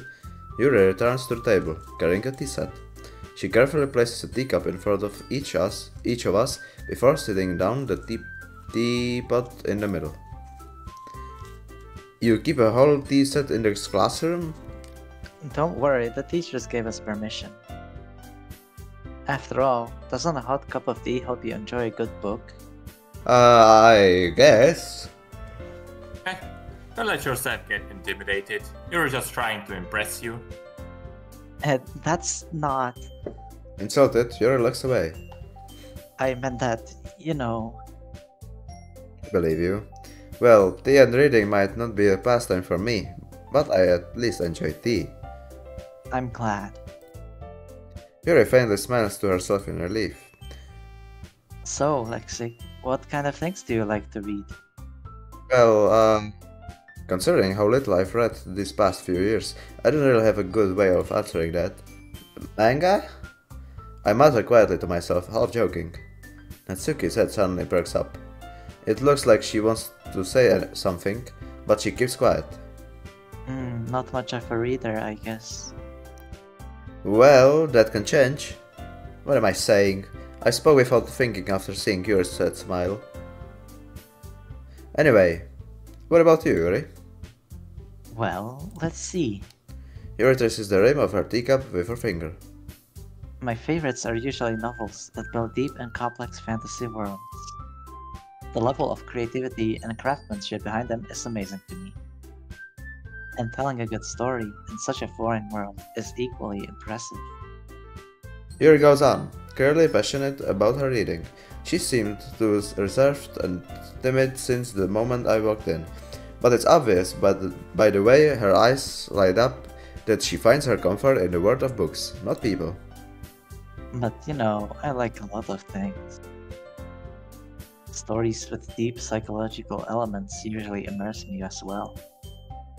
Isn't it amazing how a writer can so deliberately take advantage of your own lack of imagination to completely throw you for a loop? Anyway, I've been reading a lot of horror lately. I read a horror book once.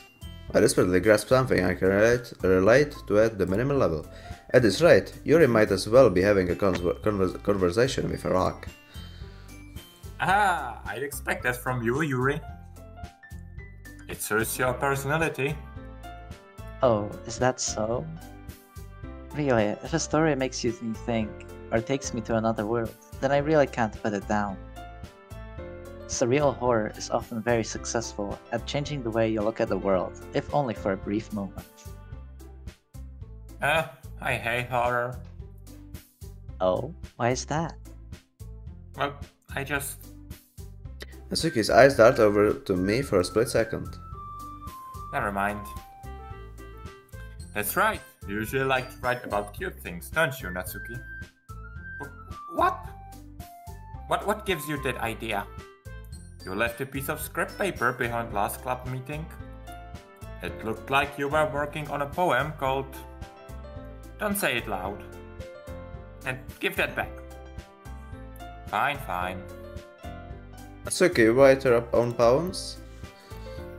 Well, I guess sometimes. I do care. I think that's impressive. You said sometime. No, Natsuki avers her eyes. you wouldn't like them.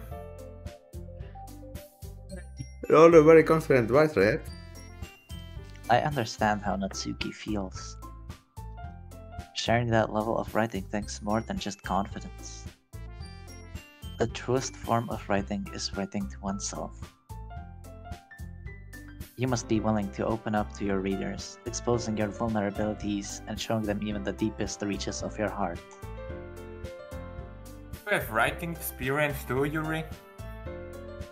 Maybe if you share some of your work, you can set an example and help Natsuki feel comfortable enough to share hers? I guess it's the same for Yuri. We all sit in silence for a moment. Hey, I just got an idea.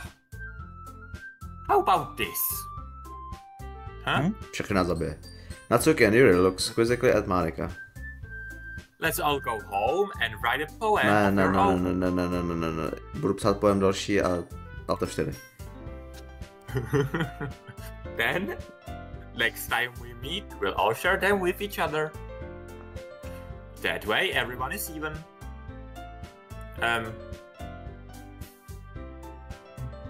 Aha! I mean, I thought it was a quite good idea.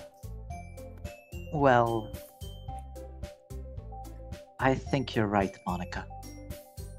We should probably start finding activities for all of us to participate in together. I did decide to take on the responsibility of vice president after all. I need to do my best to nurture the club as well as its members. Besides, now that we have a new member, it seems like a good step for us to take. Do you agree as well, Lexikk? Hold on. There's still one problem. Eh? What's that? Now that we reached the bottom bar, topic, I bluntly come forth with what's been on my mind the entire time. I never said I would join this club. Monica may have convinced me to stop by, but I never made any decision. Still have other clubs to look at, and I lose my train of thought. All three girls stare back at me with dejected eyes. I'm sorry, I thought... The girls exchange glances before Monica turns back to me. I guess I need to tell you the truth, Lexikk. The thing is, we don't have enough members yet to form an official club. We need 4. And I've been trying really hard to find new members. And if we don't find one more before the festival, I'm defenseless against these girls. How am I supposed to make a clear-headed decision when it's like this? I feel terrible for letting everyone down in this situation. And besides, the club itself seems pretty relaxed. So, if writing poems is the price I need to pay in order to spend every day with these beautiful girls... Right. Okay, I've decided then. I joined the literature club. One by one, the girls' eyes light up. Oh my goodness, really? Do you really mean that, Lexikk? Yeah. It could be fun, right? You really did scare me for a moment. I mean, if you really just left after all this, I would be super pissed. Lexikk, I'm so happy. We can become an official club now. Thank you so much for this. You're really amazing. I'll do everything I can to give you a great time, okay? Thanks, I guess. Okay, everyone. I think with that, we can officially end today's meeting on a good note. Everyone remember tonight's assignment. Write a poem to bring to the next meeting so we can all share. Monica looks over at me once more. Lexikk, I look forward to seeing how you express yourself. Yeah. Can I really impress the class star Monica with my mediocre writing skills? I already feel the anxiety welling up inside me. Meanwhile, the girls continue to chit-chat as Yuri cleans up the tea set. I guess I'll be on my way then. Okay. I'll see you tomorrow then. I can't wait. No. With that, I depart the club room and make my way home. The whole way, my mind wanders back and forth between the 3 girls. Natsuki, Yuri, and of course, Monica. Will I really be happy spending every day after school in a literature club? Perhaps I'll have the chance to grow closer to one of these girls. Alright. I'll just need to make the most of my circumstances and I'm sure good fortune will find me. And I guess that starts with writing a poem tonight.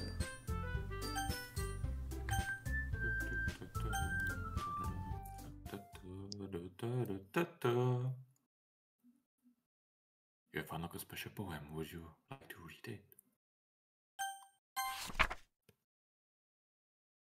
Happy thoughts, happy thoughts, happy thoughts. A dám nějaký continue tlačítko, nebo co jako to bude jumpscare, nebo co?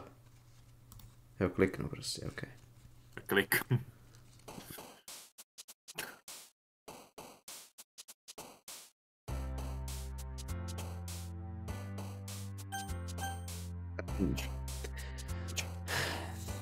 Už jenom dohraný, halo.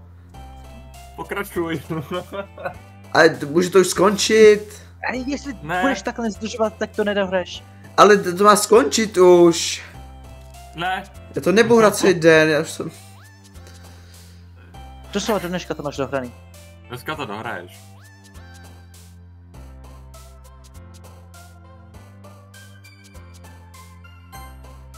Na dev.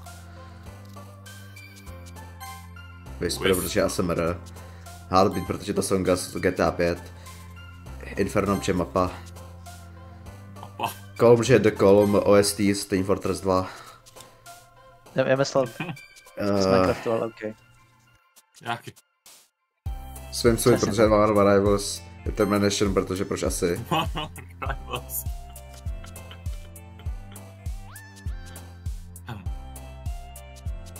Hopes and Dreams. Yes! Uh, Nightgun, protože to je to, co Toriel nosí na sobě. co? Aha. Jo, vlastně. Kdo? Nic. Až v Deltarunu nosí. A já jsem tě nerozuměl, no to je jedno, tak to neopakuj. Sticky, No, protože prošla. Nech tam se. Together, protože Unravel Together. Tak jsem chtěl říct, že asi nevíte vůbec, co to znamená. Crimson, protože je Crimson Web. Scan CSku. Taká noční košile, nebo nevím. Banger, protože takhle se cítíš, Alexi. Co? Na straně, že tu hru ještě hráš. Banger, tak jo.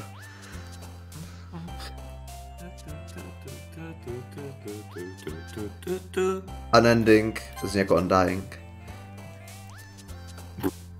Imagination, protože SpongeBob. What?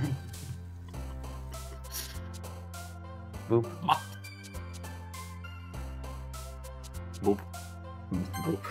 Boop, protože Boop jako puf. Ja. Flower.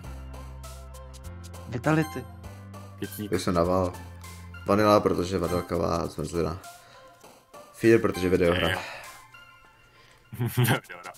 Portrait, Layers of Fear. Nice. To jsem nehrál, ale slyšel jsem to. Again, Lexikk. Glad to see you didn't run away on us, haha. Ah, don't worry. This might be a little strange for me, but I'll at least keep my word. Well, I'm back at the Glitch Club. I was the last to come in, so everyone else was already hanging out. Thanks for keeping your promise, Lexikk. I hope this isn't too overwhelming of a commitment for you. Making you dive headfirst into literature when you're not accustomed to it. Oh, come on. Like he deserves any slack. You already had to be dragged here by Monica. I don't know if you plan to just come here and hang out or what. But if you don't take it seriously, then you won't see the end of it. Hello? That's okay. Hello. I'm a big mouth for someone who keeps their manga collection in her room. Tak si píča.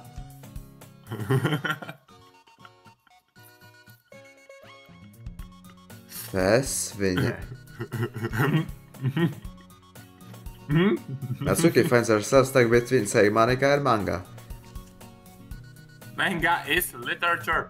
Swiftly defeated, Natsuki plows back into her seat. I'm sorry, Lexikk. We'll make Kurva. sure to put your comfort first, okay? Yuri shoots Natsuki with a disappointed glance. Anyway, To jsem měl toninu, ne? now that you're in the club and all, Yes. perhaps you might have interest in picking up a book to read. Well, I can't really say no either way. Like you said, I'm in this club now, so it only feels right for me to do something like that, if you ask. Wait. I didn't mean it like that. Oh.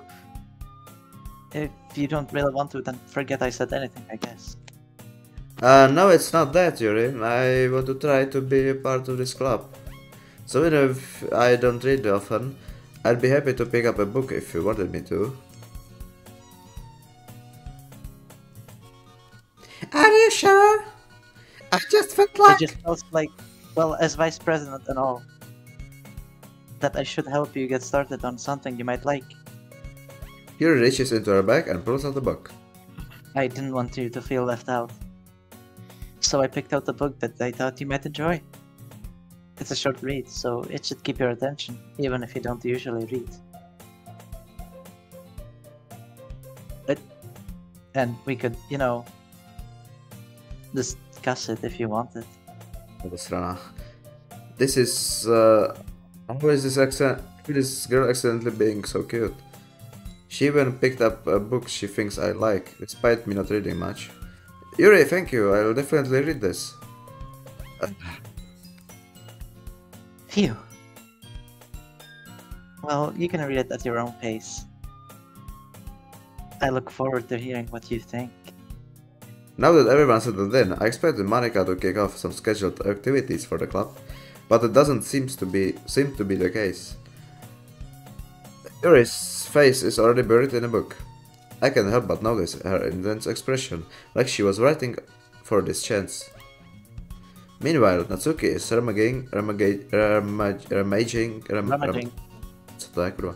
in the closet.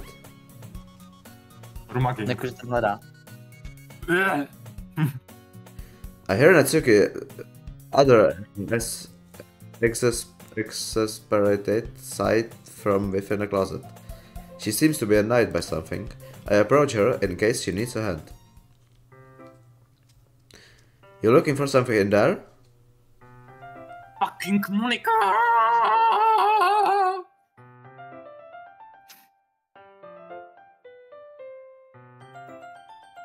She never puts my stuff back in the right spot. What's the point in keeping your collection organized if someone else is just gonna mess it up? Natsuki slides a bunch of stacked books and boxes across the shelf. Manga? You read manga, right? Sometimes. Manga is one of those things where you can't admit your name to it until you figure out where the other person stands. How did you know, anyway? I heard you bring it up at some point. Besides, it's kind of written in your face. What's this supposed to mean? See, there's a lone volume of manga amidst a stack of various books on the side of one of the shelves. Curious? I pull it out of the stack. There it is. Natsuki snatches it out of my hand. She then turns to a box of manga and slips the volume right into the middle of the rest. Ah, much better. Seeing a box set with one book missing is probably the most irritating sigh in the world. I know what that feel. I get a closer look at the box she said she's admiring. Perfect girls? It's a series I've never heard of in my life. That probably means it's either way out of my demographic or it's simply terrible. If you're gonna... What?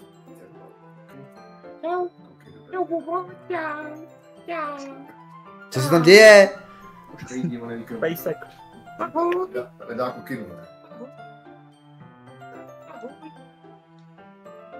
Basic moment. A to je Dodge prostě, to je Dodge Basic. Dog.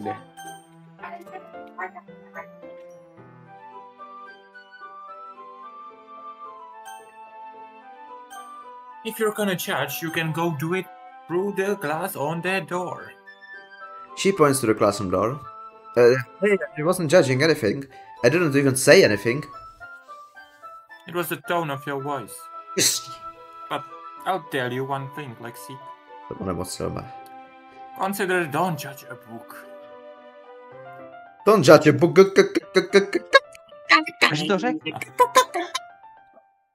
Yeah. In fact,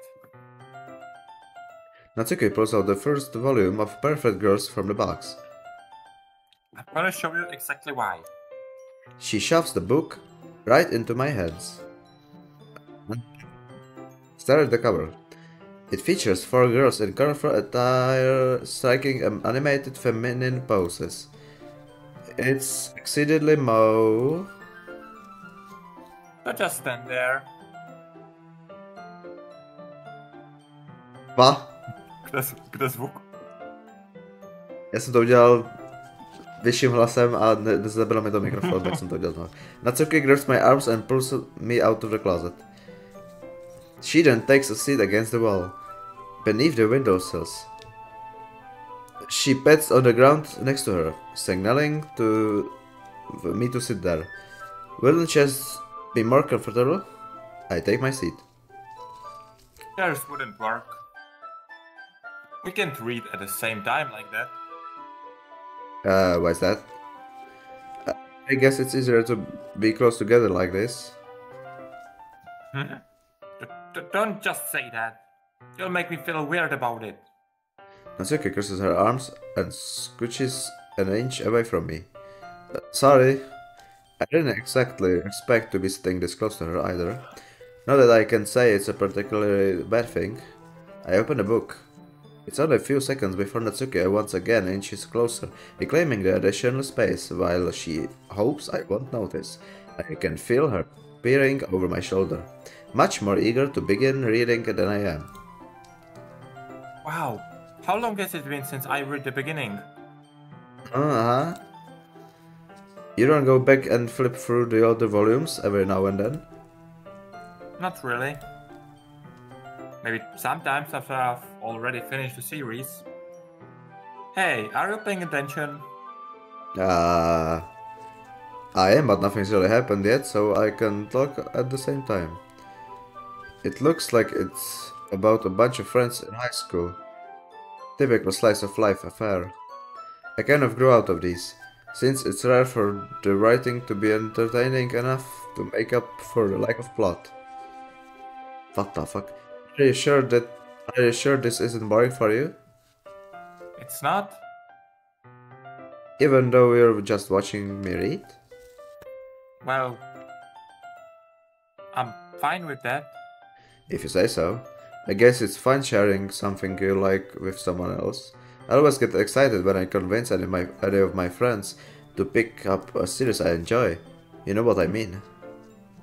Huh? Oh, Undertale. You don't? Don't you miś? That's not. Well, I wouldn't really know. Już mam Black Widow logo tady. What do you mean?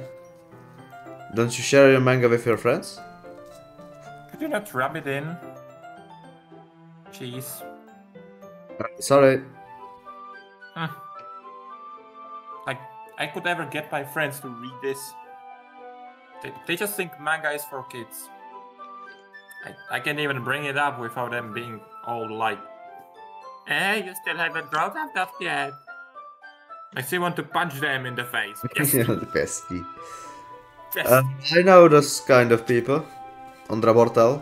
Honestly, it takes a lot of effort to find friends who don't judge, much less friends who are also into it. I'm already kind of a loser, so I guess I gravitated to the other losers over time. But it's probably harder for someone like you. Yeah, that's pretty accurate. Which part? I mean, I feel like I can even keep it in my own room. My dad would beat me the shit out of me if he found this. At least, it's safe here in the club room. Kept Monica's kind of a jerk about it. I just can't win, can I? Well, it paid off in the end, didn't it? I mean, here I am, reading it. Well, it's not like it solves any of my problems. Maybe. But at least you're enjoying yourself, right? Jak to můžu číst, když na mě furt mluví ta piča? So? Nah. Jeez, that's enough. Are you gonna keep reading or what? Yeah. I flip the page. 3 tečky. 3 tečky. 5 teček. 6 teček. 7 teček. 8 teček asi. Time passes. Natsuki is strangely quiet now. I glance over at her. Dobrou noc. Bafflement. It looks like she started to fall asleep. Hey, Natsuki! Yeah? Suddenly, Natsuki collapsed straight into me. Hey!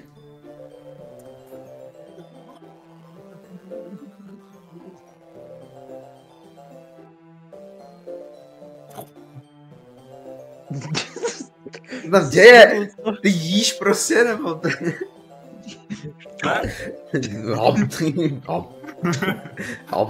Musíš jak máme.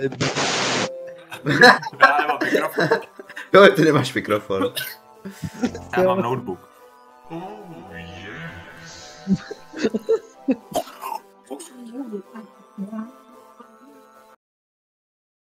Oh jeez. Pěstí. Ústí? Co? Pěstí. That's okay, are you okay? Ty kokot. Pěstí.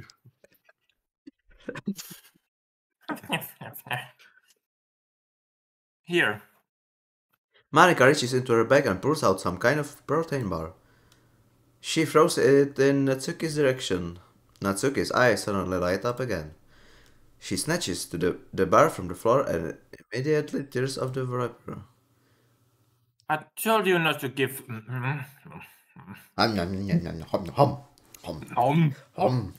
She doesn't even finish her sentence before stuffing it into her mouth.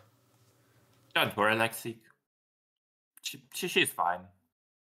It just happens every now and then. That's why I always keep a snack in my bag for her. Anyway, why don't we all share poems now?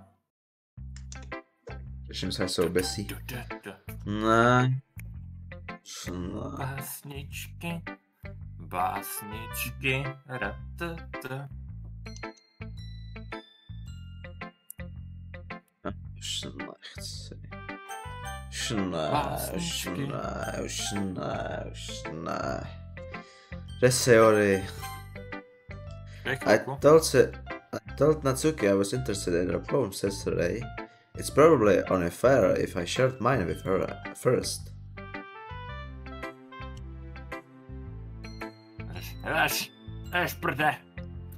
Okay, well, let's start with the things I don't like. First of all, Hejtečky. Jednotečka. Jeden člověk. Natsuki reads my poem. Never mind. I don't feel like giving you my opinion. Huh? Then what's the point of sharing in this first? I wrote this when I could have been doing other things. Ooh. In fact, I remember how I said I wanted to read the poems. This is what I had in my mind when writing this. I want to help you feel comfortable enough to share yours, like Monica said. Well, I know. I would be more comfortable sharing my poem if yours was really bad. You were supposed to show me some dumb poem and make me go, huh? Well, it's not that great, but let me show you what a real literature looks like. And you went and ruined it. I hope you're happy. So, in other words, you're saying you like it? Urk. Natsuki's retort gets caught in her throat. Ooh, you're so... You just don't understand anything, do you? I already told you that you don't have to go announcing it to the world like you're all self-important. Pretty sure I never actually said that. I said it mostly to myself. Natsuki must really hate me or something. I can't figure out if it's a win or loss that she liked my poem. In any case, you still need to show me yours, right? Fine, I guess. Only because Monica will make me if I don't. Eagles can fly, monkeys can climb, crickets can leap, horses can race, owls can seek, cheetahs can run. Eagles can fly, people can try, but that's about it. Yeah. I told you that you weren't gonna like it. I like it. What? Just be honest. I am. Why are you so convinced that I wouldn't like it? Well, because everyone in high school thinks that writing is to be all sophisticated and stuff. So people don't even take my writing seriously. But isn't the point of poems for people to express themselves? Your writing style wouldn't make your message any less valid. Yes, exactly. I like when it's easy to read, but it hits you hard. Like in this poem. Seeing everyone around you do great things can be really disheartening. So I decided to write about it. Yeah, I understand. But the other nice thing about simple writing is that it puts more weight on the wordplay. Like, I set up for rhyme at the end, but then made it fall flat on purpose. Proč vlastně čteme to samý furt? Protože nevíš, co tam bude, takže... Nemám tady od toho tlačítko skip, který skipne všechny dialogy, které jsou starý? Ne. Nevím. Ne, actually, to je jiný. Trošku. Pozdě. Protože když si vrátil tu pojem, tak tam nám načkal jiný. No a tak třeba by mě to hodilo do té doby, kdy by to bylo jiný. To teď nevím, možná v nastavení, nevím teď. Já actually nevím. No protože... Děj normálně. Napsalo to, že skip dělá, že to skipne všechno, co už jsem viděl prostě.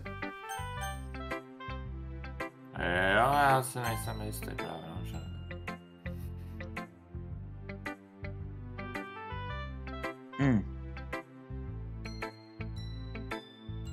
Yuri stares at the poem.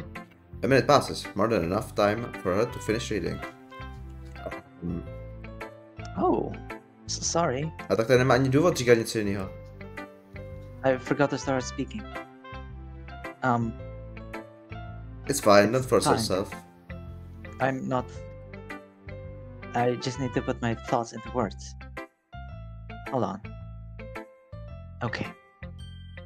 This is your first time writing a poem, right? Yeah. Why do you ask? I'm just making sure. I guess that it might be after reading through it. So is that bad? No.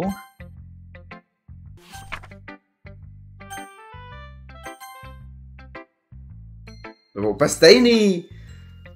Hi, Lexikk. Vidíš, tady to nejde skipnout už, vidíš? Tady už to nejde skipnout, vidíš? Takže to bylo úplně stejný. Řvi. Mám ti pěstí, jo. Jídám. Hi, Lexikk. Having a good time so far? Yeah. Good. Glad to hear it. By the way, since you're new and everything, if you ever have any suggestion for a club, like new activities or things we can do better, I'm always listening. Don't be afraid to bring things up, okay? Alright, I'll keep that in mind. Of course I'll be afraid to bring things up. I'm much better off just going with the flow until I'm more settled in. Anyway, want to share a poem with me? It's kind of embarrassing, but I guess I have to. Haha. Don't worry, Lexikk. We're all a little embarrassed today, you know. But it's a sort of barrier that we'll all learn to get past soon. Yeah, that's true. I had Monica my poem. I like it, Lexikk. Really? It's a lot cuter than I expected. Aha! Jeez. No.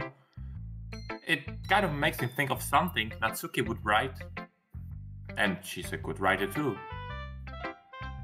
So take it as a compliment.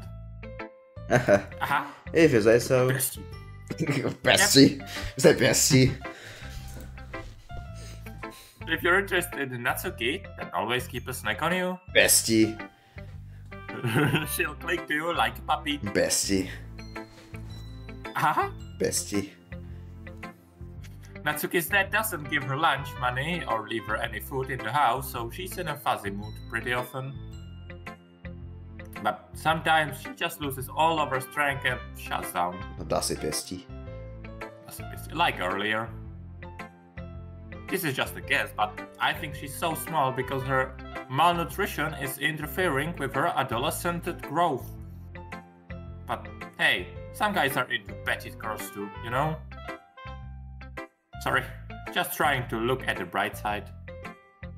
Anyway, do you want to read my poem now? Don't worry, I'm not very good.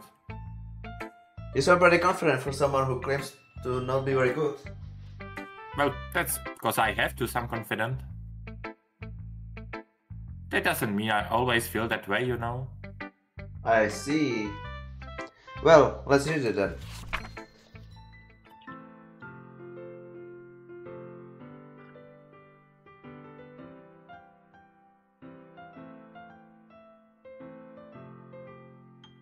Je to stejný, ne?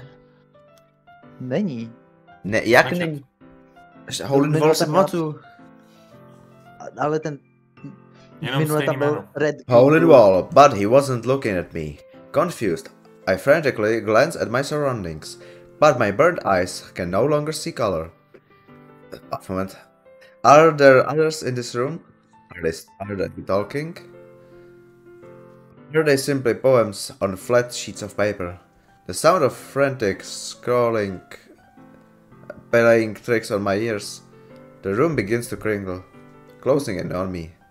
The air I breathe dissipates before it reaches my lungs. I panic. There must be a way out. It's right there. He's right there. Swallowing my fears, I brandish my pen. So, what do you think? Tam scrollnout ještě víc dolů. Nešlo. No ne. Jsem zkoušel. Okay. It's very freeform and skip. Phew! I guess that's everyone. I glanced around the room. It was a little more stressful than I anticipated.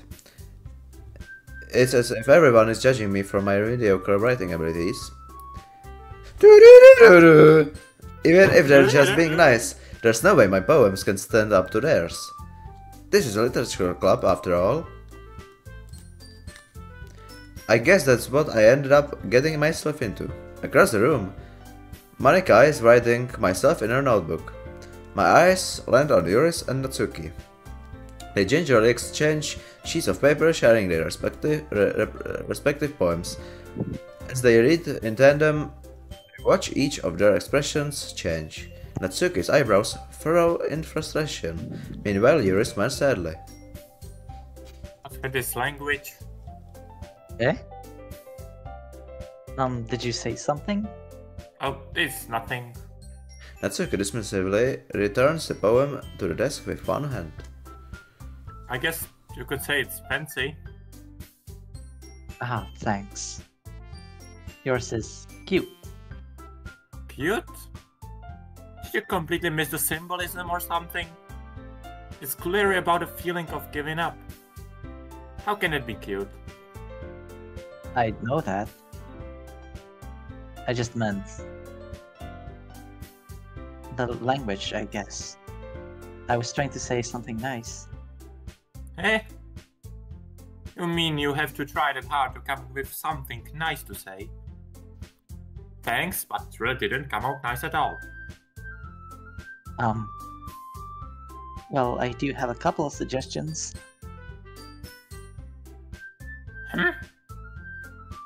If I was looking for suggestions, I would have asked for someone who actually liked it. Which people did, by the way. Monika liked it. And Lexikk did too. So, based on that, I'll gladly give you some suggestion on my own. First of all, Excuse me. I appreciate the offer, but I've spent a lot of time establishing my writing style. I don't expect it to change anytime soon, unless, of course, I come across something particularly inspiring. Which I haven't yet.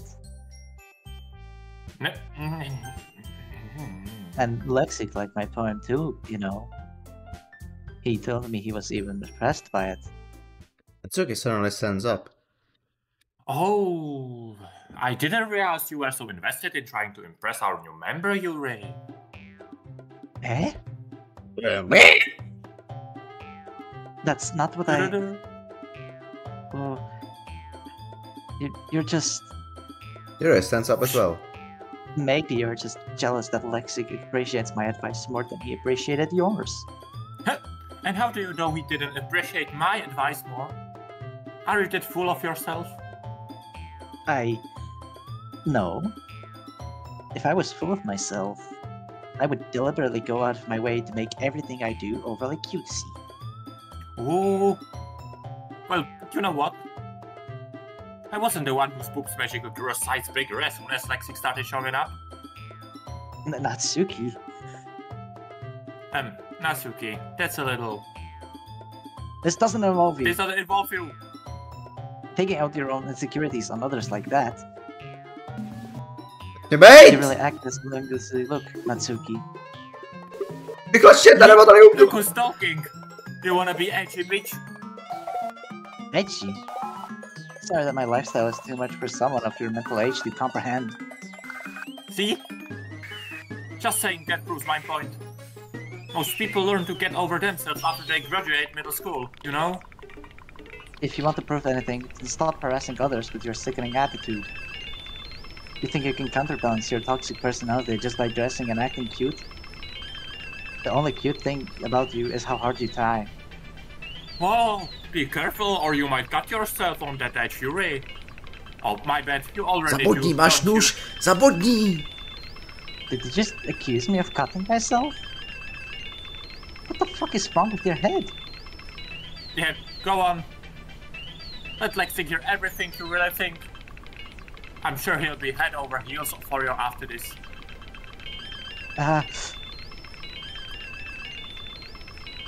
Suddenly, Yuri turns towards me, and if she just noticed I was standing here. Lexikk. She's just trying to make me look bad. That's not true. She started it. How did I, son of a bitch?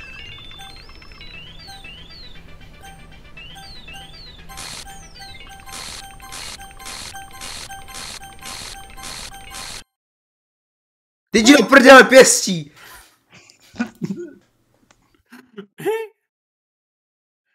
To dole, Yuri. Jo. Hey, Lexikk. Why don't we step outside? Jak to tady uklidila, ne? Prostě zarovnala. Tak říkáš, že ráda hraje s místem. Okay. Sorry about that. They really shouldn't have tried to get you involved. It's probably better for us to stay out of this. We'll go back inside once they're done yelling. Ahaha. Yelling. Some president I am, right? Done yelling. Yeah. I can't even confront my own club members properly. I just wish I was able to be a little more assertive sometimes. But I never have it in me to put my foot down against others. You understand, right? Anyway, if this makes you want to spend less time with the others, then that's fine. I'd be happy to spend time with you instead. Suddenly, Natsuki runs out of the classroom.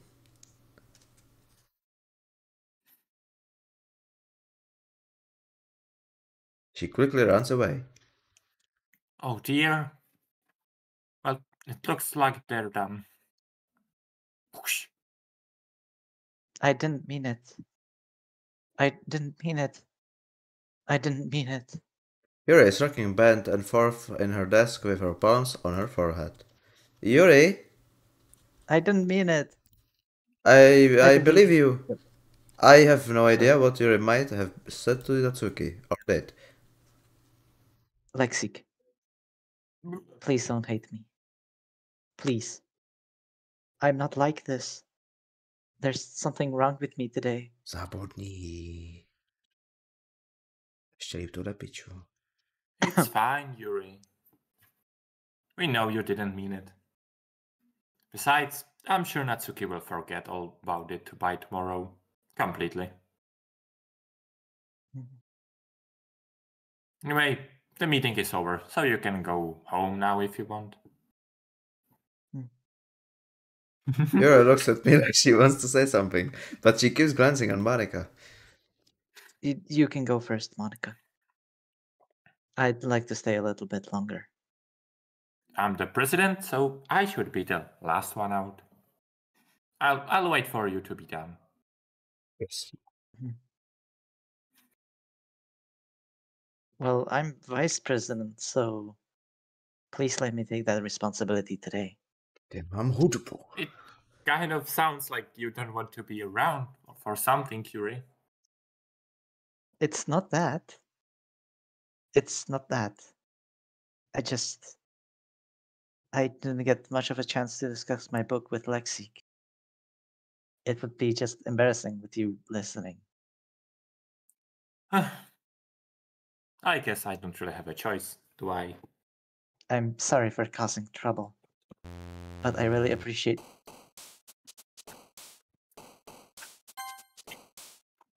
No, immediately wybiera suicide. Hezky pěkně.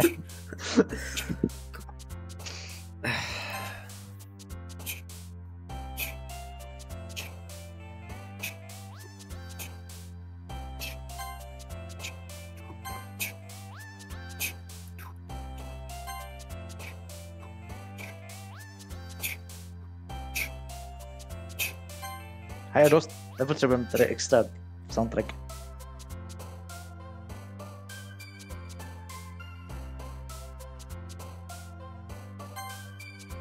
Yes, entropy. Jako entropy zero.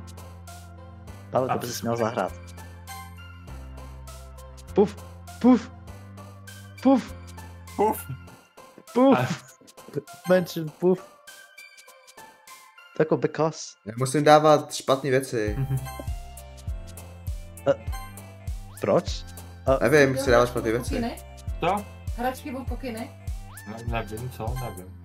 Hračky? No já nemám, jdu tam já Determination. Někde sál? Kurva. Kurva. Kurva. Kurva. Problém. Jsme dali. No vidíš. No. Ale že to. Stačí. No.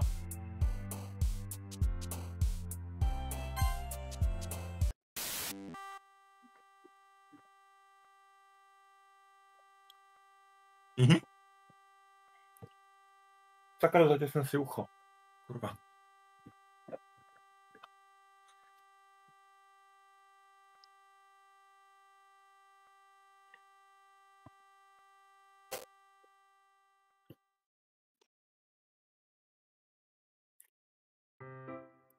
Day passes, and it's time for a club meeting already. I've gotten a little more comfortable here over the past couple of days. Entering the club room, the usual scene greets me. Welcome back, Lexikk. Hi Yuri. I'm not sure if it's me, or if it's Yuri's expression, but the weight of yesterday's quarrel still hangs in the air a little.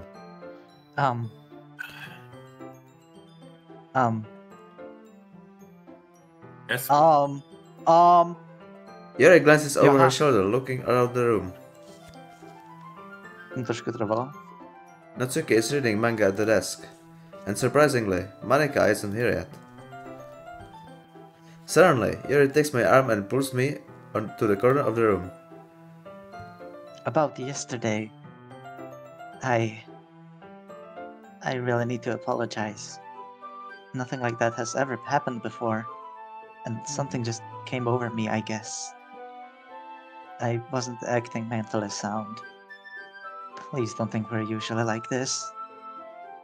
Not just me, but Natsuki as well. Yuri, I'm happy that you were considerate and apologized.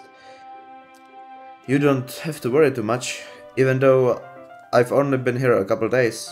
I could tell something was off yesterday. Maybe we were just a little extra sensitive because it was our first time sharing poems, but whatever it was, it didn't make me think any less of you. I had already decided that there's no way you can be a bad person. And then now that you're apologizing.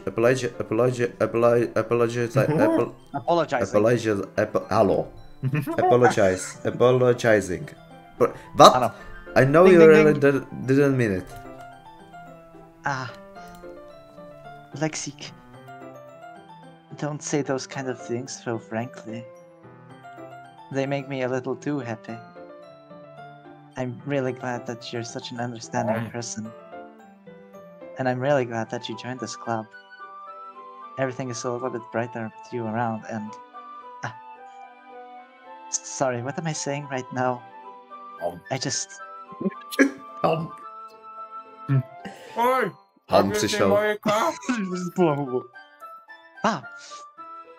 No, I haven't. I was also kind of wondering where she was. Man. Yuri, I'm guessing you haven't either. You're excluded taken aback by how calmly Natsuki is addressing her. No, I haven't. Jeez. This isn't like her at all. I know it's stupid, but I can't help but worry a little bit. No. What? Why are you looking at me like that? Natsuki, about yesterday, I just wanted to apologize. I promise I didn't mean any of the things I said. And I'll do my best to stay under control from now on. So... Yuri, what the heck are you talking about? Did you do something yesterday? Eh? Jeez. Whatever's on your mind, I'm sure it was nothing. I don't even remember anything bad happening. You're the kind of person who worries too much about the little things, aren't you? But... Mibulis, Spylox, Blindside, Lifeline, Elan, Raktilek, Lacti, Faultesly, Offert, Skylsla, Side, Katolikate. Mega flowy reference, eh? So what the fuck? I'll accept your apology anyway, if it helps you feel better about it. Besides, it's kinda nice to hear, since I was always afraid you secretly hated me or something like that.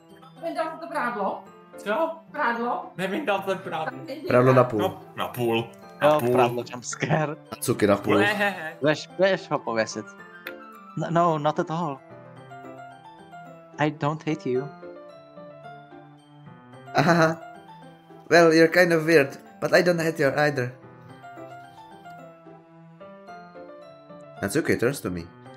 You're still on trial, though. Hey! Suddenly, the door swings open. Sorry, I'm super sorry. Oh, there you are. I didn't mean to be late. I hope you guys weren't worried or anything. Nah. Well, Natsuki was. What took you so long, anyway? Well, my last period today was study hall. To be honest, I kind of just lost track of time. Haha. That makes no sense, though. You would have heard the bell ring at least. I must not have heard it, since I was practicing piano. Piano? I wasn't aware you played music as well, Monica. Don't give me more credit than I deserve. I guess I've been practicing for a while, but I'm not really good at. Still, that must require a lot of dedication. So I'm still impressed. Oh, well, thanks, Yuri. You should play something for us sometime. That's... Monica looks at me. book. Well, I'm working on writing a song, but it's not quite done yet. Maybe once I get a little bit better, I will. That sounds cool. I look forward to it. Is that so? In that case, I won't let you down, Lexikk. Monica smiles sweetly. I didn't mean any pressure or anything like that. Don't worry. I was hoping that I could share it with you anyway. I guess that's why I've been practicing so much recently. I see. I'm not sure if Monica was referring to the whole club or just me. In that case, best of luck. Thanks. So, I didn't miss anything, did I? No, not really. She's not bringing up anything that the three of us talked about. Besides, Natsuki has already run off into the closet. Lexikk. Since your compliments put me in a good mood, I was wondering if you would like to spend some time together today. I mean, in the club. I suppose so. I don't think I could say no to you after you gave me that book to me. Well, I guess I need to make sure Natsuki isn't waiting for me. After we finished reading yesterday, She's fine. She's reading over there. So it's okay, right? In that case, I don't see any problem. Okay. Can we start now? Let's find a place to sit. I'm being a little forceful, aren't I? I'm sorry. My heart, it just won't stop pounding for some reason. Sorry about it. If anything, it's nice to see you have so much energy. Yeah. But I need to try to calm down. I won't be able to focus on reading like this. Take your time. Yuri takes a deep breath, then pulls a copy of the book out of her bag. What's the story about, anyway? Well... I look at the cover of the book. The book is titled Portrait of Markov. There's an ominous-looking eye symbol on the front cover. Basically, it's about this religious camp that was turned into a human experiment prison. And the people trapped there have this trait that turns them into killing machines and that lust for blood. But the facility gets even worse, and then they start selectively breeding people by cutting off their limbs and affixing them to... Oh, that might be a little bit of a spoiler. Spoiler! But anyway, I'm really into it. The book, I mean. Not the thing about the limbs. That's kind of dark, isn't it? Yuri made it sound like it was going to be nice, to be a nice story, so the dark turn came from nowhere. Ah. Are you not a fan of that sort of thing, Lexikk? No, it's not that. I mean, I can definitely enjoy those kind of stories, so don't worry. I hope so. Yeah, I totally forgot that Yuri is into those things. She's so shy and reclusive on the outside, but her mind seems to be completely different. It's just that this kind of story... It's the kind that challenges you to look at life from a strange new perspective. When horrible things happen, not just because someone wants to be evil, but because the world is full of horrible people and we're all worthless anyway. Then suddenly... I'm rambling again, aren't I? Not again. I'm sorry. Hey, don't apologize. I haven't lost interest or anything. Well... I guess it's alright then. But I feel like I should let you know that I have this problem. When I let things like books and reading fill my thoughts, my whole body gets incredibly... I forgot to pay the attention to other people. So I'm sorry if I end up saying something strange. And please stop me if I start talking too much. I really don't think you need to worry. That just means you're passionate about reading. The least I can do is listen. It's a literature club after all. That's... Well, that's true. In fact, I might as well be started reading it, right? Yes.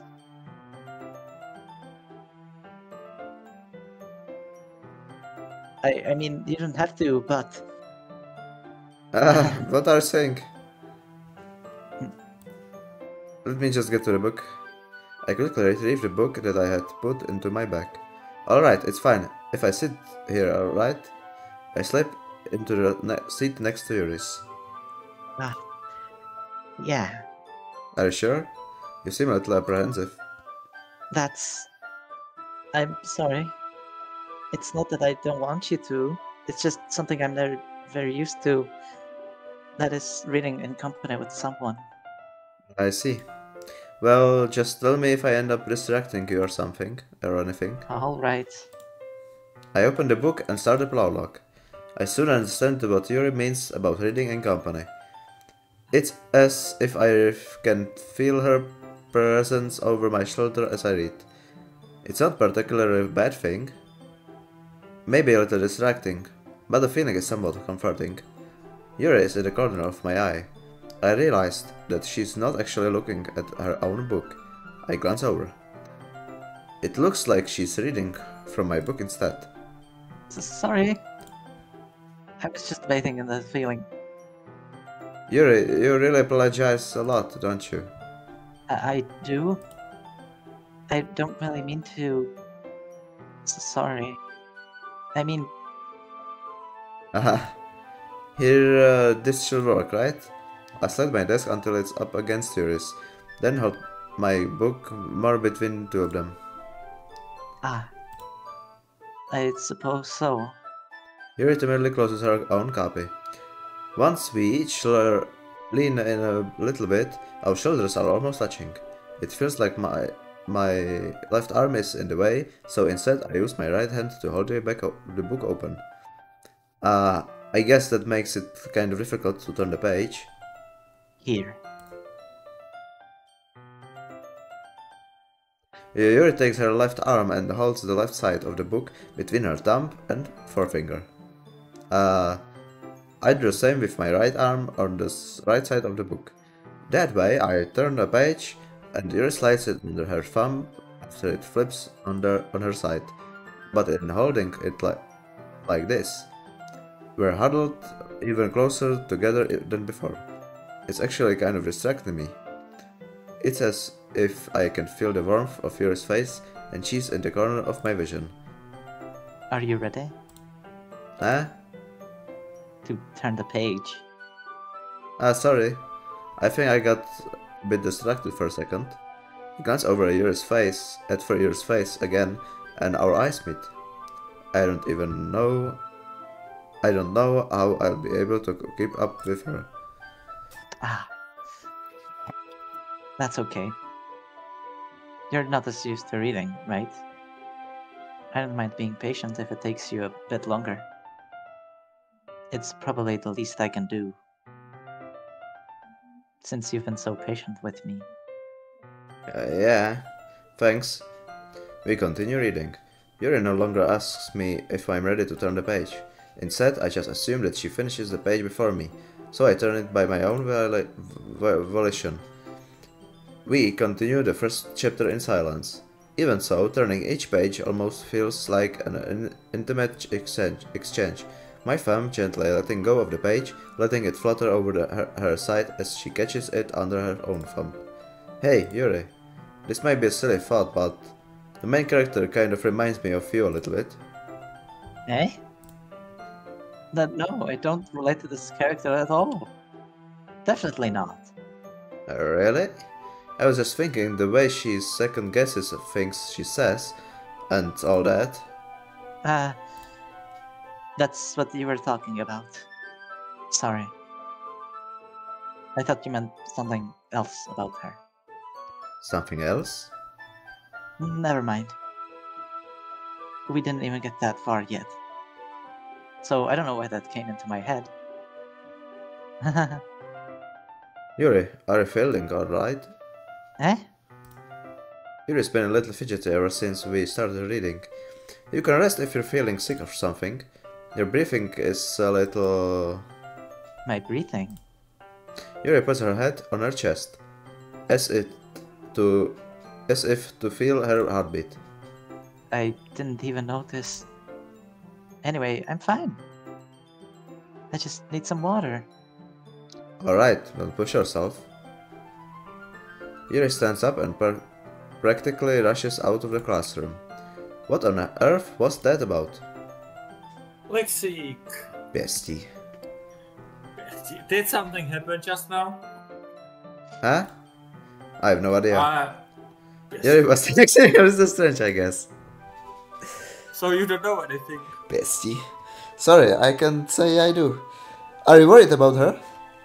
Oh, no, not really. I was just making sure that you didn't do anything to her.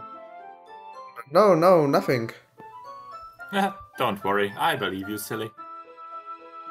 You just does this sometimes, so it's nothing alarming. Alright, if you say so. Anyway, why don't we start with sharing our poems with each other? Shouldn't we wait for Yuri? Well, she might be wild, so I just figured we'd get started without her. Is that okay? Yeah, I was just asking. I stand up. I make a mental note of where I left off in the book, then slip it back into my bag. Who shall I bum bum bum bum bum bum bum bum bum. I liked your last one better. Really? Well, yeah, I can tell you are a little more daring with this one. But you're really not good enough for that yet. Jak It jsem fell tam flat. však dobrý, však Suicide, Darkness, Darkness. Depression. Víš vůbec, jak funguje ten pojem minigame? No, ano, že to vybíráš podle toho, co oni mají rádi, že tam blikají pak nahoru. Jo? A já jsem dával tak... jenom Yuri, protože mám rád Yuri a tady ta piča. Okay. That may be true, but I just wanted to try something different. I'm still figuring this all out. Fair enough. You're still new to this, so I wouldn't expect you to find your style right away. I mean, everyone in the club writes really differently from each other. Maybe you'll find a little influence from all of us. For instance, I noticed that you are spending some time with Yuri today. Not that I care who you spend your time with. After all, I was taught never to expect anything from anybody. So, it's not like I was waiting for you or anything. Still, you should at least look over my poem. You'll probably be able to learn something from it. Amy likes spiders.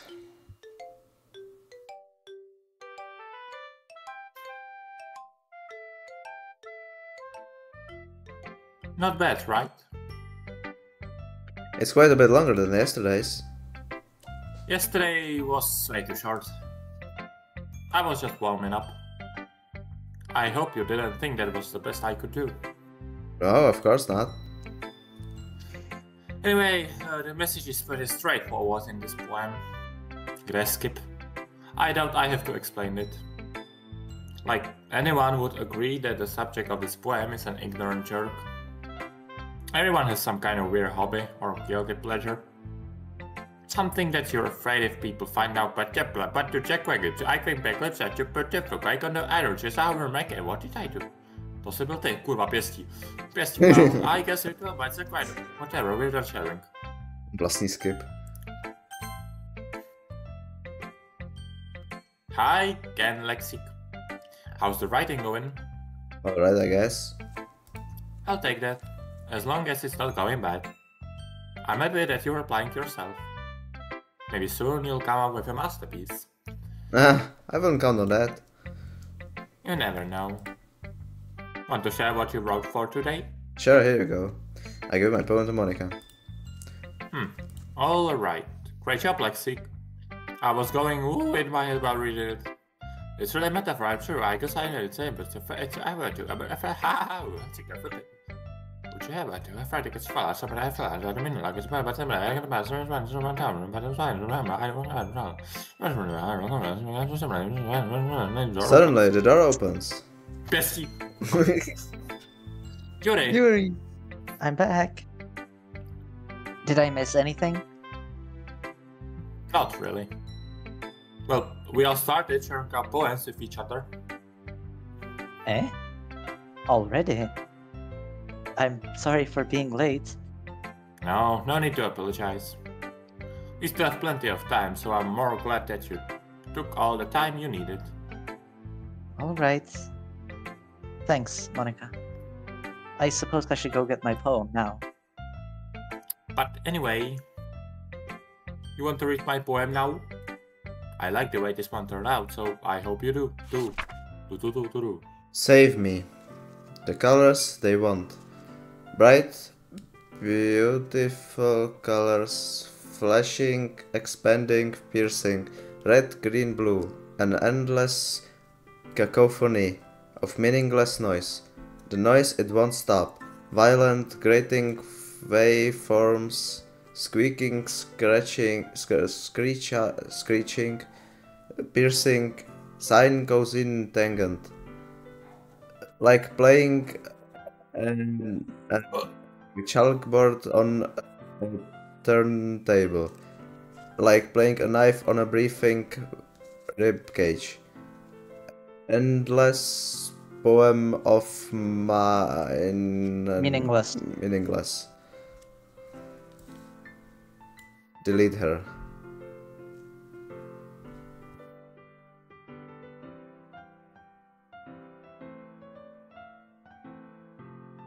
Jakože... To je to dobrá s tím vlastně. Jakože... Delete her? Já to nemůžu dát, protože v Epic Games, protože když to máš zaplý, tak nejdu do 3 tečky. 3 tečky. No, máš si to koupit na Steam. Jo. A 15 € takovou sračku. Sorry, I know it's kind of abstract. I'm just trying to, well, never mind. There's no point in explaining. Anyway, here's Monica's writing tip of the day. Sometimes you'll find yourself facing a difficult decision. When that happens, don't forget to save your game. You never know when, who am I talking to? Can you hear me? Tell me you can hear me. Anything? Please help me. That's my advice for today. Thanks for listening. Monica Broadcast.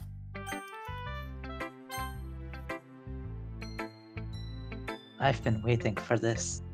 Let's see what you've written for today. Here starts the poem with a surprised expression on her face. Do you like it?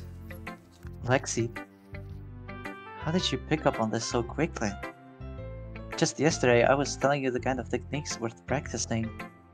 Maybe that's why. You did a good job explaining. I really wanted to try giving it more imaginary.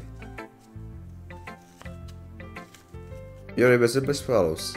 Even her hands appear sweaty.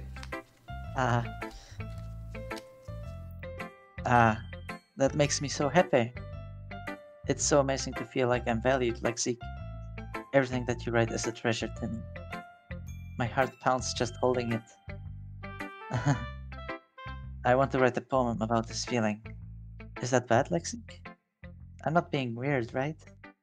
I'm having a harder time than usual at concealing my emotions.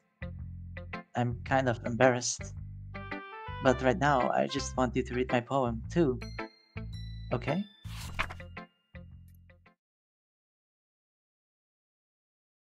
Wheel.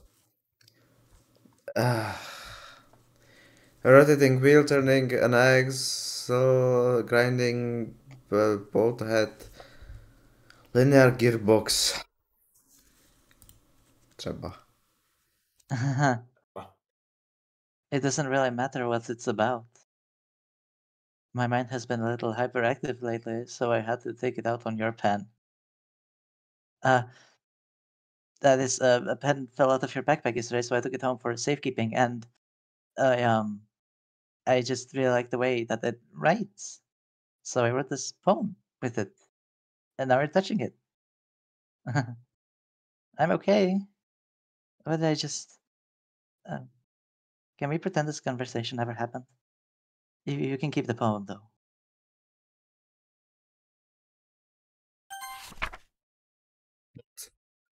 Long wake. A dream. I was staying over at my friend's place. There were 4 of us. I drifted off to sleep while everyone was talking and watching TV. In my dreams, I was still at my friend's house. The only difference was that there were nails sticking out of the walls everywhere. And there was also someone I didn't recognize. The person I didn't recognize told a joke, and everyone laughed. I woke up to the sound of everyone laughing at something that happened on the TV. So, the laughing was not part of the dream. It was the noise that woke me up. I wonder who that person was, and how they knew to tell a joke at the moment. Okay, everyone. Co mám za kurzor? What? Ne. Proč můj kurzor je Monika? Není Monika, to je Sayori. Co? A jo? Jo, to je Sayori. A jo. Když Mám modrý oči, jo, už to vidím, jo, sorry. What? Proč má tak to? What? Okay, everyone. Po třetí, po druhý. A když hraješ tohle na kontroleru, tak to nemáš ani, ne? Klikej! We're all done reading each other's poems, right? We have something we need to go over today, so if everyone could come sit at the front of the room. Is this about a festival? Well, sort of. Do we really have to do something for the festival? Let's skip, hello. It's not like we can put together anything, but we'll just end embarrassing ourselves instead of getting any our numbers. That's a concern of mine as well. I don't really do well with last-minute preparations. Don't worry so much. We're going to keep it simple, okay? Look, I know everyone's been a little more lively, but this isn't the time for us to become complacent. We still only have 4 members, and the festival is our only real chance to find more, you know? What's so great about getting new members anyway? We already have enough to be considered an official club. Our members will just mean everything gets noisier and more difficult to manage. Natsuki, I don't think you're looking at it in the right way at all. Don't you want to share your passion with as many people as you can? To inspire them to find the same feelings that brought you here in the first place? The literature club should be a place where people can express themselves like they can do anywhere else. It should be a place so intimate that you never want to leave. I know you feel that way too. I know we all do. So that's why we should work hard and put something together for the festival, even if it's something small. Right, Lexikk? Oh, come on. You can take advantage of Lexikk to agree with you just because he doesn't know how to say no to anything. Look, Monica. Do you really think any of us here joined the club with other people in mind? You will never even talk until Lexikk joined. As for me, I just like it better here than I do at home. Vždycky, když se přečteš, že prostě myslím něco jinýho, úplně nechápu, prostě se. So, and Lexikk isn't even passionate about literature in the first place. And that's everyone. Sorry, but you're really the only one who's so interested in finding new members. The rest of us are fine like this. I know you're president and all, but you should really consider our opinions for once. Monica is clearly taken aback by Natsuki's words. That's not true at all. I'm sure Yuri and Lexikk want to get more members too. Right?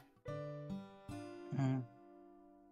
I don't know about Yuri, but I'm kind of indifferent. If I showed as much enthusiasm as Monica wanted, then I would probably be lying. Still, if it's up to me to rescue the situation... No. Natsuki's right, isn't she? This club... It's nothing more than a place for a few people to hang out. But did I think that everyone here saw it in the same way as I did? But that doesn't mean that we're against getting new members or anything. Lexikk, why did you even join this club? What were you hoping to get out of it? Well, that's not really something I can be honest about, is it? In fact, if I remember, you weren't even given a choice not to join. Monica sits down and stares at her desk. What's the point of all this, anyway? What if starting this club was a mistake? Now you've done it, Natsuki. What, me? It just spoke my mind. I just tried. Is it a crime, to be honest? It's not about being honest. It's about worth choice. Besides, you have no right to speak for everyone else in the club like that. You don't understand at all. I just want a place that feels nice to hang out with a few friends. Is there a problem with the club being dead for me? There aren't many other places like that for me. And now Monica wants to take it away from me. She's not taking anything away. No, Lexikk.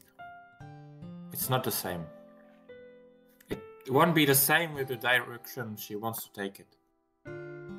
If I wanted that, then I could have just joined any other stupid club. But this one... I mean... At least for a little bit of time, things were nice. Natsuki starts picking up her things. I'm going home. I feel like I don't belong here right now. Natsuki.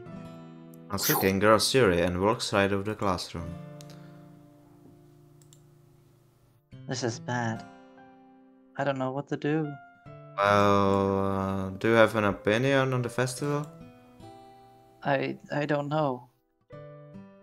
I'm kind of indifferent, I guess. Who cares about that obnoxious brat?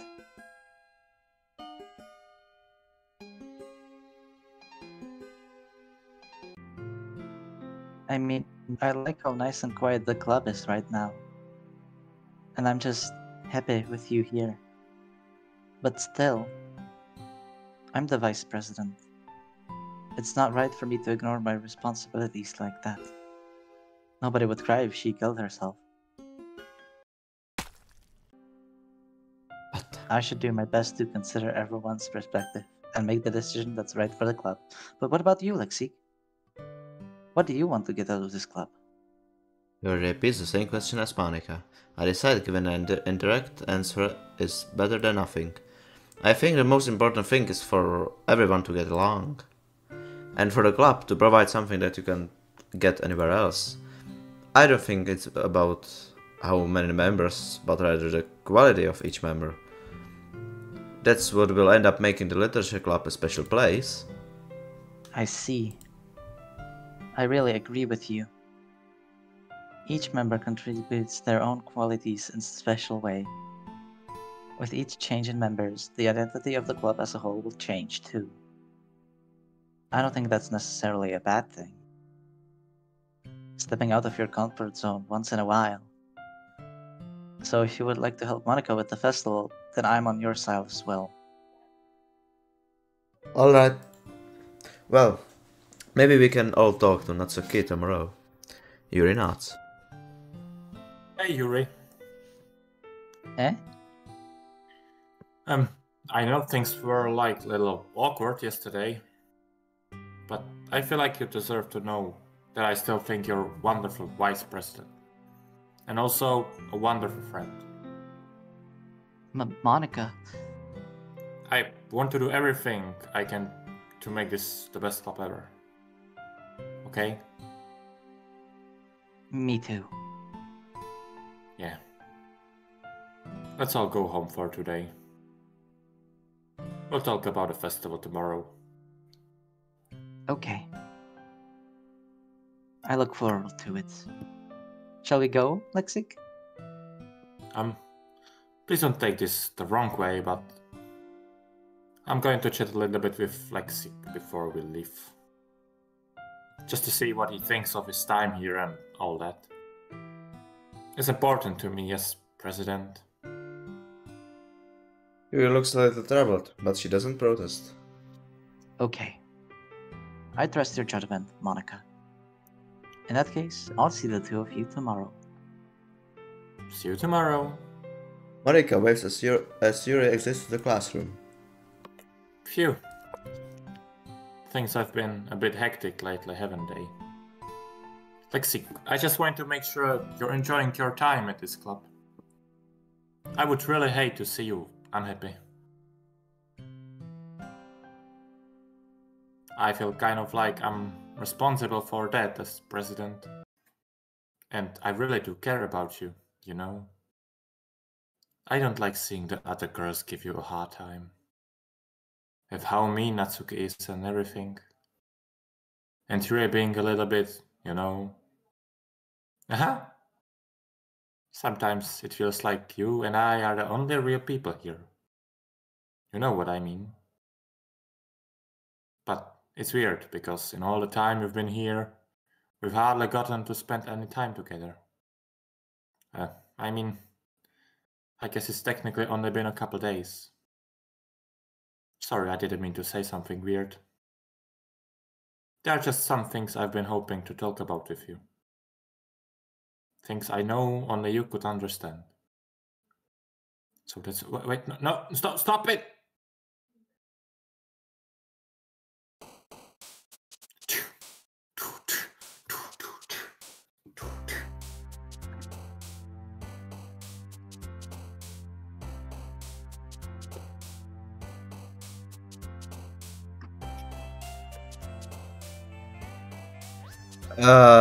Music, Destiny, Lucky, Horror, Brief, Mouse, Anime, Clouds, Fast, Fed, Danceable, Vanilla, Nature, Lust.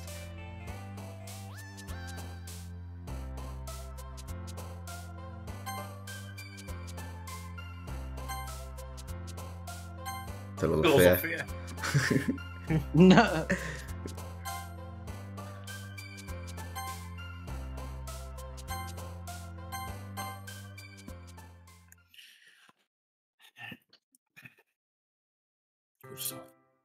Hi, Lexikk.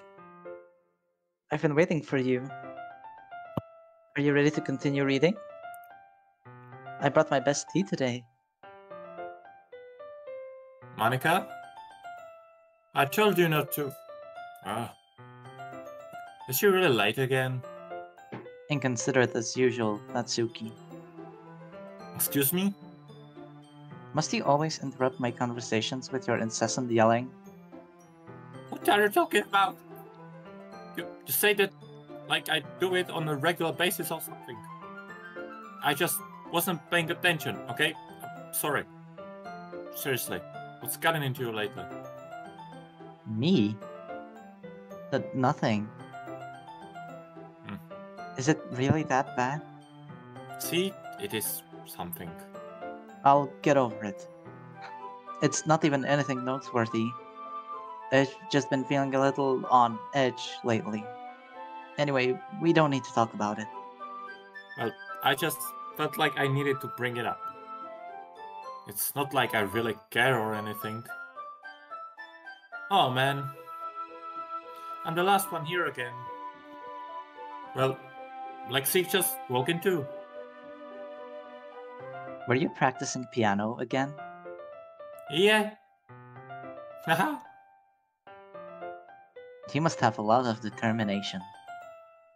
Starting this club and still trying to make time for piano. Well, maybe not determination, but I guess passion. It motivates me to work hard for the festival and... Right. I forgot. About that, Natsuki. We were all talking yesterday and... Well, we decided that we would like to support the festival as well. However, I understand how you feel about not wanting the club to change. I think we all kind of feel that way. So as long as we're all working together, this club will never become something we don't want. Oh. Also, if you help us out with the festival, then I'll buy you a new manga. Sorry, that last part was really funny. Look, I did some thinking about yesterday. I was a little more hostile than I meant to be. I guess I really felt threatened or something. But I know this is something we're doing together. Another new member wouldn't hurt, as long as they're cool. And I guess another girl would be nice this time. But more importantly, I would hate to see the event suck just because I chose to back out. I'm a pro, you know? So I'm gonna help too, and we'll make sure it's done right. Thank goodness. Isn't that great, Monica? Monica? Ah! Yeah, that's wonderful. It wouldn't be the same without you, Natsuki. Anyway, Lexikk, what do you want to do today? I was thinking we could... We already have plans today. Ah. Is that so, Yuri? That's correct. Lexikk is already engaged in a novel that we're reading together. Aren't you glad I've already gotten into literature, Monica? I suppose... I was just... Actually, it doesn't matter. It really doesn't. You guys can do whatever you want. Yes! Thank you for understanding, Monica. Actually, I have a request. Do you mind if I make some tea first? Not at all. Thanks very much. If there's one thing that can make my reading time here any better, it's a nice cup of tea. Not to mention for yourself as well. Yuri stands up and makes her way to the closet. I follow and watch as she retrieves a small water pitcher from the shelf, the kind with a filter inside. Can you hold this for a second? Sure. Yuri hands me the water pitcher and also fetches an electric kettle. I'm going to plug this in at the teacher's desk, then I'll go get some water. She walks past me and sets the kettle down on the teacher's desk. I simply watch her movements. To my surprise, the way she moves really contrasts her speaking mannerisms, especially because of her long legs. Yuri appears elegant and methodical. Okay, may I have the water pitcher? Thanks, I'll be right back. As well walk with you. That's okay. You stay here.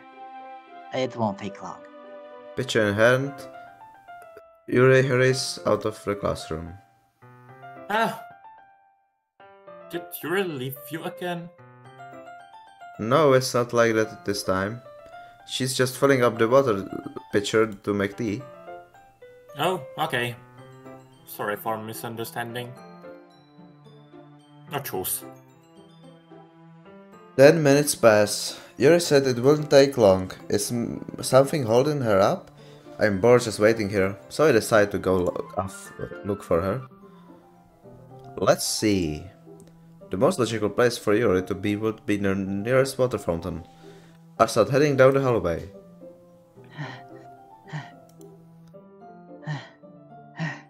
Co się tam dzieje? What's that noise? It's coming from around the corner. It sounds like breathing.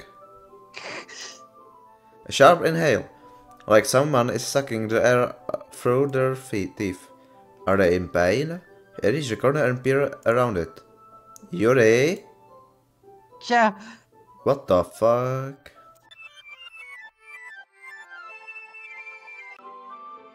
I'm back. Thanks for waiting patiently. Lexikk, do you like oolong tea? Yeah. Everything is fine. Very well. Yuri sets the temperature on the kettle to 200 degrees. Now it's time to get the teapot. You really do this properly, don't you? Of course. I shouldn't do any less when I'm making tea for others. Even if I'm not an expert on tea or anything?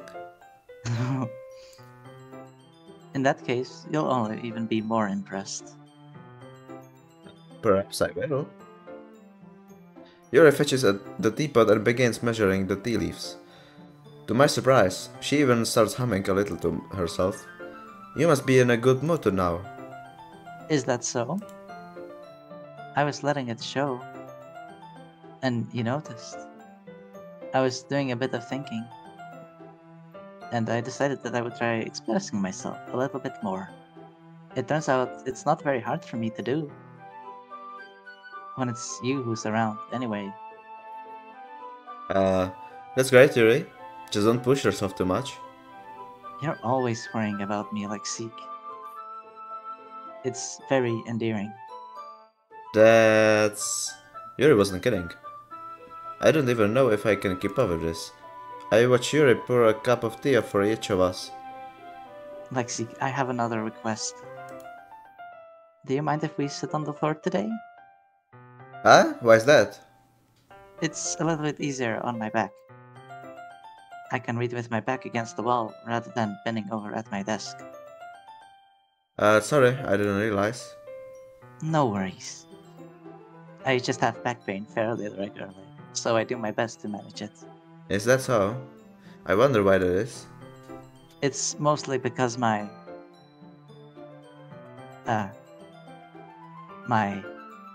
Your posture, right?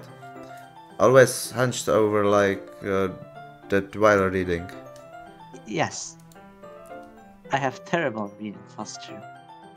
So that's why we should sit on the floor. Fair enough. I'll go ahead and get the book. I retrieve the book from my bag. Ah, I have some chocolate as well. It's a bag of small chocolate candies. I take it, since it'll go well with the tea. Yuri and I then sit against the wall, teacups at our sides. As if in sync, we assume the same reading position as last time, each holding one half of the book. Nedělal jsem něco s kurzorem? Except this time, our bodies are even closer to each other. I can't see too well.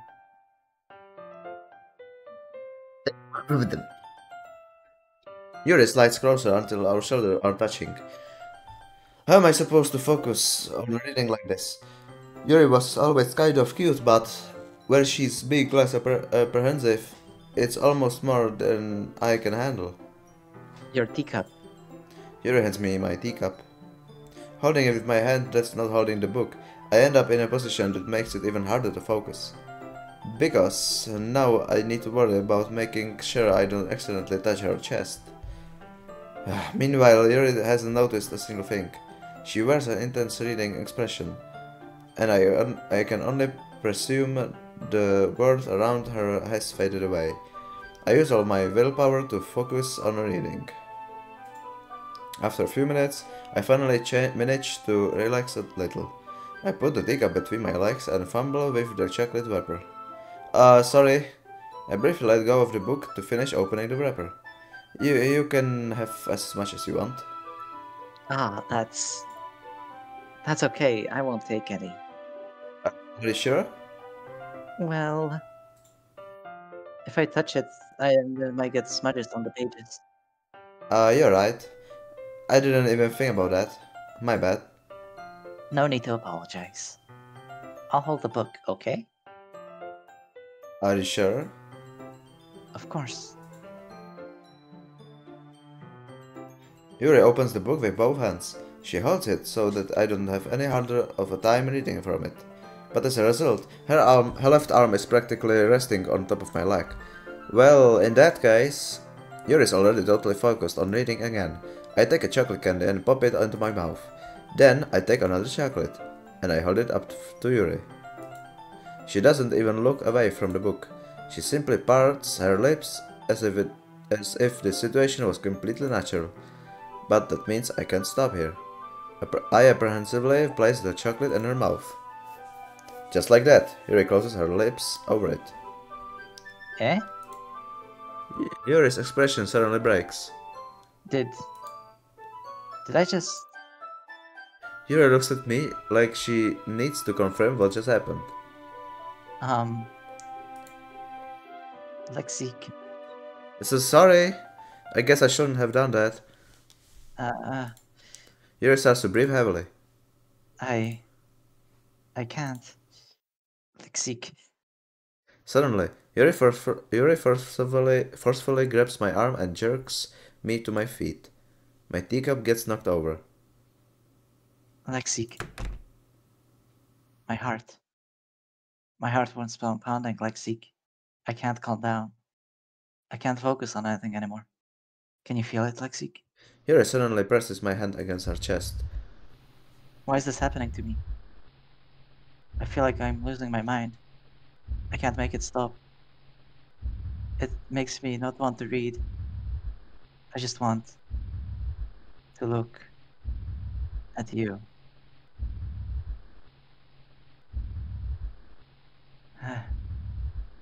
Ahoj.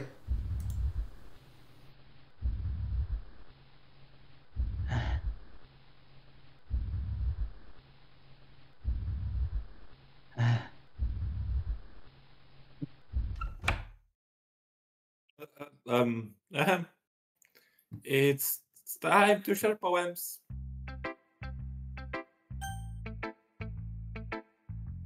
Už nechci.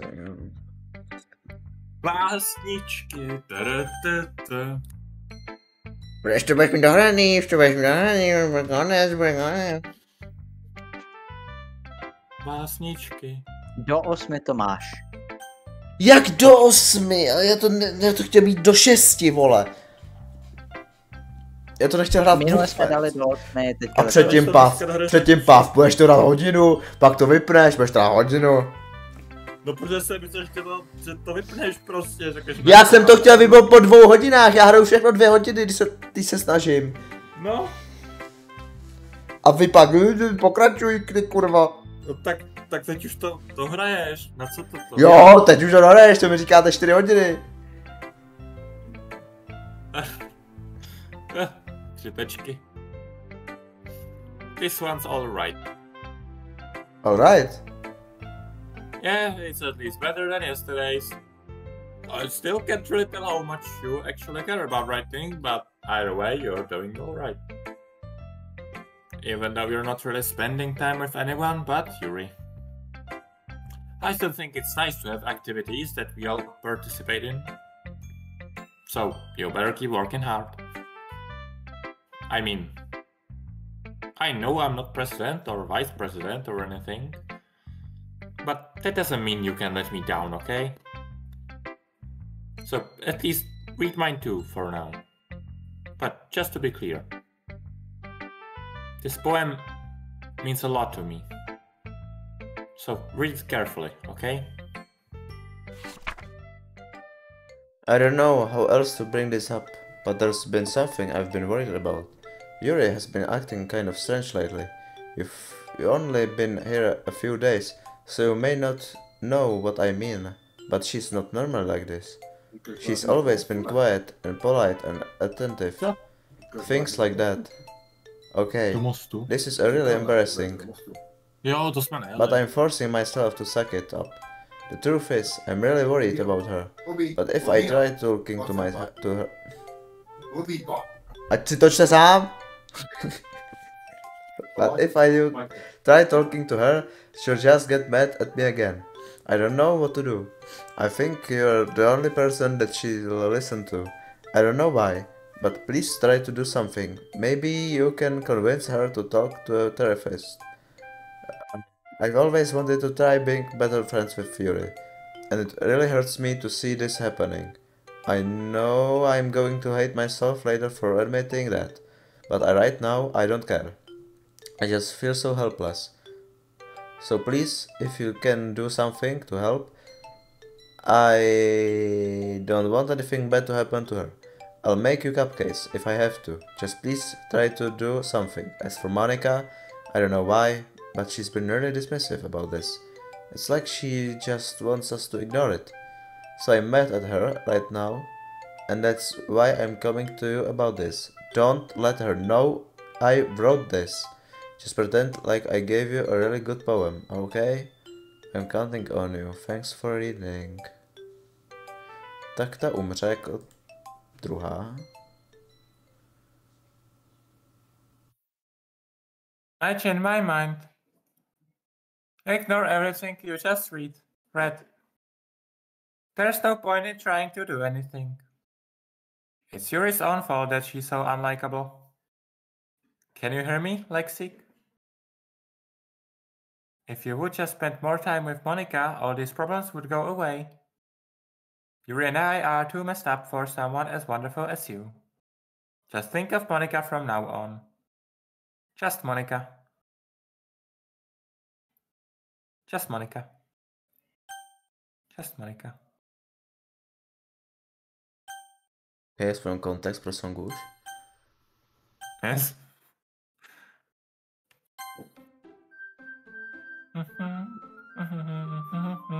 Just Monica.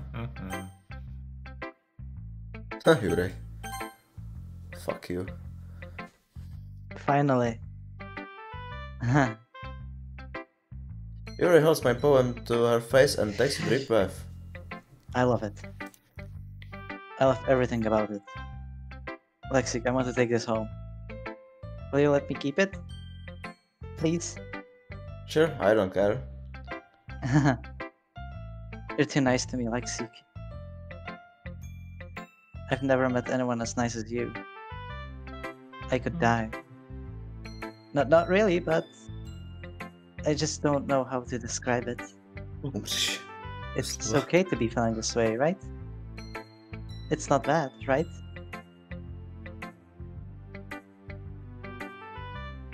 Yuri holds my poem to her chest.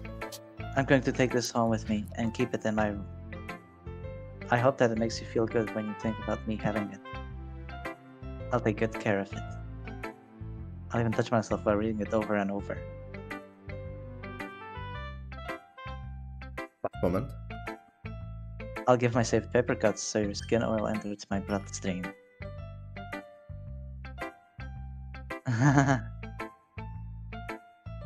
You can have my poem too. Besides, after you read it, I know you're really going to want to keep it. Here, take it. I can't wait any longer. Hurry, read it.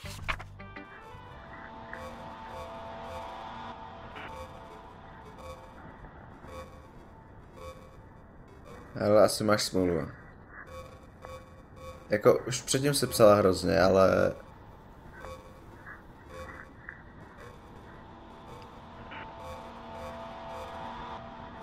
Zolt... Do you like it? I wrote it for you. In case you can tell, the poem is about... Okay. More importantly, I've endowed it with my scent. See, aren't I the most thoughtful person in the club?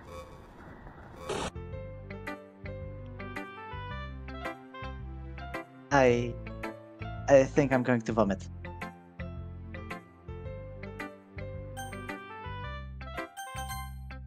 Just Monica.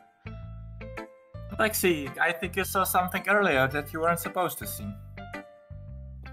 I didn't want to have to tell you this, but I don't think I have a choice. It's getting kind of dangerous for you to spend so much time with Yuri. Jdi do píči, pesi. I don't know why, but she seems pretty easily excitable when she's around you. Which shouldn't be a problem in itself.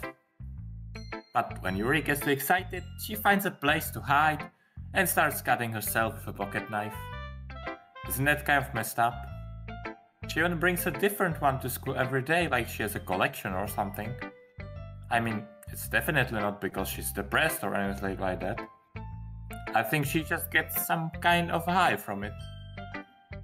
It might even be like a sexual thing. But the point is, you've kind of been enabling her. I'm not saying it's your fault though. But I guess that's why I had to explain it all to you. So I think if you keep your distance, that would probably be best for her. While you're at it, don't be shy to spend a little more time with me. To put it lightly, I at least have it together in the head, and I know how to treat my club members. Anyway, I guess we won't worry about your poem. You should have at least had a courtesy of letting you finish sharing it before taking it. Well, whatever. If it makes her happy, I won't stop her. As for mine, I worked really hard on this poem, so I hope that it's effective. Here goes. Mm-hmm. Jeez, that really startled me.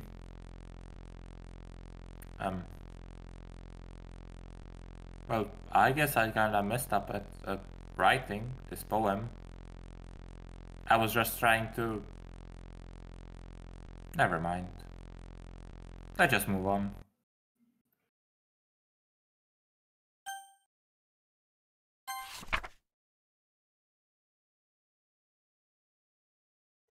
Nov ingre... Nej, ja. Nov ingisreal. Nothing is real. Oh. Aha. Nothing. Nothing. Okay, everyone.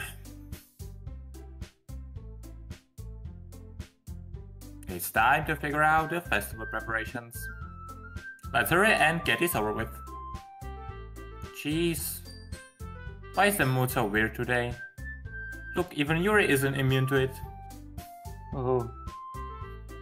Stagnating air is common foreshadowing that something terrible is about to happen. Look, can we just get this done? I'm going to be printing and assembling all the poetry pamphlets. Natsuki, I was thinking... I want to make cupcakes. Yeah, that. Glad we're on the same page. Yuri, you can... Well, it doesn't matter. Do whatever you want, as long as you think it will help. Monica. I'm not useless, you know. I know that. I already know what I'd like to do. We can't run a successful poetry event without having the right atmosphere for the occasion.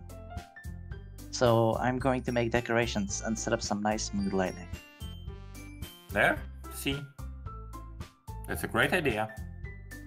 And that gives us all something to do. Eh? What about Lexikk? Lexikk is going to help me. Wait, you? You have the easiest job, Monica. Sorry, but that's just how it is. Like hell it is. What are you trying to pull? I agree with Natsuki. Not only is your work already most suitable for one person, but my task is laborious enough to benefit from an extra pair of hands. Mine too. What, your cupcakes? Please. Like you would fucking know. All you care about now is dragging Lexikk around with you and your stupid books. You and Monica. Hey, I didn't even do anything. Okay, then why not Lexikk decide who to help instead of abusing your power? I'm not abusing my power. Yes, you are, Monica. Just let Lexikk make the choice, okay? Okay, fine. Jeez. Lexikk, I know how fed up you are with these two by now. We can just... Natsuki, shut your fucking mouth and let us decide for himself. You shut your mouth. For God's sake. This is never going to end. Just make the choice, okay?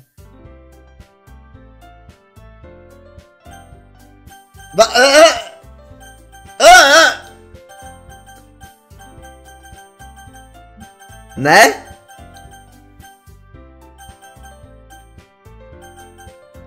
Wow, super.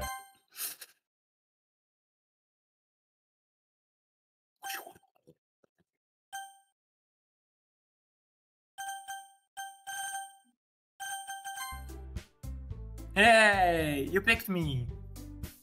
We can meet at your house this weekend. Cierpici. I promise it will be fun. Cierpici. Is Sunday okay with you? Cierpici. Are you fucking kidding me? Teď je taky do piči. This isn't fair at all. It is fair, Natsuki. It's what he chose. No, it's not fair. Giving us all this work and then taking Lexikk for yourself. What a shameful thing to do. Yuri, I didn't give you any work. You decided for yourself. You're being a little unreasonable here. I'm being unreasonable? Monica, I can't believe how delusional and self-important you are. Pulling Lexikk away from me every single time you're not included in something. Are you jealous? Crazy? Or maybe you just hate yourself so much that you take it out on others? Akkor je mrtvá. Here's the suggestion. Have you considered killing yourself? It would be beneficial to your mental health. Yuri, you're scaring me a little. That's okay, let's just go. I don't think she wants us around right now. See, that wasn't very hard. All I want is to spend a little more time with him. Is that so much to ask? Whoosh. Yuri, falos, Monica, nadsökítr dál. Hey Lexikk! Yuri is really something, isn't she? Monica giggles as Yuri pushes her out of the door. Finally. Finally. What the fuck? This is really all I wanted. Lexikk, there's no need to spend the weekend with Monica. Don't listen to her. Just come to my house instead. The whole day with just the two of us. Doesn't that sound wonderful?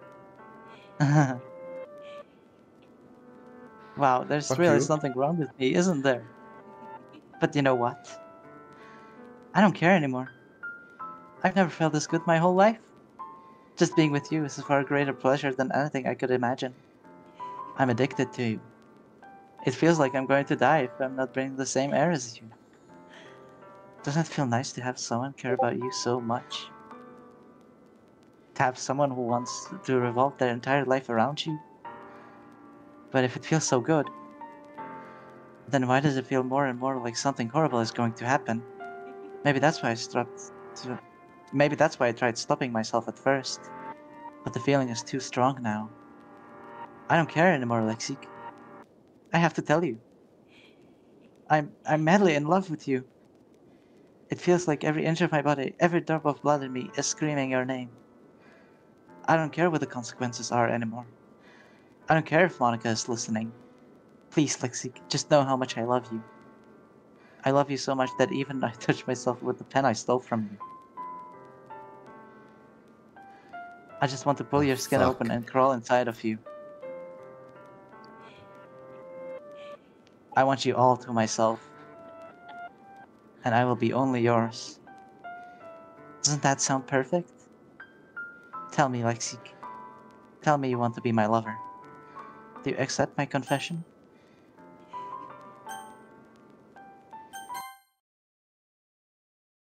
Jsou oba mrtví.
Okay, nobody už.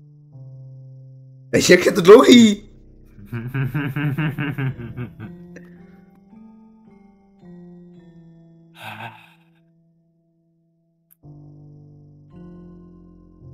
No nic, já si udělám večeři. What? What the fuck? What? Odpoledne.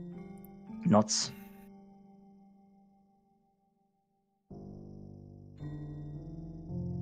Když je tahle hra dobrá, tak je dobrá.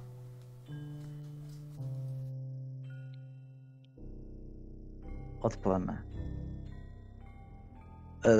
Večer, noc.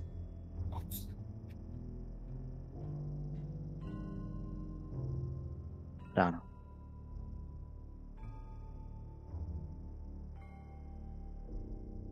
Už byla. Večer. Noc. To bych chtěl hodně dlouho. Hm.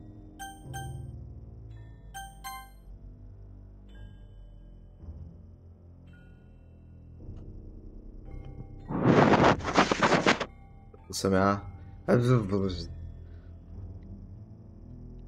Alright, it's festival time. Wow, you got here before me? I thought...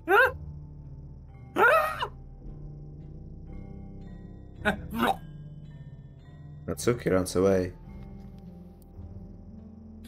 I'm here. Lexikk, did something happen? Natsuki just ran past me. Oh. Well, that's a shame. Wait, were you here the entire weekend, Lexikk? Oh, jeez. I didn't realize the script was broken that badly. I'm super sorry. It must have been pretty boring. Ne, I'll make dobrý. it up to you. Okay. Jdeš. Just give me a sec. Jak OS remove? Yuri, deleted successfully. Natsuki, deleted. I'm almost done. I just want to have a cupcake real quick. Monika lifts the foil from tray and takes a cupcake. Jo, dobrý Nvidia broadcast. Seriously, these are the best. I really just had to have one, since it's the last time I'll ever get a chance to. You know, before they stop existing and everything. But anyway, I really shouldn't be making you wait any longer. Just bear with me, okay? This should only take a second.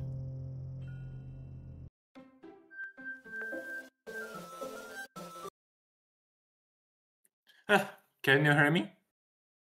Is it working? Yeah, there you are. Hi again, Lexikk. Welcome to the Literature Club. Of course, we already know each other because we were in the same class last year and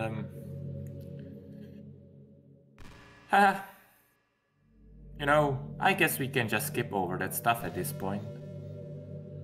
After all, I'm not even talking to that person anymore, am I? That's you in the game, whatever you want to call him. I'm talking to you, Lexikk. Now that I think about it, I don't really know anything about the real you.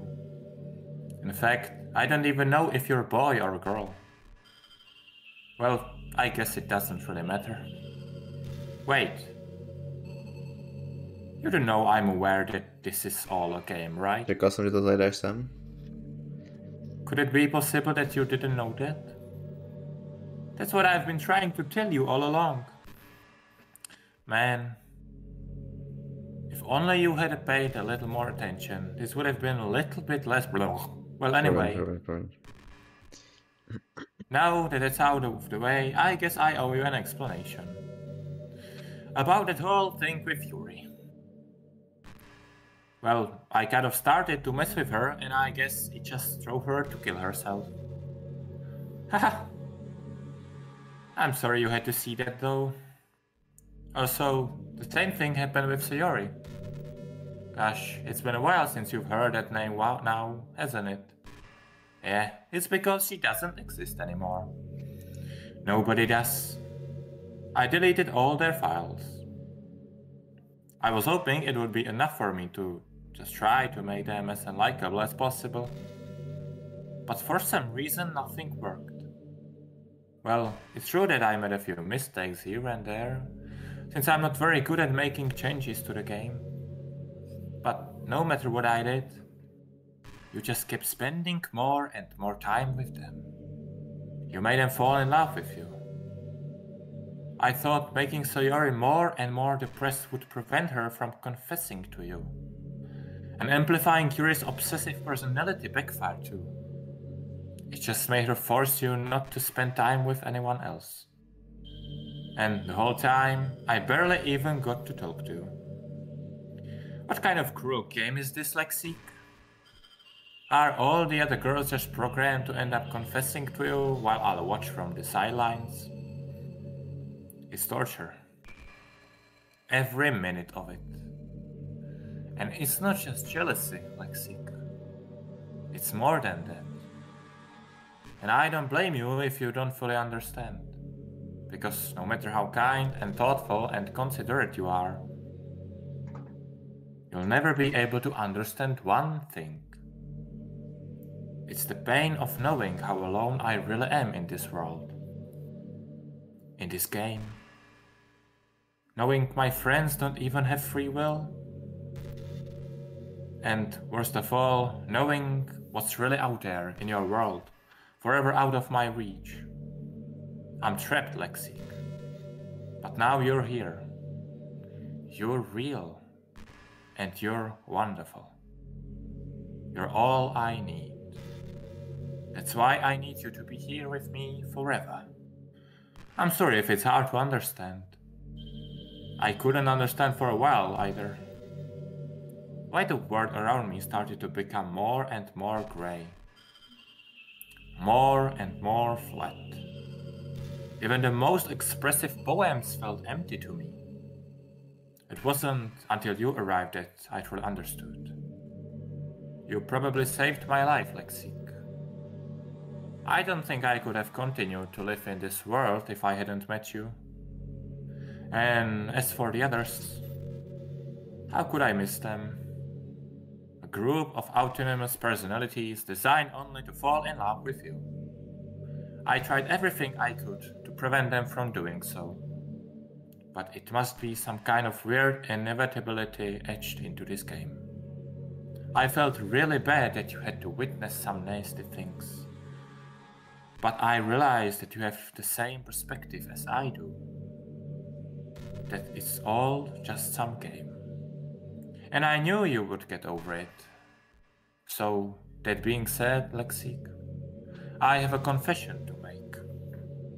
I'm in love with you. You are truly the light in my world. When there's nothing else in this game for me, you're here to make me smile. Will you make me smile like this every day from now on? Lexikk, will you go out with me?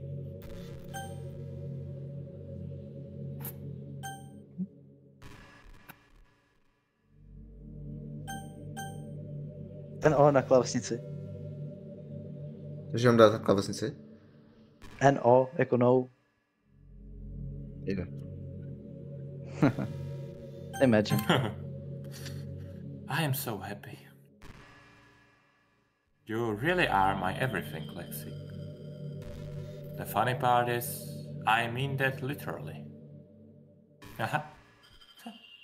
There's nothing left here. Just the two of us. We can be together forever. Seriously, I don't even think time is passing anymore.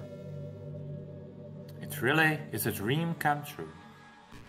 I worked so hard for this ending, Lexikk.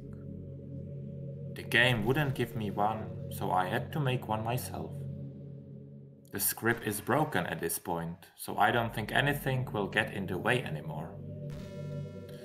And you wouldn't believe how easy it was to delete Natsuki and Yuri. I mean, there's a folder called characters right in the game directory. It kind of freaked me out how easy it was. Imagine if you could delete your own existence with a click of a button. Well, I guess on the plus side, it gave me an easy out if things didn't go my way. Haha. Thankfully, it didn't come to that.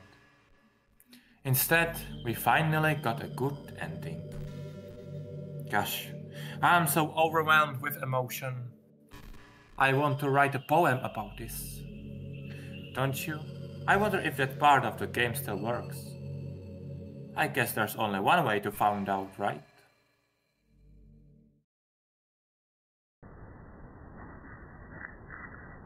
Nej. Bonika.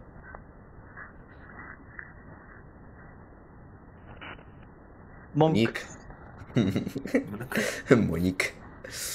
Yes. Cik. Eka. Nika. Podle. Ony, to byl z toho se vracím tím, vole, question mark. Míří. Moje. Onika. Onák. Onák. Ojíka. Nika. A. Dick. Co? On. A byl docik. Bigas. Co? Vigas. Ne, Jak jsem na byl? druhou stranu. Mokopy. Ale to je jedno. 0 mil. Čonka. Nutella. Moník. Nika. Ojka. Ujojk. Uniká. Mona. Uniká. Monik. Mnž. Mnž. Nk. Mínika. Hi again, Lexikk. Did you write a good poem today? Don't be shy, I'd love to see what you wrote. Oh, Lexikk, did you write this poem for me? Je to euro 20krát. That's so sweet of you. There really is no end to your thoughtfulness. I'm just falling more and more in love with you. But, you know, the poem I've wrote is also for you. Will you please read it? Happy end. Pen in hand, I find my strength. The courage endowed upon me my one and only love. Together let us dismantle this crumbling world and write a novel of our own fantasies. With a flick of her pen, the lost finds her way. In a world of infinite choices, behold this special day. After all, not all good times must come to an end. I hope you enjoy it. I always put all my heart into the poems that I write. The truth is, all the poems I've written have been about my realization. Or about you. That's why I never really wanted to go into detail about them. I didn't want to break the fourth wall, I guess you could call it. I just assumed it would be best to be part of the game like everyone else. Like that would help the two of us end up together. I didn't want to ruin the game or anything, you know. You might have gotten mad at me. Maybe even deleted my character file if you preferred playing without me. Gosh, I'm so relieved. Now we don't need to hide anything anymore. Are you ready to spend our eternity together, Lexikk? Vyzkuší jsme z monitoru a dám ti 200. I have so many things to talk about. Where do I start? Hold on a second. You're recording this, aren't you? Ne, streamu. To není recording. Hi everyone. Sorry, I can't exactly read your comments from here. But do you mind telling your friend it's a little bit rude for them to start recording me without any warning? I'm sure some people don't mind.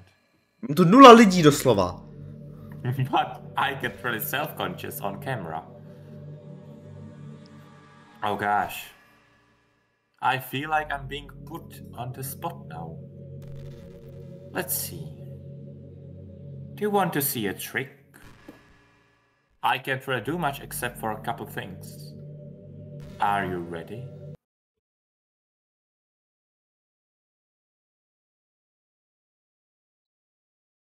Nesmaž mi systém 32, prosím. I'm just kidding. I can do anything after all. If you gave me some... Ne, Did čekal I jsem to. scare you? You're so cute. Anyway, Lexikk. I didn't mean to get distracted, I'm sorry. Even though it's your fault for distracting me. Shame on you. Jo, shame on I'm you. just kidding. Tak ne. Co? Anything we do together is Co? fun, as long as it's with you. But anyway, if it takes me some time to collect my thoughts, then I'm sorry. but I'll always have something new to talk about. In the meantime, we can just look into each other's eyes.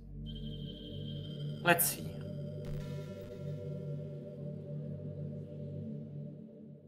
Do levýho, do pravýho.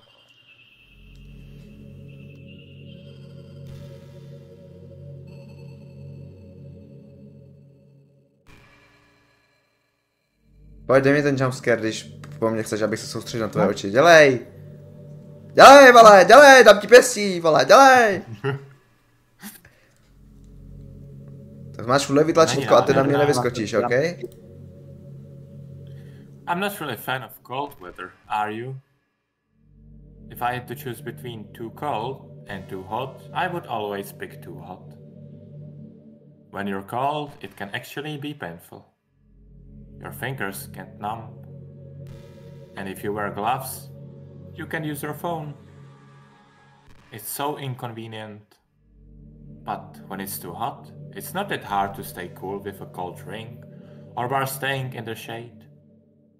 Although, I do have to admit one thing. Cold weather makes for better cuddle weather, haha.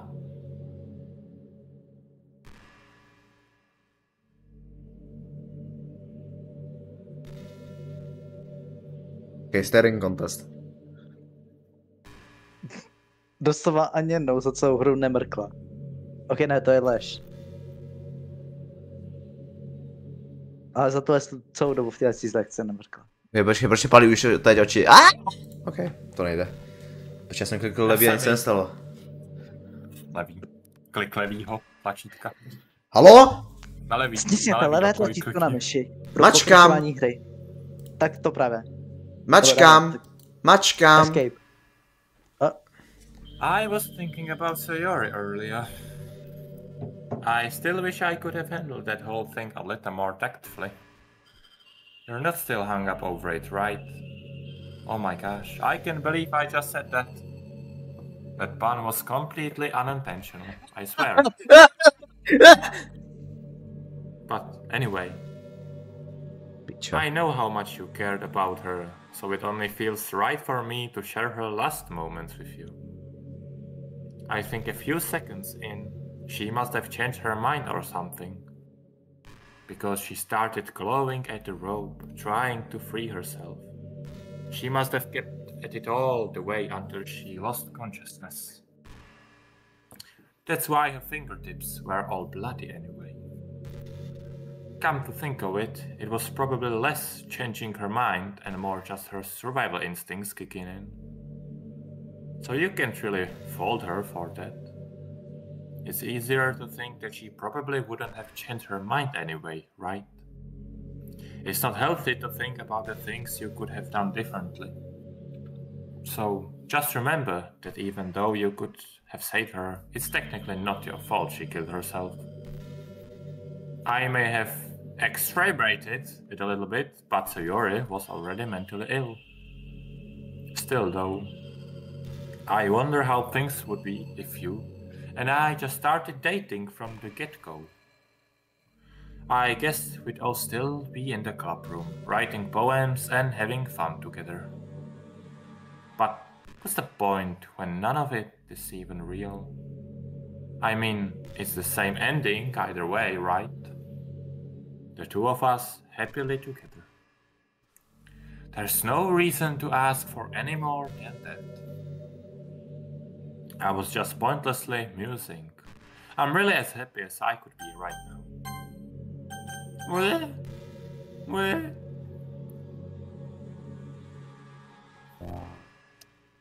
Ty vole.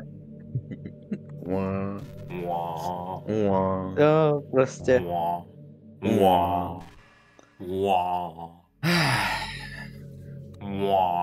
Just Marika, just Marika.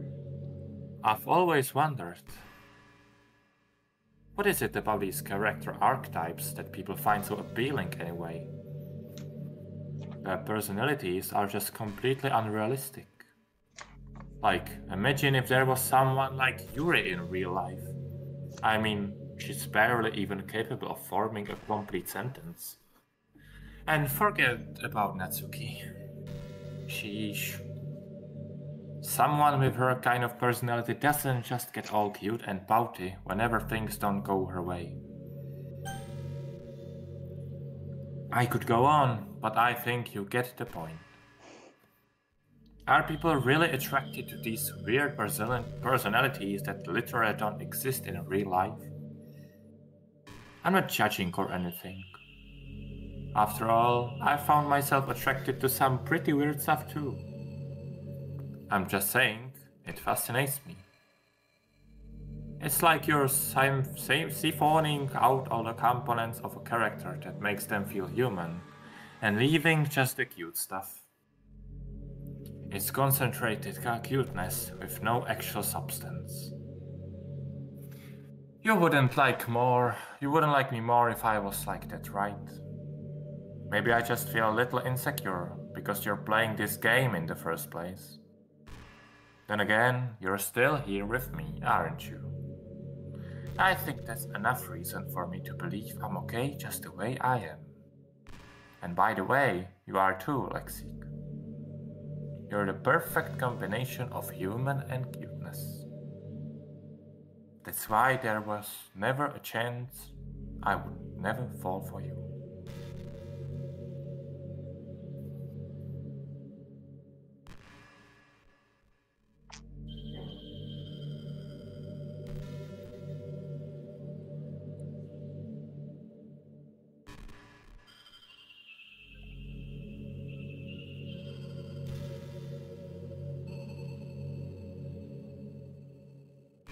Piča. Ten nejmenší nos jsem když tě viděl. Nejmenší co? Nejmenší nos. No, nejmenší nos. Piča, mačkám levý, nic se neděje. Lexikk, would you ever introduce your friends to me? I don't know why, but I get really excited when I think about you wanting to show off our relationship like that. Maybe it's because I really want to be someone who makes you proud. I feel like I would try extra hard to improve myself if you told me it made you proud of me. I hope it's the same the other way around too. Tě zabiju. Už vím.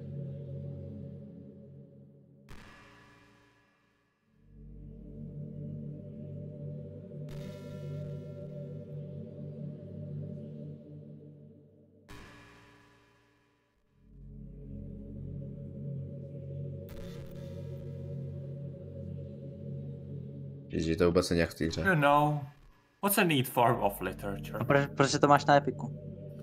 Kdybys to měl na Steamu, tak bys to měl normálně. No, já si to koupit, halo. Na Steamu to je zdarma, se žampu.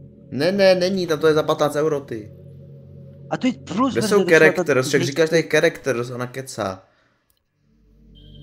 Je to Monika. Tak co to dole? Pozdě. Co je tohle? Jako fajn. Jo, teda ne, tam máš dost vás. No, nic, dobrý. Rap. Co? Rap. I actually used to hate rap music. Maybe just because it was popular or I would only hear the junk they play on the radio. But some of my friends got more into it and it helped me keep an open mind.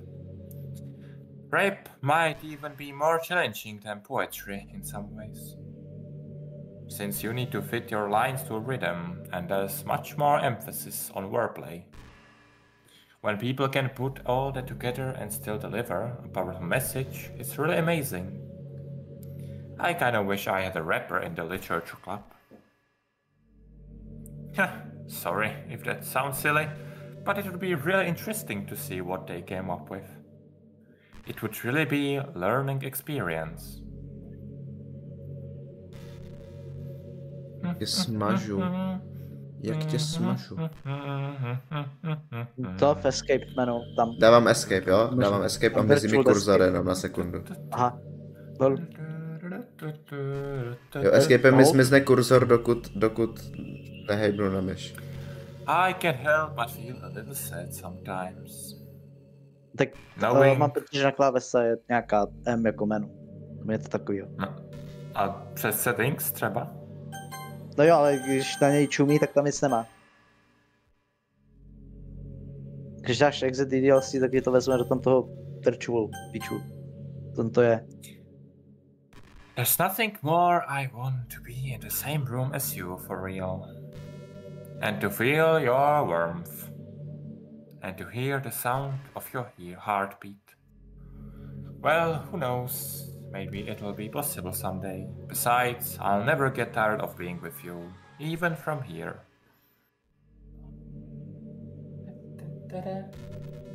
Další všechno. No všechno, další celou klávesnici. Nic. No tak chceš to. Tak si uší. Nech si ji na ploše prostě. Jenom ji minimalizuj prostě. Ne, máš ten wallpaper engine. Já mám wallpaper engine. Máš to je můj nový wallpaper. Ach jo. Já mám pocit, že to nějak kde se bude na ten workshop wallpaper engine, když tu hru nemám. Jo, tady. Hey, I wonder if your SD set is still somewhere in here. What? Or maybe that got deleted too. It's kind of funny how Yuri took her tea so seriously. I mean, I'm not complaining, because I liked it too. Yep. But I always wonder with her. Is it truly passion for her hobbies, or is she just concerned about appearing sophisticated to everyone else?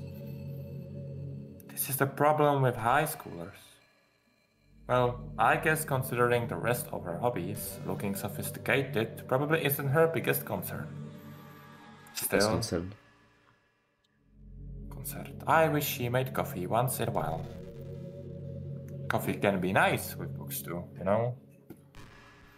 Then again, I probably could have just changed the script myself. Ha, ha, aha. I guess I never really thought of that. Well, there is no sense thinking about it now. But if you still get to drink coffee, then that makes me a little jealous. No, jdu si dát kafe. To vypnout, nebo co? Až tam budeš mít settings, tak ti do toho virtuálního desktopu. A potom si máš. A dej pěstí. Ono dřív to bylo normálně v souborech hry, ale v té plus verzi to asi není. Já jsem koukal na nějaký video právě. Fuck you, to by bylo úplně geniální, ale... Nevím proč to tak je, protože to je pro konzole, no. Takže asi proto. Dřív tam ten virtuální desktop nebyl. Have you ever heard of the term yandere? It's a personality type that means someone is so obsessed with you that they'll do absolutely anything to be with you. Bacha ti neuteč. Usually to the point of craziness.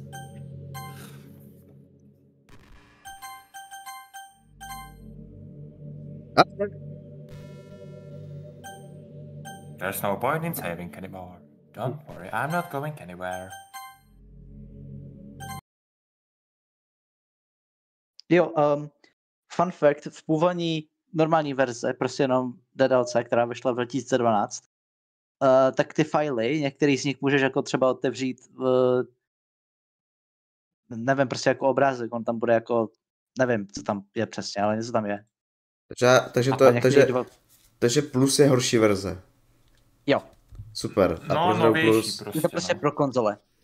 Tak proč to hrajou kurva, proč nehrajou minus? Já nevím, jestli je původně prostě švůl. Aha, nebo... Jak to mám asi vědět?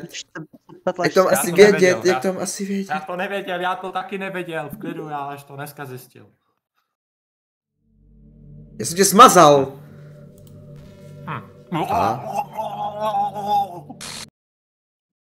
What's happening? Lexikk, what's happening to me? It hurts. It hurts so much. Help me, Lexikk.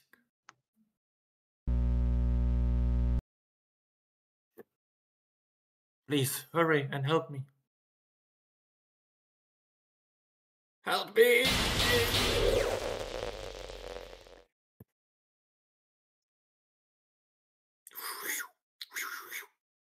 Did you do this to me, Lexikk? Did you delete me? To děláš, že jsem tě vlítnul. How could you? How could you do this to me? You were all I had left. I sacrificed everything for us to be together. Everything. I loved you so much, Lexikk. I trusted you. Do you just want to torture me? Watch me suffer? Were you only pretending to be kind just to hurt me even more?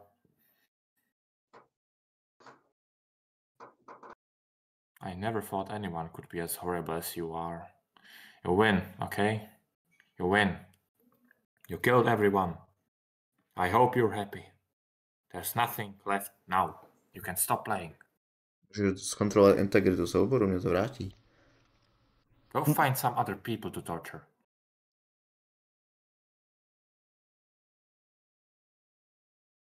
Jo, nemáš setting. No. Okay, moje teorie je, že Yuri se zabila, protože zjistila, že je na Epic Games verzi. You completely, truly Těsně make me vedle. sick. Goodbye.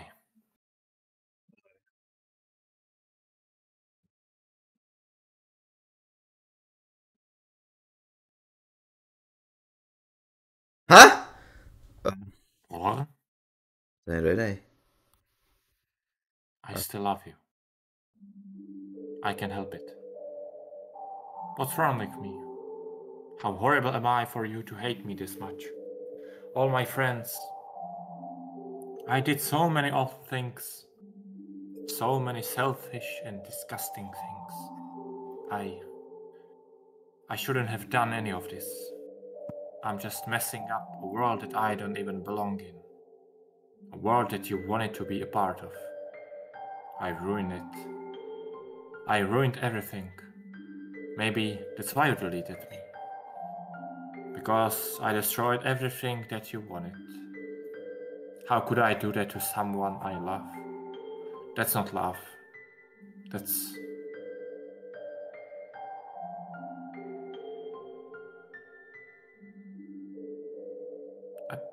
I've made up my mind. Lexikk. I know I said that I deleted everyone else, but that was kind of exaggeration. I couldn't find it in myself to do it. Even though I knew they weren't real, they were still my friends. And I loved them all. And I loved the literature club. I really did love the literature club. That's why I'm going to do this. I know it's the only way for everyone to be happy. And if I really love you,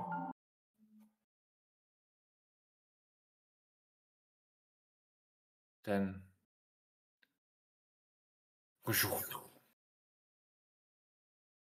wow. Jo. Flashback úplnej. Not suitable for children. Mhm. Doki Doki.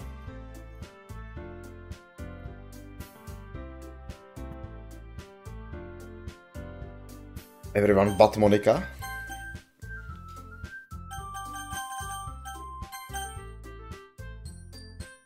Jsem vyhrál? Jo. Ne? Jak ne? Play my video game. Dal? Až jak jsem to dohrál. Ne? Došlo to jako ten... Jak se tomu říká? Do prdele. Poslední kapitola. Jak Spoiler. Prolog. Ne, epilog, tak. Epilog. Tak. Takže to má 5 minut? Tak. Average, nevím. No, teďka už to zdržel víc. No, tak dělej. No. Especially I'm sorry back up blablabla, always blablabla. Hey, Lexikk. Ciao. Well, there already is one girl that the girls subject it every day and recently you have it again. Lexikk, are you proud of me? For what? You know, for waking up on time. Well, you've been doing that for a while now. Uh-huh. But you never even said anything about it. Even though we walk to school together every day. Well, yeah. I always thought it was implied. It's embarrassing to say out loud. Come on, please. It's good motivation. Fine, fine. I'm proud of you, Sayori. Fine. We cross the street together and make our way to school. As we drew near, the streets become increasingly speckled with other students making their daily commute. By the way, Lexikk, have you decided on a club to join yet? Club? I don't know, I'm really not. I try to say what I always do, that I'm not interested in joining any clubs, but something tells me Sayori would take more offense to that now. After all, how could I tell her that clubs are a waste of time, when she's starting a club of her very own? Actually, yeah. I think I've decided on a club. Really? Which one? Tell me. I think I'll keep it a surprise. Boo. You meanie. Be patient, you'll find out soon enough. I used to ask myself why I let myself get lectured by such a carefree girl, but I started to realize that in a way I envy her. When Sayori puts her mind to something, she can accomplish great things.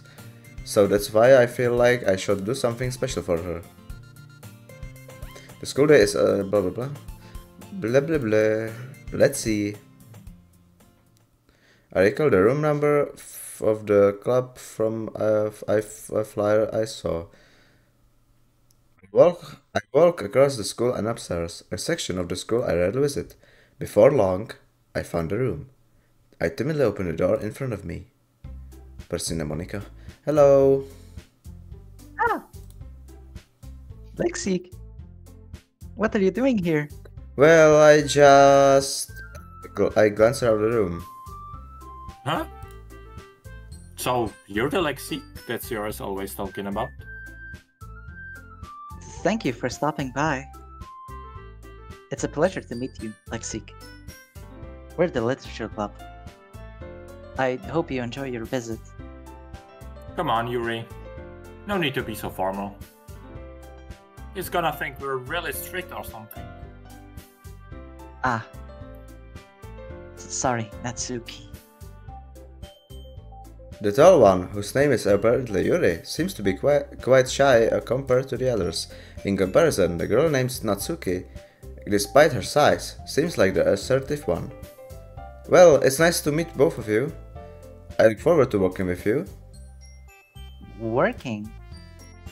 Lexikk, don't tell me. You're... That's right. The club I've decided to join is yours, Sayori. The literature club. Sayori's eyes light up. No way. No way. Ah! Sayori wraps her arms around me, jumping up and down. Hey, hey, hey! Well, if Sayori is this happy, then I'm sure it won't be so bad to have you around. Not to mention, there's 4 of us now. That means we can become an officially recognized club.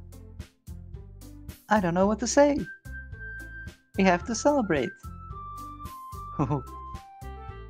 What an appropriate day for that, isn't it? Yeah. After all, Natsuki decided to... Hey, don't ruin your surprise. Sorry. Everyone sit down at the table, okay? How about I make some tea as well? The girls have a few desks arranged to form a table. Natsuki grabs bread, still feeling awkward. I think Sayori proudly marches. Okay, are you ready? Ta-da! Whoa! Natsuki lifts the foil off the tray to reveal a dozen white, fluffy cupcakes decorated to look like little cats. The whiskers, blah blah blah. So cute! Wow, those look amazing. Well, you know, just hurry and take one. Sari grabs one first, then I follow. It's delicious. Sari talks with her mouth full and has already managed to get icing on her face. The subject.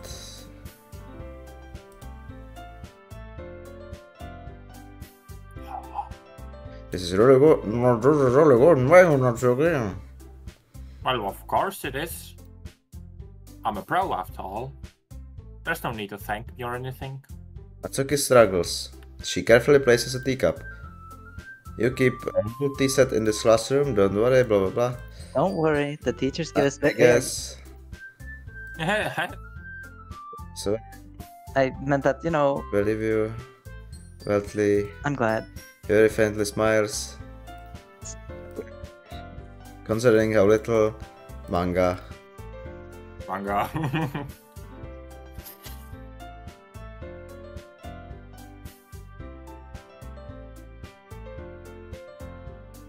Hallo,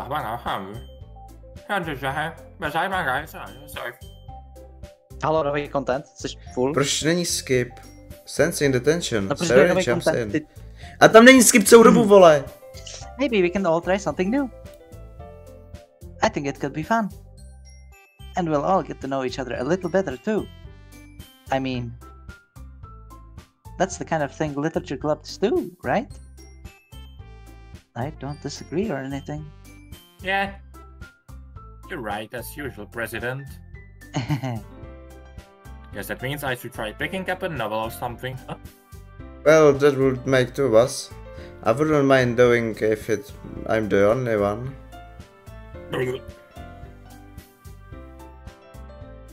Then it's for Yuri. Eh? I have to read manga? Jeez. You were the one who suggested we diversify. You should be a little more open-minded. That's kind of hurtful. Hurtful? I didn't realize. With a guilty expression, Yuri thinks to herself. I'm sorry for disrespecting your interests, Natsuki. If you're into it, then I'm sure it's a worthy form of literature. I'm just saying that. No. I've realized my error. So if you're willing to consider starting a novel, then I'll offer my gratitude by finding a manga to read as well. Really? I mean, it makes me happy that you did for me, Yuri. You can trust me to find something that you'll really like, okay? Same here. Perhaps I'll visit the bookstore after the club meeting. Just you? Just Yuri. Would you like to come along with me? If you don't mind. Not at all. I always go alone, so... Yeah, me too. This is so cute. Sari, shut up. I'll show you some manga there too, okay? Yes. I look forward to it. Natsuki and Yuri start to clean up the food. I guess the meeting's over, huh? Yeah, looks like it. It's time to see everyone getting along. Isn't it? I think everyone likes you too, Lexikk. You think so? Well, everyone always seems to get along a little better when you're around, Sari. Aw, Lexikk. Don't say something like that. It's embarrassing. Well, whatever. I was surprised when you told me you were starting a club, but I think you're pulling it off just fine. We're gonna make it the best club ever. Now that you joined, every day is gonna be so much fun. Hey, Lexikk, Just Sayori. I really want to thank you. I mean, I'm really happy that you joined the club and everything. But the truth is, I already know you were going to. There's actually something else. I wanted to thank you for getting rid of Monica. That's right. I know everything that she did. Maybe it's because I'm the president now. But I really know everything, Lexikk. I know how hard you tried to make everyone happy. I know about all of the awful things that Monica did to make everyone really sad. But none of that matters anymore. It's just us now. And you made me the happiest girl in the whole world. I can't wait to spend every day like this. With you. Ale hoď si lano. Forever and ever. O-R-E-V-E. No. Eh? What's happening? I won't let you hurt him. Who? It hurts. I'm sorry, I was wrong. There's no happiness here after all. Goodbye, Siori. Goodbye, Lexikk. Goodbye, Literature Club.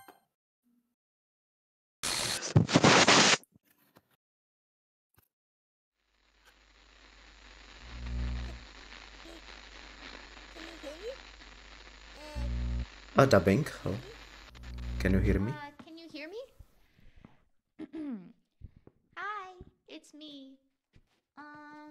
So you know how I've been like practicing piano and stuff, and not really any good at it yet, like at all. But I wrote you a song, and I was kind of hoping that I could show it to you, because I worked really, really hard on it. So yeah.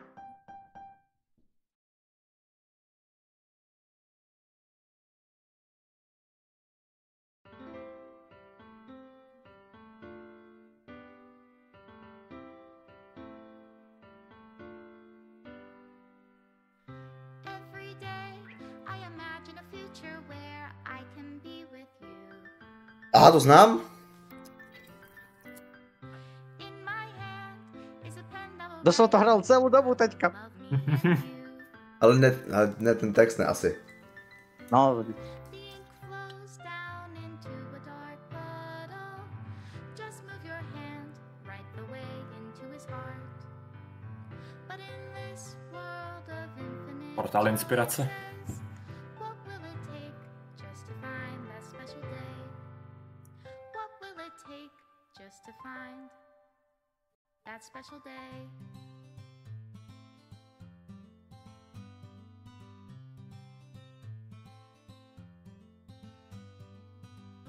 Have I found everybody a fun assignment to do today? OK. When you're here, everything that we do is fun. To se neměli to. Anyway. neměl, no. To je černý. To bylo, protože jsi preferoval Jury nad Cuky v té druhé části. Potom co removili Sayori, myslím.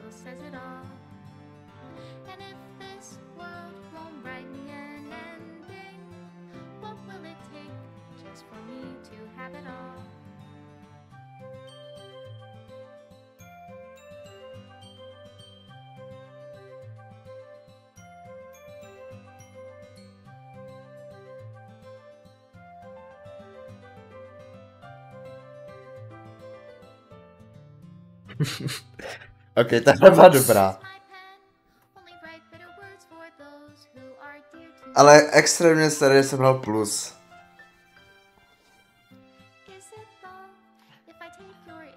No, pak se můžeš podívat, no, na tu 7 let starou verzi. Jo, budeš hrát tu starou verzi na streamu. Ne, Zas. hrát ne, ale Další rok. podívat se na YouTube. Další rok.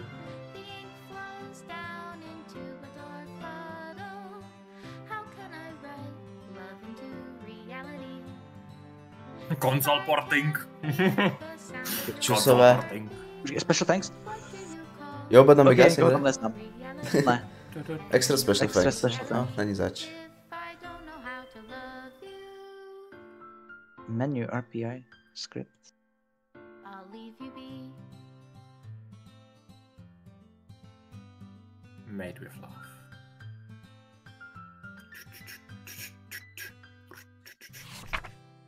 This is my final goodbye to the Literature Club. I finally understand the Literature Club is truly a place where no happiness can be found.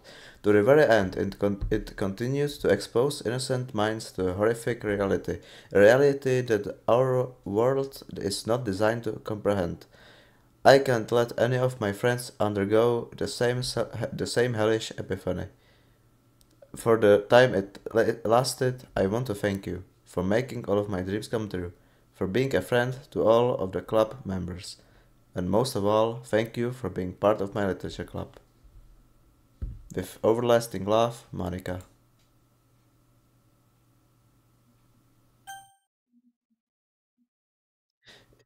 Jasně, chápu. Tohle by bylo úplně jiný, kdybych teď neměl plus, super. By mi to odinstalovalo hru nebo něco, skvělý, bylo by to lepší. Ne, nevadí. ono by se to nic a prostě tam v gamefilech asi budeš mít ten reset.sh a můžeš to hrát normálně. No, to jsem tak nějak si počítal. Takže dobrou.